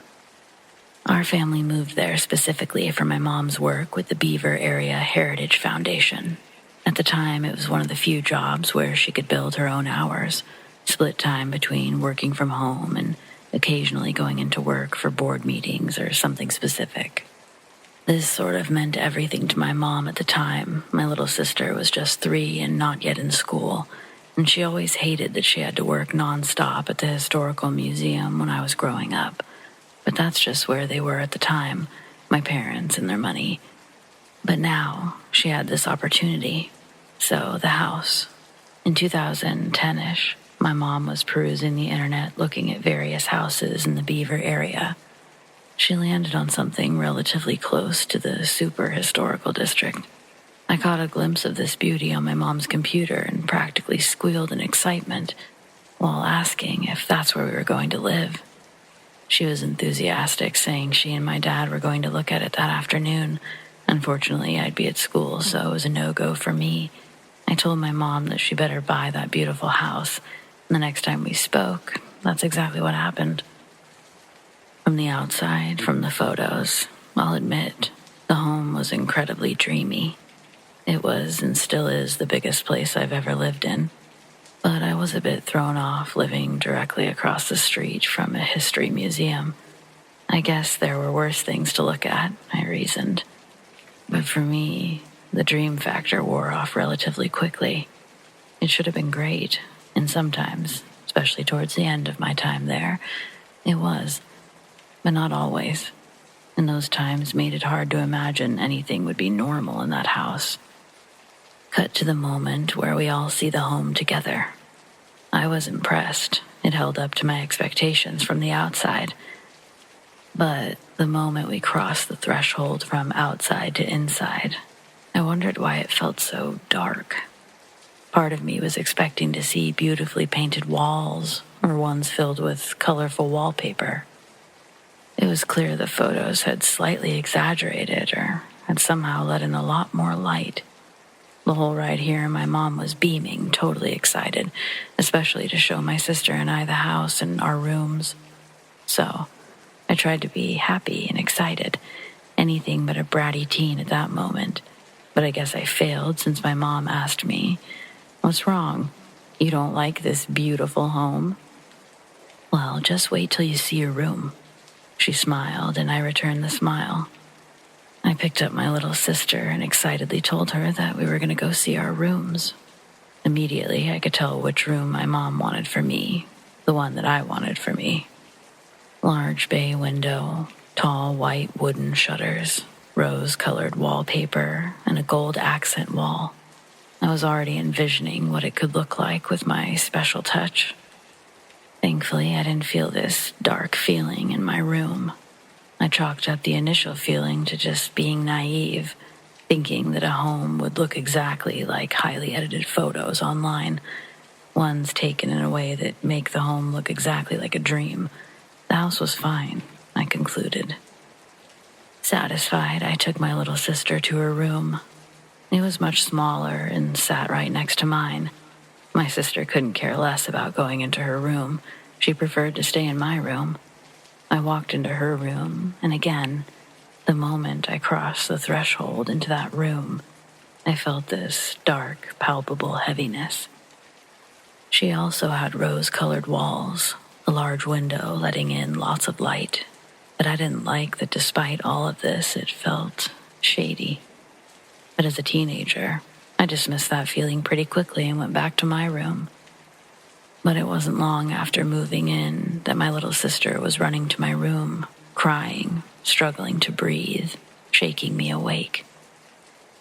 It was the dead of night. I could barely see her face, but I could hear her, and I instantly grabbed her into the bed and asked her what was wrong. She told me someone's in her room. I maybe should have been alarmed, but I wasn't at first. I made her calm down. I asked her to tell me about her dream, but she swore it wasn't a nightmare. She cried that she was sleeping, but he woke her up. Suddenly, it dawns on me that we are in a new house, and it's entirely possible someone's in her room. I grabbed my sister and quietly ran to my parents' room to wake them up. I was talking in almost a whisper as I told my parents what was going on. Now, we were all freaked out, but my dad grabs his gun and tells us to stay inside the room, while my mom's hugging my sister. She says quietly that she doesn't think Daddy's gun is going to help. That's when we learned that the man in my sister's room was really a large, dark shadow of a man. Describing him, she said he was see-through. I looked at my mom like, right, bad dream? My dad comes back in the room soon after and declares that no one's in the room, or any of the rooms for that matter. All the doors and windows are locked. So we all put my sister back to bed, my bed, for the record, and then I was silently blamed in the hallway for exposing my sister to scary movies, causing her to have nightmares. For a moment, I decided that I was going to sleep in my sister's bedroom. If she was going to take my room, I was going to take hers. And that's when I remembered the feeling, not before, but as soon as I crossed that threshold. Heaviness. I instantly felt for my little sister. Sure, there was no shadow people in here, but why did it feel so weird in this room? Surely she had to feel that too. And my parents? I don't know. But I went back to my room and I slept through the night. However, that sleeping through the night thing would become rare. I'd end up switching rooms with my little sister. Well, almost. I didn't want to. She was clearly so disturbed, though, and spending more time in my bedroom anyway, it just made sense. My parents incentivized the deal by giving me permission to drive their car on the weekends. But after seeing how excited my sister was to move rooms, I was practically sold anyway. But I allowed them to bribe me. During the move, my dad said that he kept hearing something interesting. Then, my mom, too.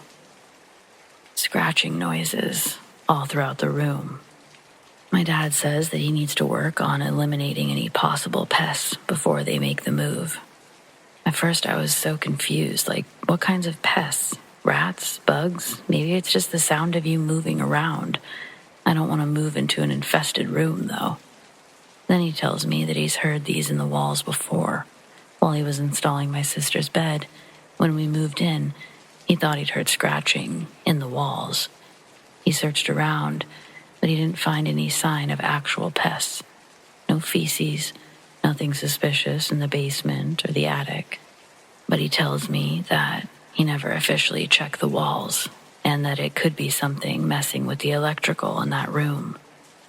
Over the next few months, things got strange. I was back to sharing a room with my little sister, but that wasn't the strange part. My dad had various people in and out for the inspections, and eventually he decided that he wanted to replace the drywall in that room. He was still hearing the scratching, my mom too. So construction on my new room started, and during that time, things got even worse. Even the nights where we weren't talking about experiencing things, we all were. Now, what my parents heard was scratching. I heard whispering. There were multiple nights when I would be awake, assuming that I was the last one up in the house. But then I'd hear this whispering coming from the other side of the wall. I would press my ear against the wall just to confirm what I was hearing. I'd be so sure that it was my parents having some sort of hushed discussion, so I'd get up and I'd go to my new room, figure out what they're saying. But they wouldn't be there. I'd walk into the room and hear absolutely nothing, and see absolutely nothing. Then I'd walk to my parents' bedroom door. I'd place my ear against their door. Silence. This happened multiple times, but I started to realize it only happened after 12 a.m., so for the first time in my life, I developed a bedtime. At 10 o'clock every night, I would will myself to sleep. This worked for a minute, maybe a week or even 2 weeks, but eventually it started again. I'd find myself drawn to that room a lot over this period of time. Basically, I wasn't sleeping. My sister, however, seemed to be sleeping like a baby. Then, about a month, maybe less, into the deconstruction of that room, the contractors find something in the walls. Bones. Bird bones. Squirrel bones. Snake skins. The whole lot. But naturally, the most unsettling thing they found, and why they ultimately had to stop construction, were the human remains. Over the next several weeks, the scene had to be preserved, and it was recommended that we stay in a hotel, so that's what we did. We crammed into a hotel while crews worked to remove the remains from our house. My mom was technically thrilled because she thought that she might get wind of the situation, given her job. Possibly they were the remains of a historical figure. She was partially right. She was involved in the process months later of having the skull donated to the Mutter Museum in Philadelphia, which is known for its extensive collection of medical oddities, including a collection of over 130 human skulls. So at the time, and maybe to this day, the remains were not officially identified. But they are, to the best of my knowledge, all being preserved, in addition to the skull at the museum. Also, my parents do in fact still own this house. It did in fact not sit well with me at first, but I continued to grow up there, and so did my little sister, for much longer. But we didn't have any of those experiences, no more oddities in the house. So, who knows? Maybe our house was haunted for a minute.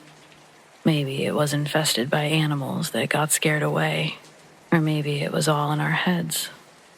But you can't deny the bones. Basically, anyone you tell this story to is going to come up with their own theories anyway. So, thanks for reading.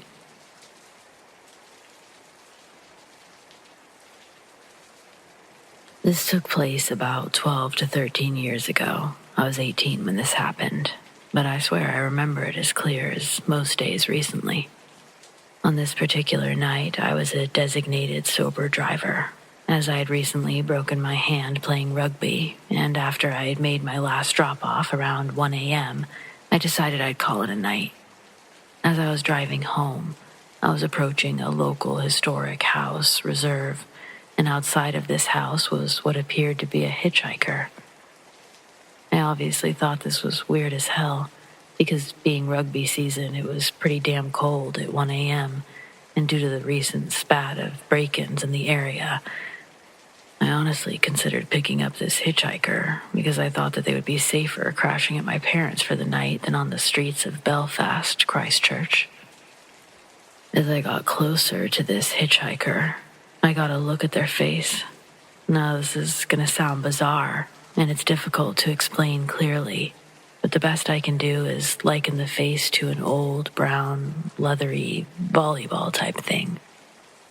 I felt my blood run cold, literally, as I quickly accelerated away. After a couple of seconds, I looked in my rearview mirror, and there was nothing there. Now, proper scared, I practically raced home. Once I got inside, I saw my parents just about to go to bed. My mom says, "Are you okay, Isaac? You look like you've seen a ghost." I was just, funny you say that, as I recounted what I had just experienced. A couple of weeks later, I was having a conversation with my mom about some other bullshit that I can't remember nowadays, but she mentions that she told my uncle about what I had said. I was told about the apparent story of a hitchhiker that had been murdered after being picked up from outside that house. Now, I'm unsure if that's true at all, but the whole thing made me think differently about the idea of ghosts. I never believed before this night, and now I do. Anyhow, that's my story. Cheers.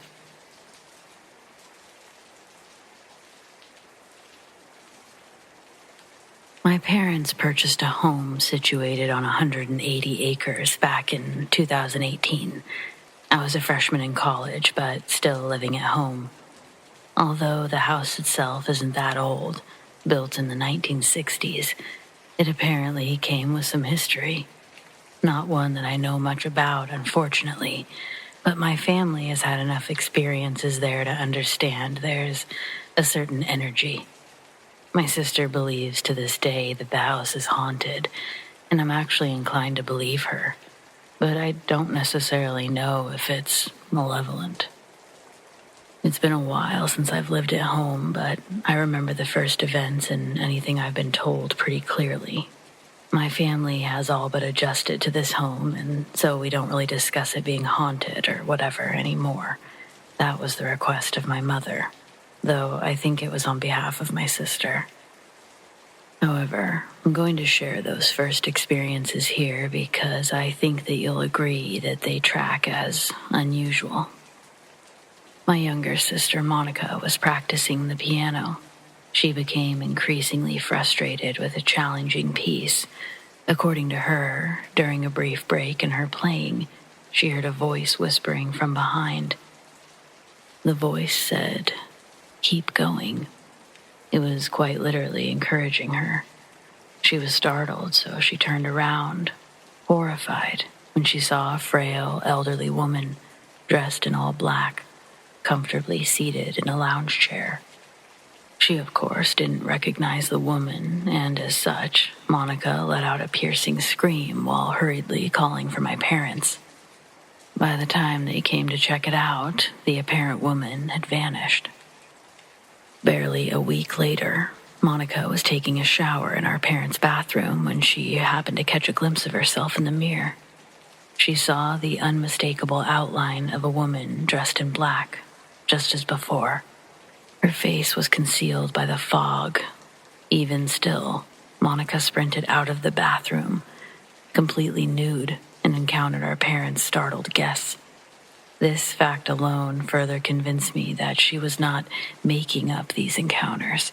I almost felt bad for doubting her. Either way, I felt bad for her. Hell, I even went as far as making fun of her when it came to the piano incident. But not after this one. Then fast forward to our Thanksgiving celebration.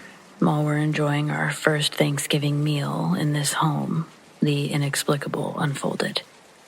The china cabinets, which sat directly behind my sister, every item in them and in our dining room, began to violently tremble. I looked around at everyone's faces, and we shared the same expression of horror. Except Monica. She was in tears, now hiding under the dining room table. Everyone else stayed put, not saying a word. Almost as soon as it had all started, it stopped. My parents claimed it was likely an earthquake, though I never believed that story. You can Google those kinds of things, and there were certainly no earthquakes near Bozeman, Thanksgiving 2018. The final blow I really remember occurred sometime after Christmas 2018, signifying a point that finally convinced those who doubted, aka my father. He possesses to this day a beloved leather chair in which he habitually sits day after day. It's positioned near a window, and my mother typically opens it to let in some fresh air. She'd done so on this night just before an inevitable small snowstorm. Concerned about his prized chair getting wet, my father explicitly asked my mother not to open the window while the chair was nearby, as it would ultimately ruin his chair. The following morning, my father rose early for work and noticed that the den had been rearranged, resulting in his chair being relocated all the way across the room, instead of in its usual spot by the window. Assuming it was the hard work of my sister and I from the previous night, my father went to work without dwelling further. When my mother awoke, she too discovered the rearranged room and assumed my father was responsible. Us kids assumed the same. We thought that he had intentionally changed the layout. Not common of him, but who else could be responsible? It wasn't until dinner time that evening that we collectively realized the true extent of the rearrangement. The meticulous placement of the magazines, the controller, even the rug. It was nothing like our usual setup. It was all seemingly orchestrated by an unseen force, though, according to Monica, it was probably the same woman that she had seen who was responsible.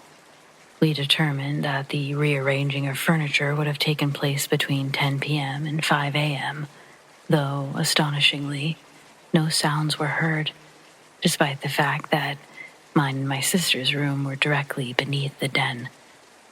Previously, my parents would dismiss such occurrences, but after that time, their attitude changed significantly until they went back to ignoring it completely, which seems to have worked.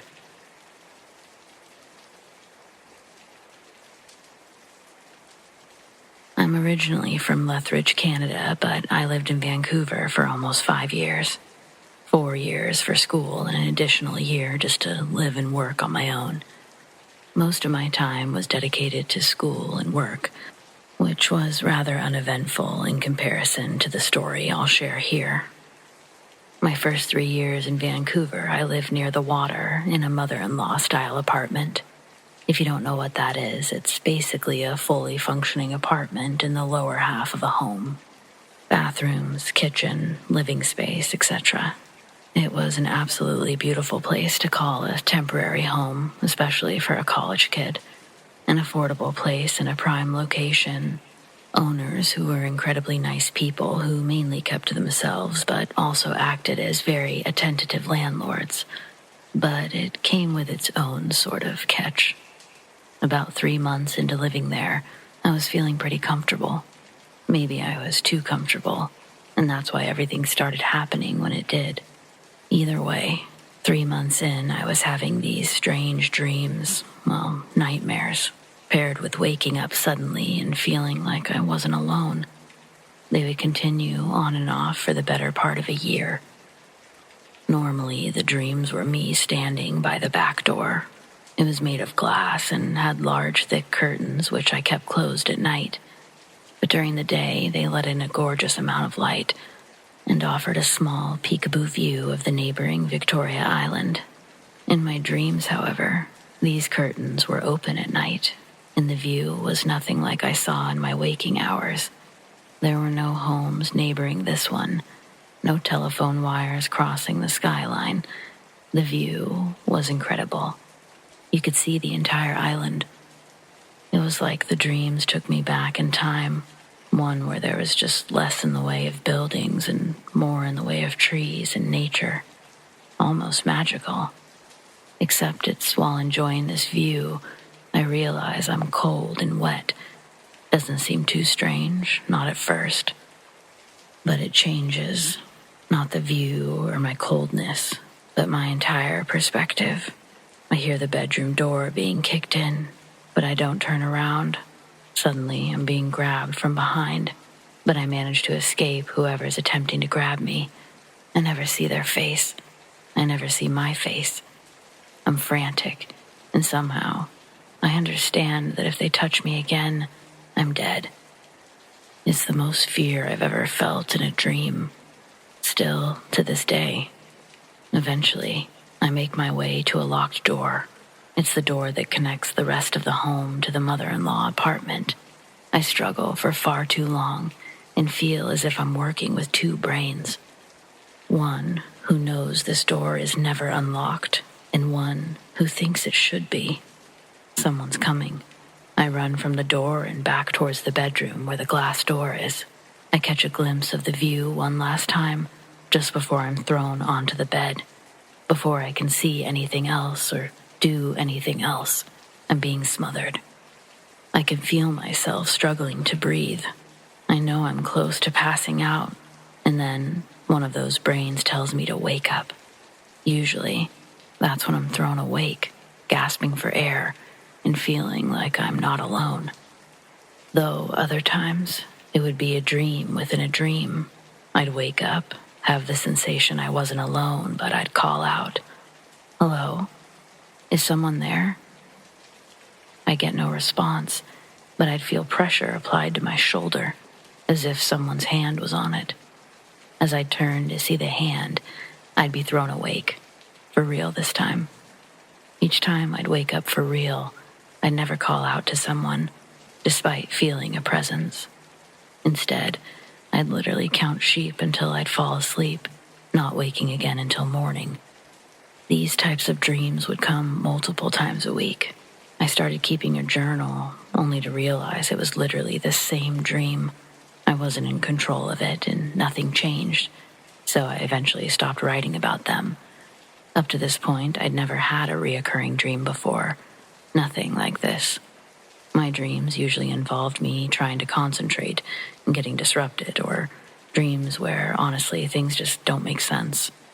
But these dreams, they sort of made sense, but they also felt really real. As time went on, I started to feel a little uneasy around the apartment. I'd spend my days just living in it as one does, but my evenings felt dreadful and that I knew I'd be walking or running through these halls again soon. However, shortly after the dream started, so did everything else. The shower, for example. I'd taken countless showers. Nothing off had ever happened before. But suddenly, when I'd be showering at night, I'd hear yelling.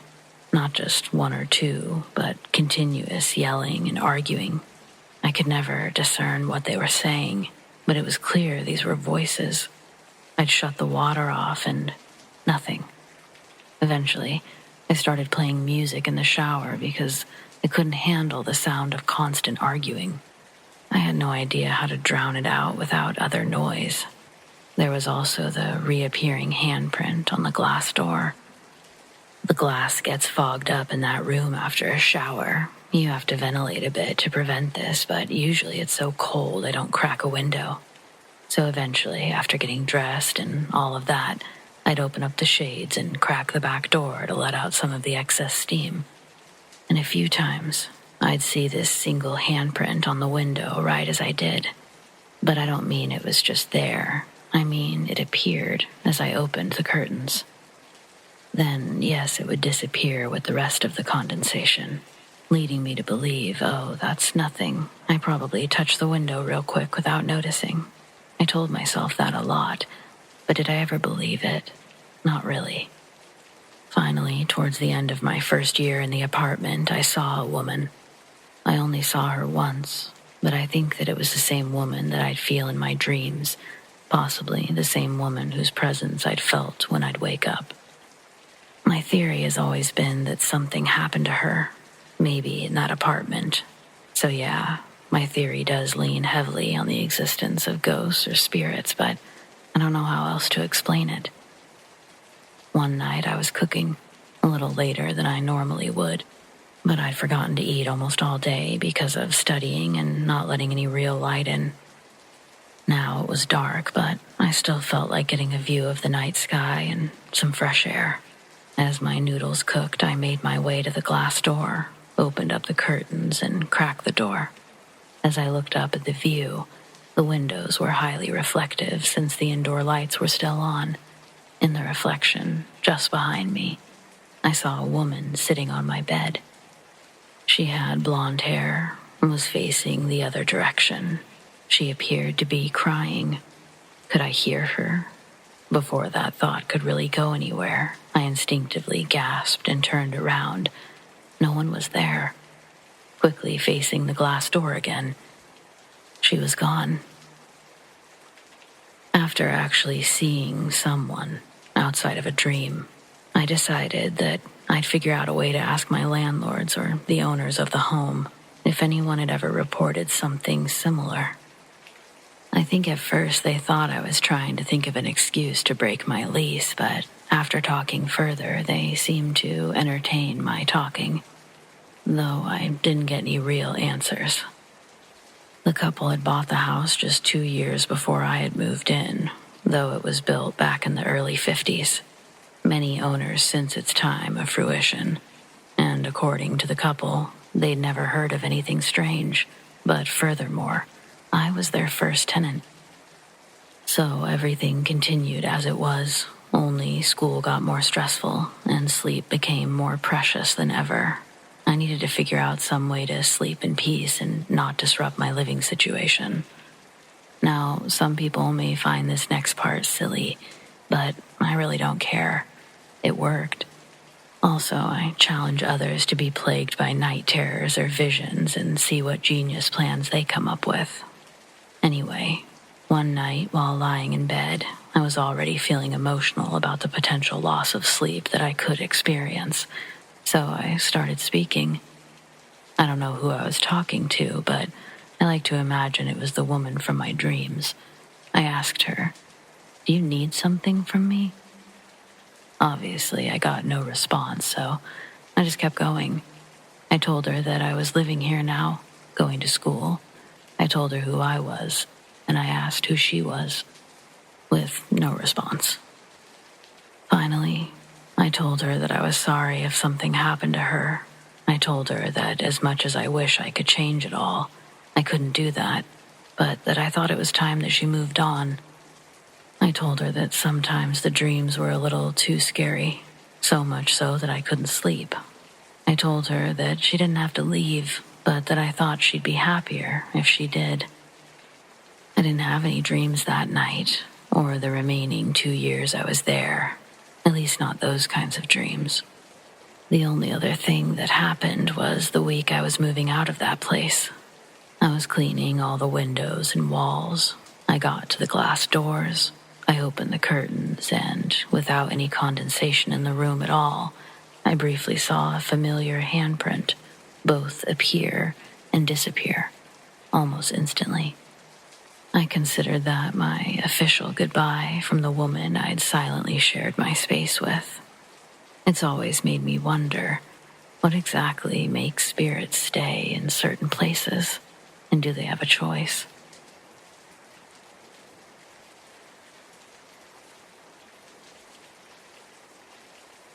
When one of my grandmothers passed away, I was young. She'd been angry with me because of decisions that I'd made after asking for and ignoring her advice, then learning she was right. She hadn't spoken to me for quite some time prior to getting sick. The day she passed away, I'd gone to the hospital to see her and let her meet my 6-month-old daughter. She was so weak, we really couldn't talk, so nothing was really said except I love yous and lots of tears. We'd been home for about an hour from visiting her when my phone rang. Someone else answered and said it was for me. It was kind of late in the evening and unusual for a call. I said hello and heard a woman's voice, very weak, on the other line saying, "Everything is okay. I love you." The line went silent. Chills ran over my entire body, and I froze for a minute. It was my grandma's voice, but I knew she couldn't make that phone call. I immediately called the hospital, and the nurse told me that I needed to contact a family member. They couldn't tell me anything. I called my grandpa and was informed that about an hour after I'd left the hospital, Grandma passed away. No one had called anyone in the family yet. The only ones who knew were those that were with her at the time. I fully believe that call was from my grandma after she passed, to let me know she always loved me, even when she was angry with me. I always knew that, never doubted it.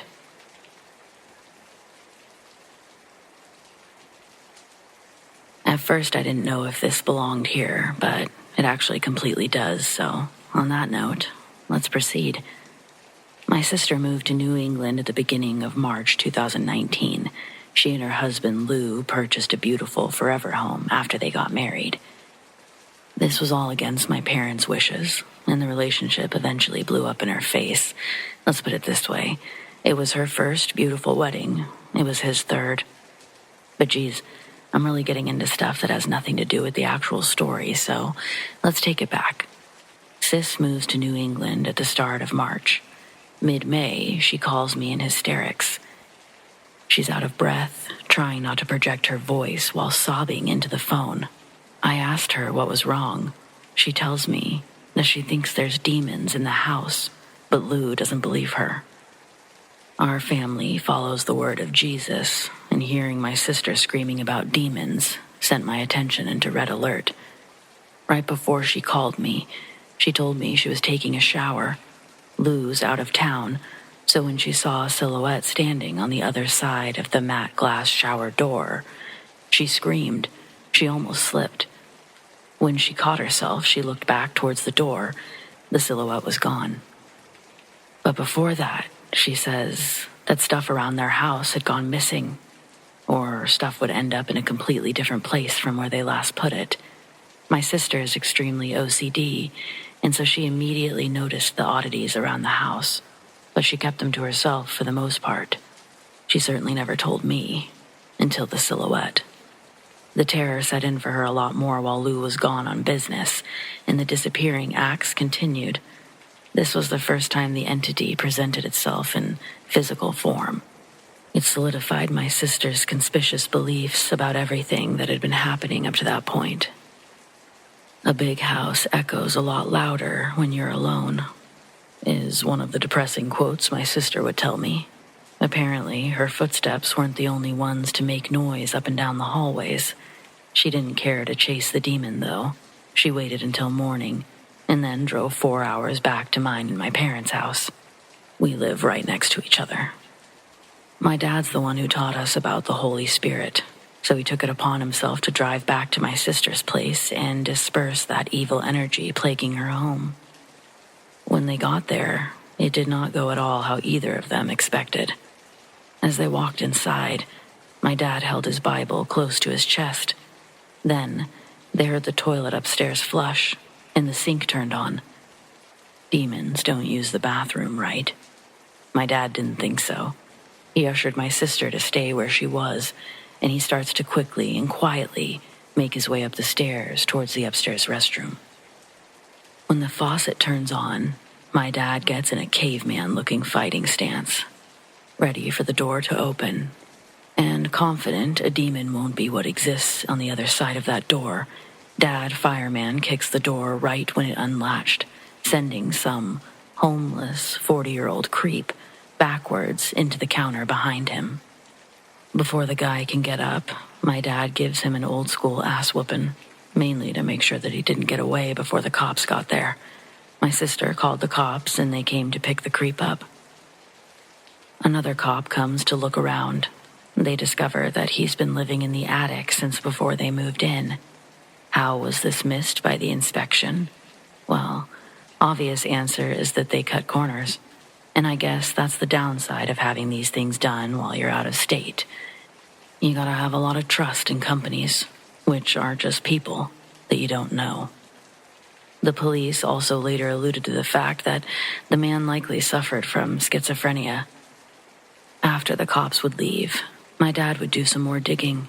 He found a makeshift tunnel that was hidden, even little passageways that this guy had built for himself in the attic that connected through the walls of the house, all stemming from their attic. They also found most of their missing stuff, aside from jewelry. The guy had also kept a butcher knife up there. Less than 3 months later, we'd all find out that Lou was cheating on my sister with a coworker. My sister ended up moving in with my family for a couple of months before she ended up in a new place of her own. And this time, we all went to the inspection, which I highly recommend if you're in a position of buying a home. You trust your inspector, or better yet, get a second opinion if you can't view it yourself.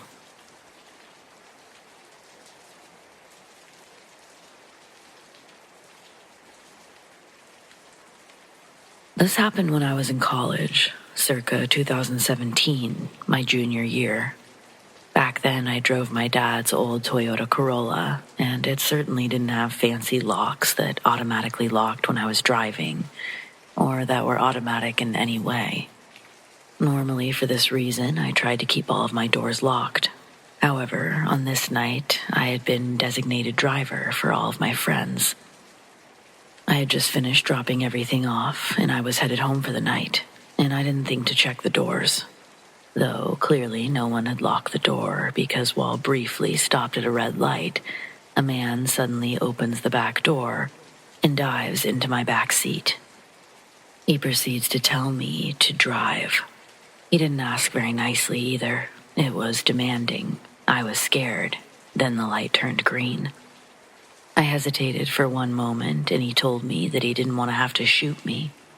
He said this while pressing something against the back of my neck. I was wearing a scarf, but I could feel that it was something heavy. It felt like a gun. That's when my foot hit the gas, and I sort of went into autopilot for several moments as he told me where to go. As we drove further in a direction I wasn't familiar with, I couldn't help but start crying. I don't know if he heard me or saw me through the rear view, but my tears did not make him happy. He started swearing at me to shut the fuck up, that I better not make things worse or harder than it needs to be. I remember thinking I really should shut up, but I couldn't get myself under control. We kept driving until we were eventually in a more residential area. Not a nice one, I should add. We were for sure in front of a crack house, and I could feel myself sweating, becoming increasingly more panicked about the situation. The guy orders me to parallel park, and all I can think about is how much harder it will be to leave in this situation. but I'm still feeling confident that I can attempt it once he exits the car, unless he makes me go with him. The thought of being removed from my car was horrifying. I needed for that not to happen at all costs. I racked my brain for excuses to stay in the car, but then he ordered me to do exactly that. That's when I noticed a big man on the front lawn of this house. A heavily armed, big man, and he was getting closer to my car. Backseat dude gets out, and that's when I see that he's truly armed with a weapon. He gets patted down by the big man on the lawn. The big man removes his weapon while pointing in the direction of the house, as if giving him permission to go inside, and almost instantly the big man's attention is back to me. He stands right outside my driver's side door, aiming one of the larger guns down at me, finger on the trigger, all while staring at nothing but my hands. I remember sitting there wishing there was anything I could do safely to remove myself from the situation. The most tormenting part was that I had a fucking gun in my glove box. I just knew I wasn't going to have a chance to grab it before possibly getting shot to pieces myself. Not to mention, my single stack didn't stand a chance against whatever this guy was holding. All I could seem to do in any of these moments was look at my surroundings and look at the clock. After an agonizing 11 minutes, the backseat man returns. For 1 second, the big guy has to take his gun and eyes off of me, but I panicked before he's already looking back at me, and the guy is getting back into my backseat. Once again, armed. He's immediately barking orders at me, telling me where to go. For the most part, he didn't say anything. This gave me some time to think. I considered driving to the police station, until I realized that I had no idea where it was. I started to brainstorm what excuse I could come up with to have to stop this car again. Almost 10 minutes had passed since we'd left the crack house, but dude was really just having me drive in circles. I had no idea what his game plan was. During that time, I told him I had to pee. He told me he didn't care.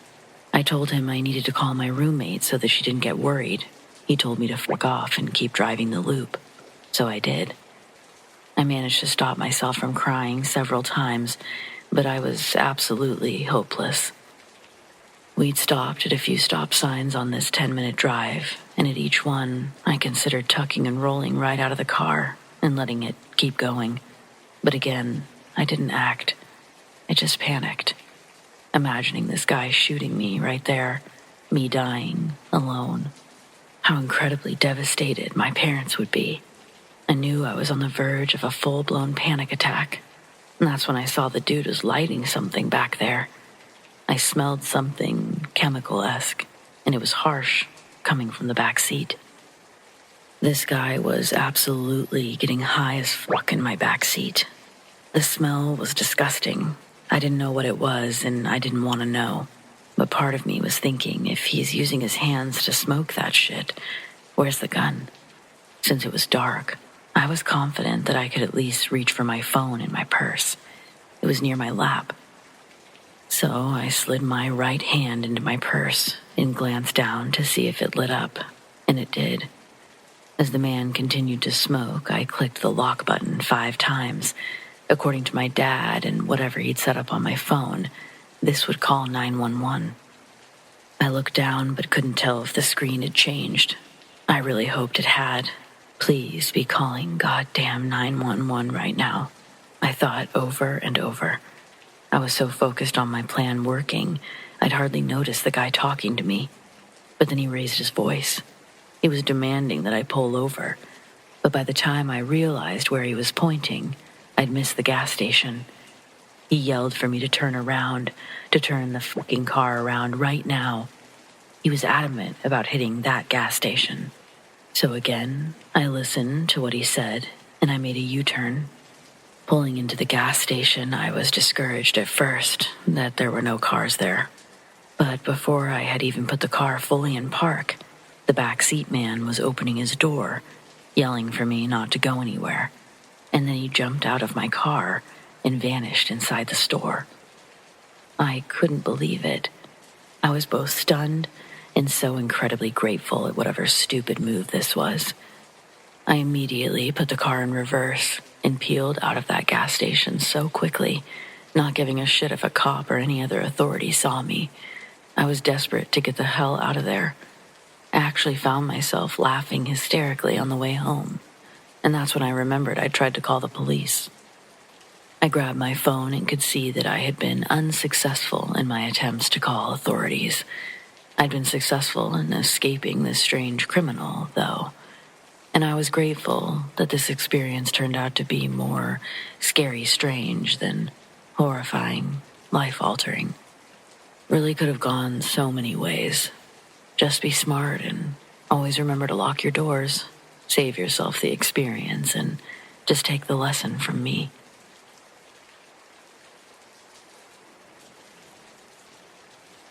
When I was approximately 10 years old and my younger brother was 8 years old, we lived in a house on a vast plot of land surrounded by forests filled with trees.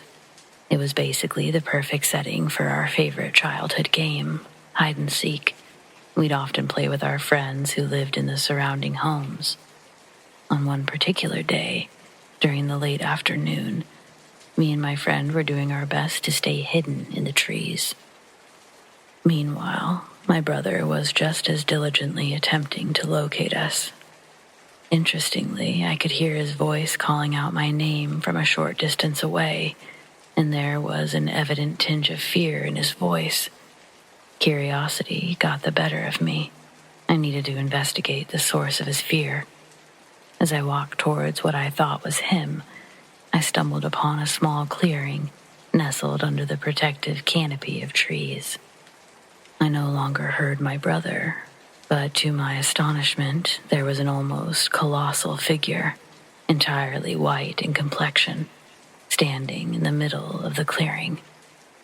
My friend had been following behind and had just made it to where I was when he stopped in his tracks. The figure didn't seem to notice our presence. Instead, it stood statue-like, staring directly up at the sky so we couldn't see its face, arms stretched to its sides. It made no sounds, but it did appear to be a light source. It was either glowing in and of itself, or the sun was catching it in a way that it appeared to be so bright. Whatever it was, in the eyes of two young children, it loomed at an astonishing height of 10 feet and was like nothing we'd ever seen before. The two of us had never been so silent. The sight had kept us pretty occupied, captivated by whatever this thing was. However, we unintentionally made noise by readjusting ourselves, and we could hear others approaching. Worried the thing might disappear, we tried to consider getting closer to convince it to stay. But as soon as I had the thought, which I seemed to share with my friend, the statue-like figure changed positions, arms down at its side, facing forward. It started to slowly dissipate before it suddenly vanished into the trees with remarkable speed. It seemed to effortlessly almost fly through the trees, like light itself. There was no way we could catch up to this thing. I remember my friend saying it literally looked like a ghost. He was right. It wasn't bound to this earth by any of the same things we were. Naturally, we were quite shaken and excited by the occurrence, so we did what most kids would do, hurried indoors and told our parents. However, they were skeptical. They suggested that what we saw might have just been a large white dog or something like that. We were firm in our recounting of the figure. We were firm that it was not a dog.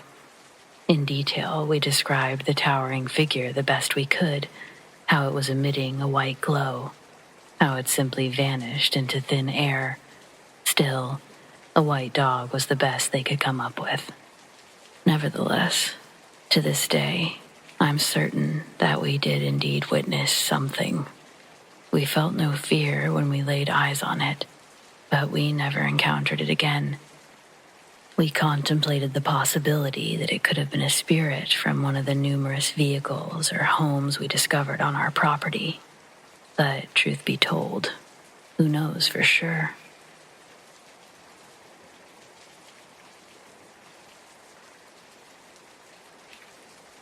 Parents out there, I guess I'm looking for a little advice.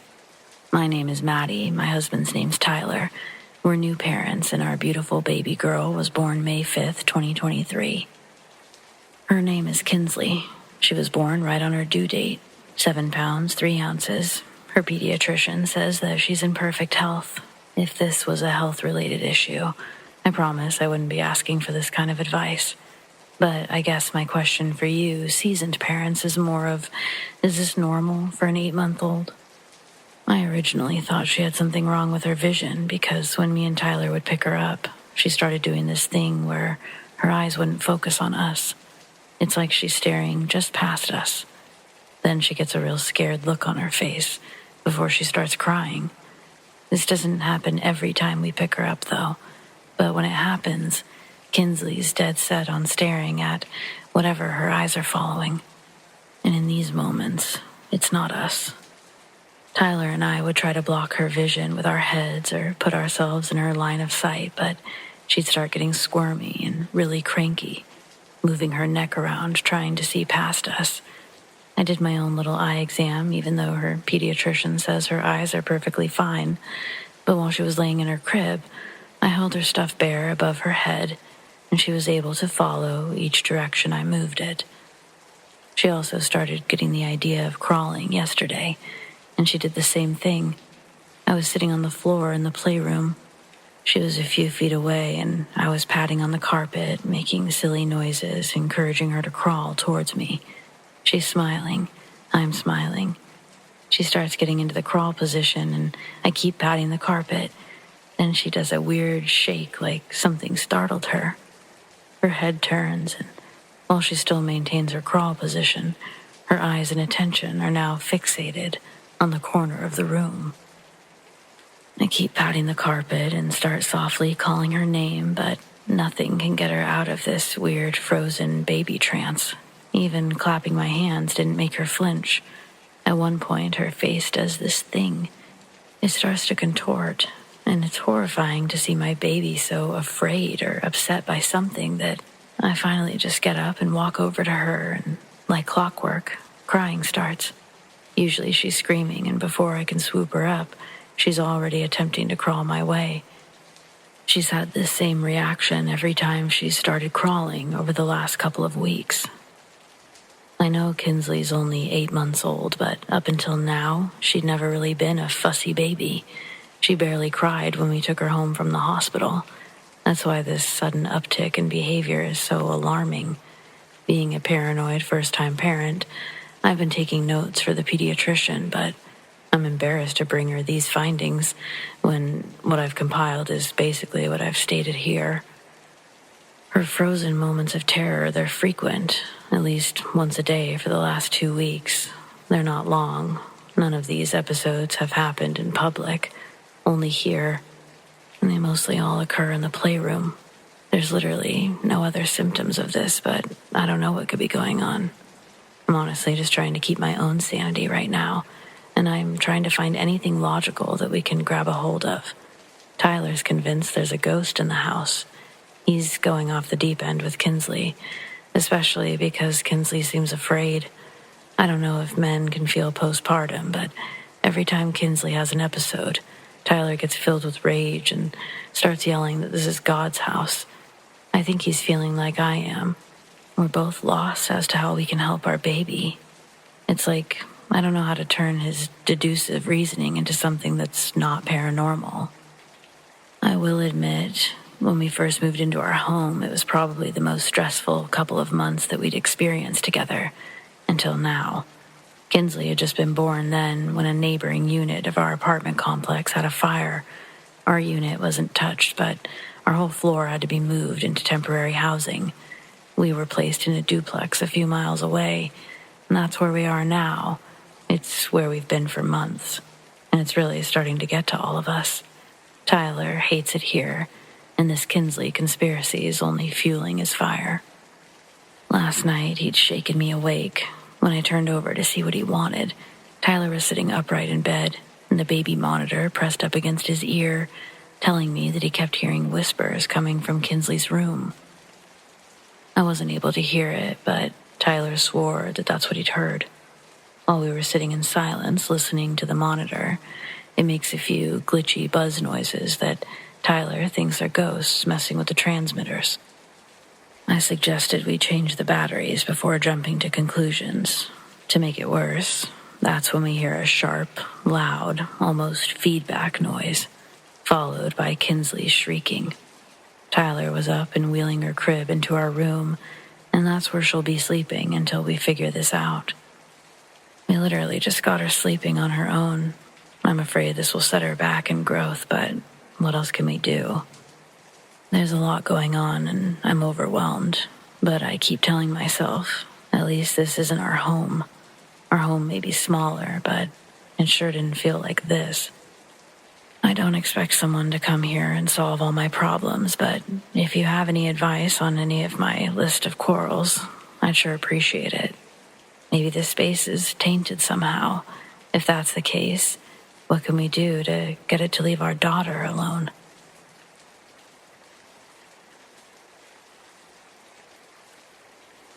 When I was 17, my dad was the manager of a movie theater, and I worked for him during my summer break.